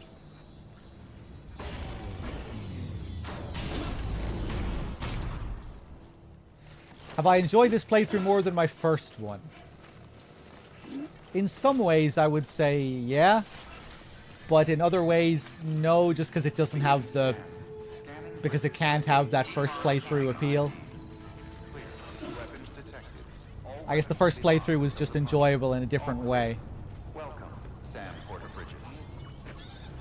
A big part of what was so enjoyable about the first playthrough, I thought, was just not really knowing how the game worked. You know, just it had that sense of discovery that you don't really have in following playthroughs.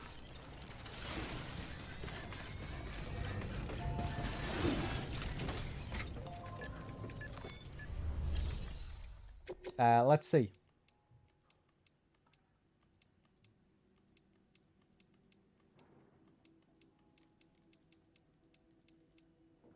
First prepper, 5 kilograms. Sure.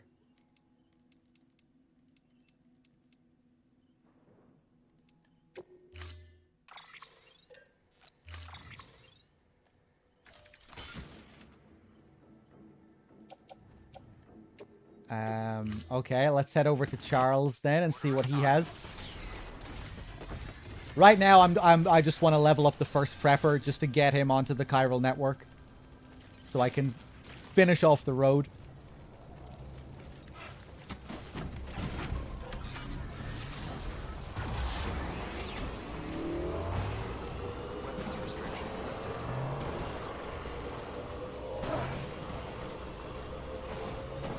I was looking at the chat again there.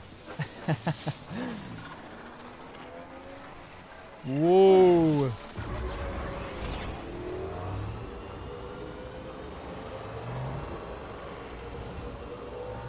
But yeah, on my first playthrough, I didn't really focus on maxing out preppers or any of that kind of thing.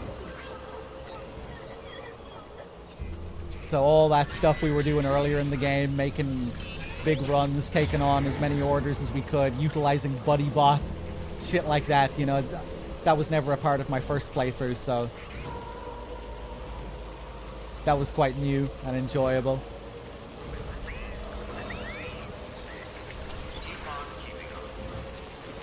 Being a pure mule.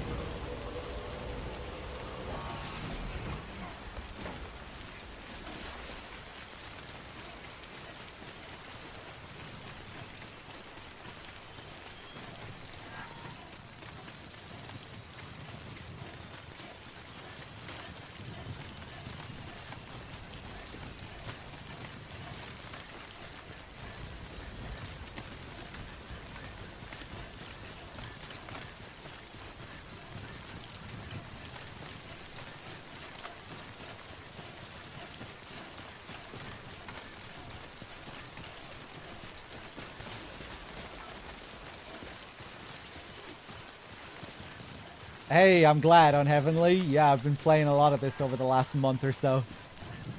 Woo! Bit of a freeze there. Beginning scan. Scanning bridges ID. Verifying ID. Clear. All weapons will remain locked until departure. All clear. Welcome, Sam Porter Bridges.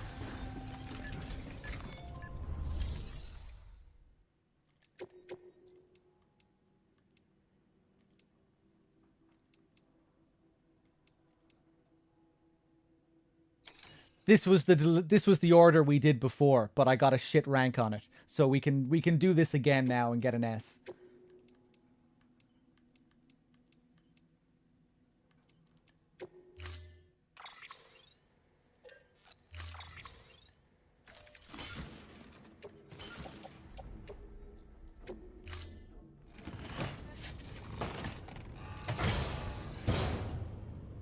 Order assigned.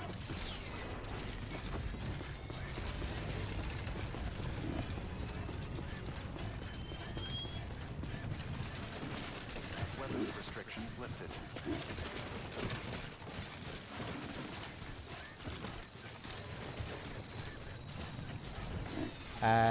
Nope.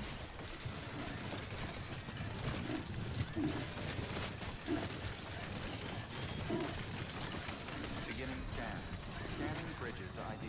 Verifying ID. Clear. All weapons will remain locked until departure. All clear. Weapons restrictions lifted.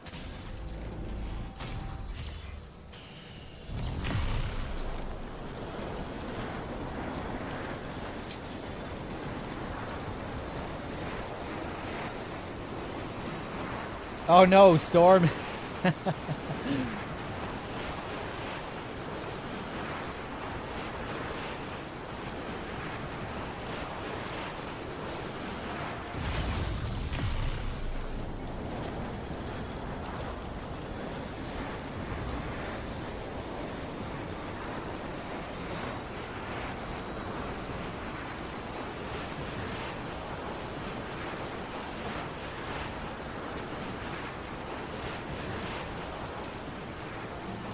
Okay, please, game, let this be it. I'm sick of thinking about this first prepper asshole.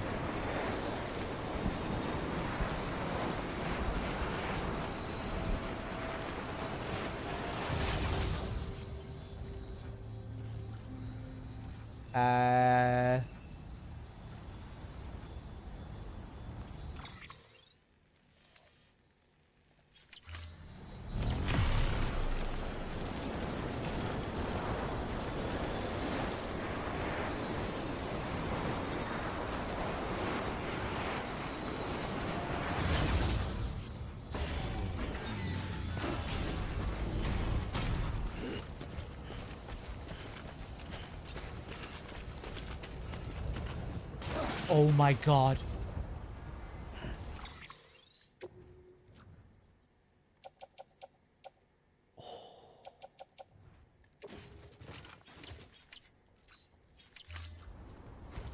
So lucky.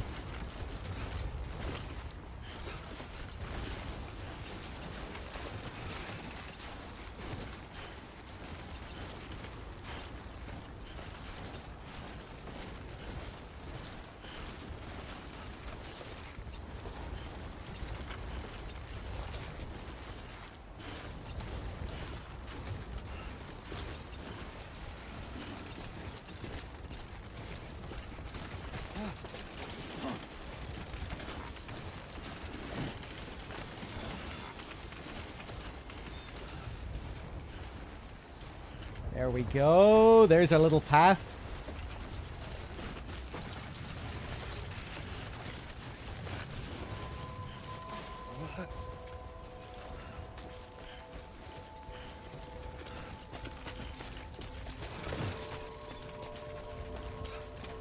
Beginning scan. Scanning bridges. Hey, Manquitos. Fragile Express ID verified. All weapons will remain locked until departure. Cargo verified. Thank you.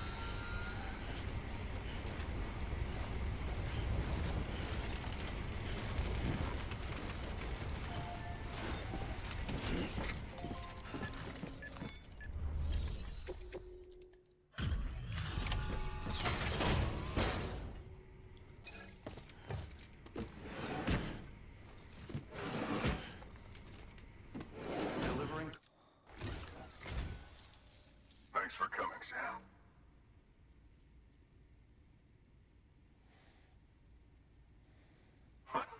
The legend delivers. Took real good care of this, I can tell.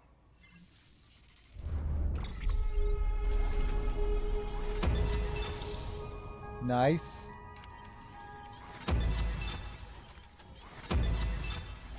Yeah, and I get barely anything for the other two because they're such small deliveries. You can hook me up to the network, right? Just the network. Not much I'll accept. But you leave me the fuck out of your great new nation. Got it?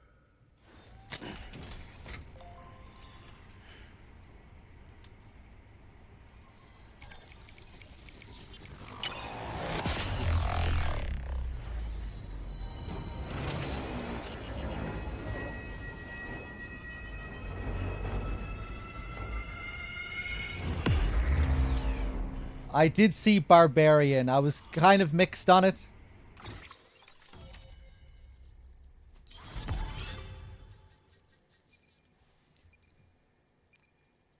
I thought it fell off a bit once you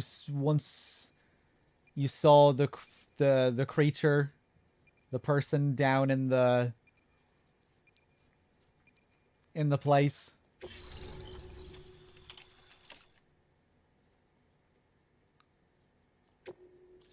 Once you saw the thing in the basement.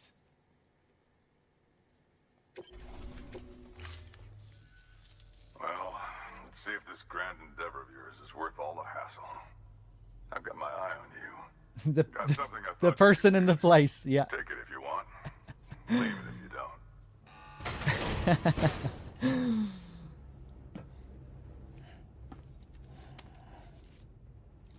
The creature in the basement. The person in the basement. The thing. The reveal.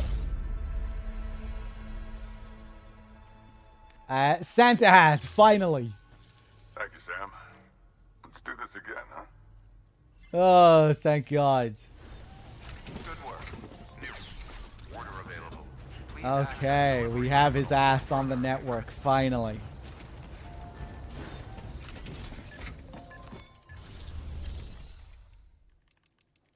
What orders do you have for me?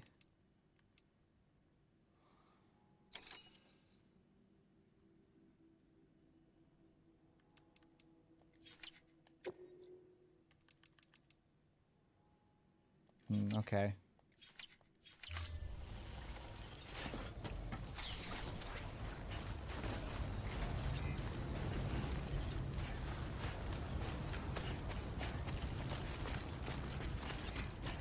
Weapons restrictions lifted.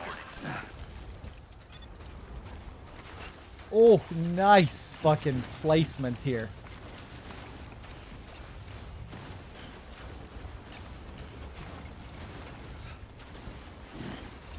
Really nice. Your work is greatly appreciated.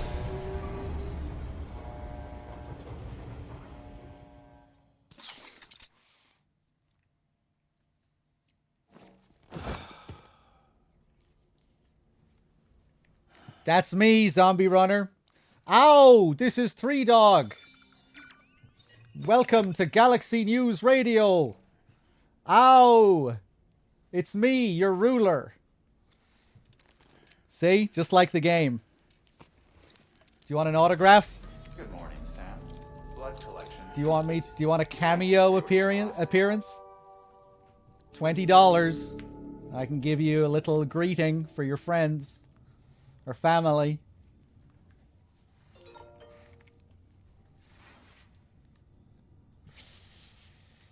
Let me zip over to Mountain Knot City, and I think I'll do the pizza delivery here. Been a while, Sam. Shut up.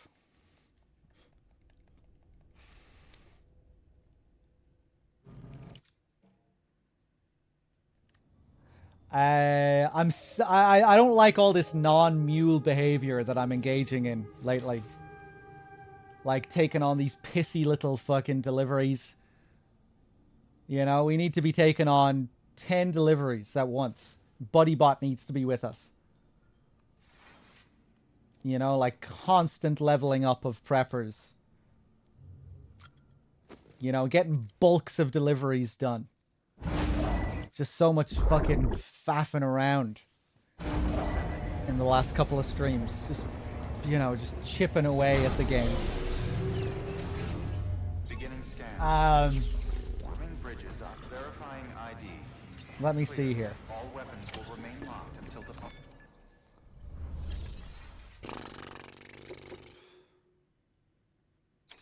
Another V recovery chip from there. Fresh pizza delivery.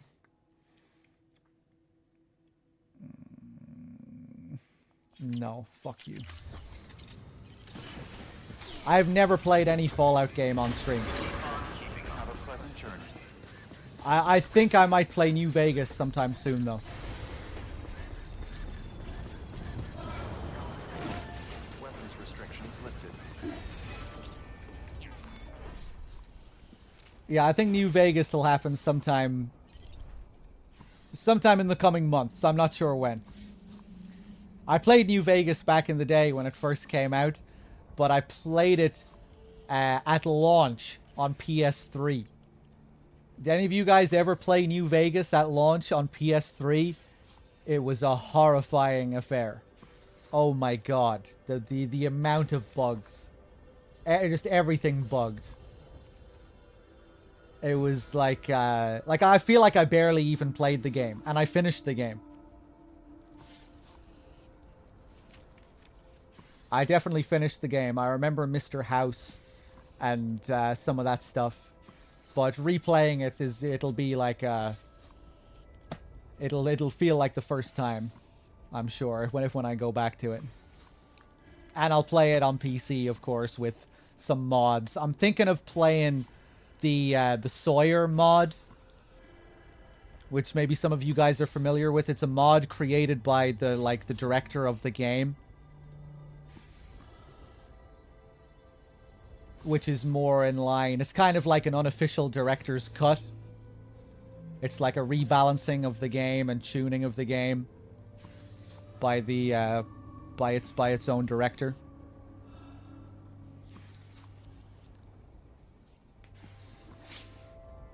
It was Dim who told me about this mod, Mr. Man.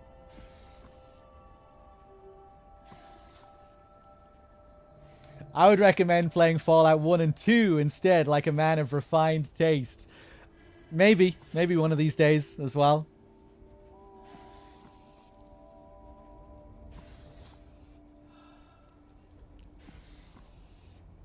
Just a little longer. The director released a mod for New Vegas, yeah. It's called what is it called? The J Sawyer patch or something like that. And I think there is a fan update of the director patch. When I looked it up, there's like someone else took his thing and they'd like ironed it out even more. Because apparently it has some issues and buggy things. No one's home. Yeah, I think I'm going to leave it here for now, guys. Yeah,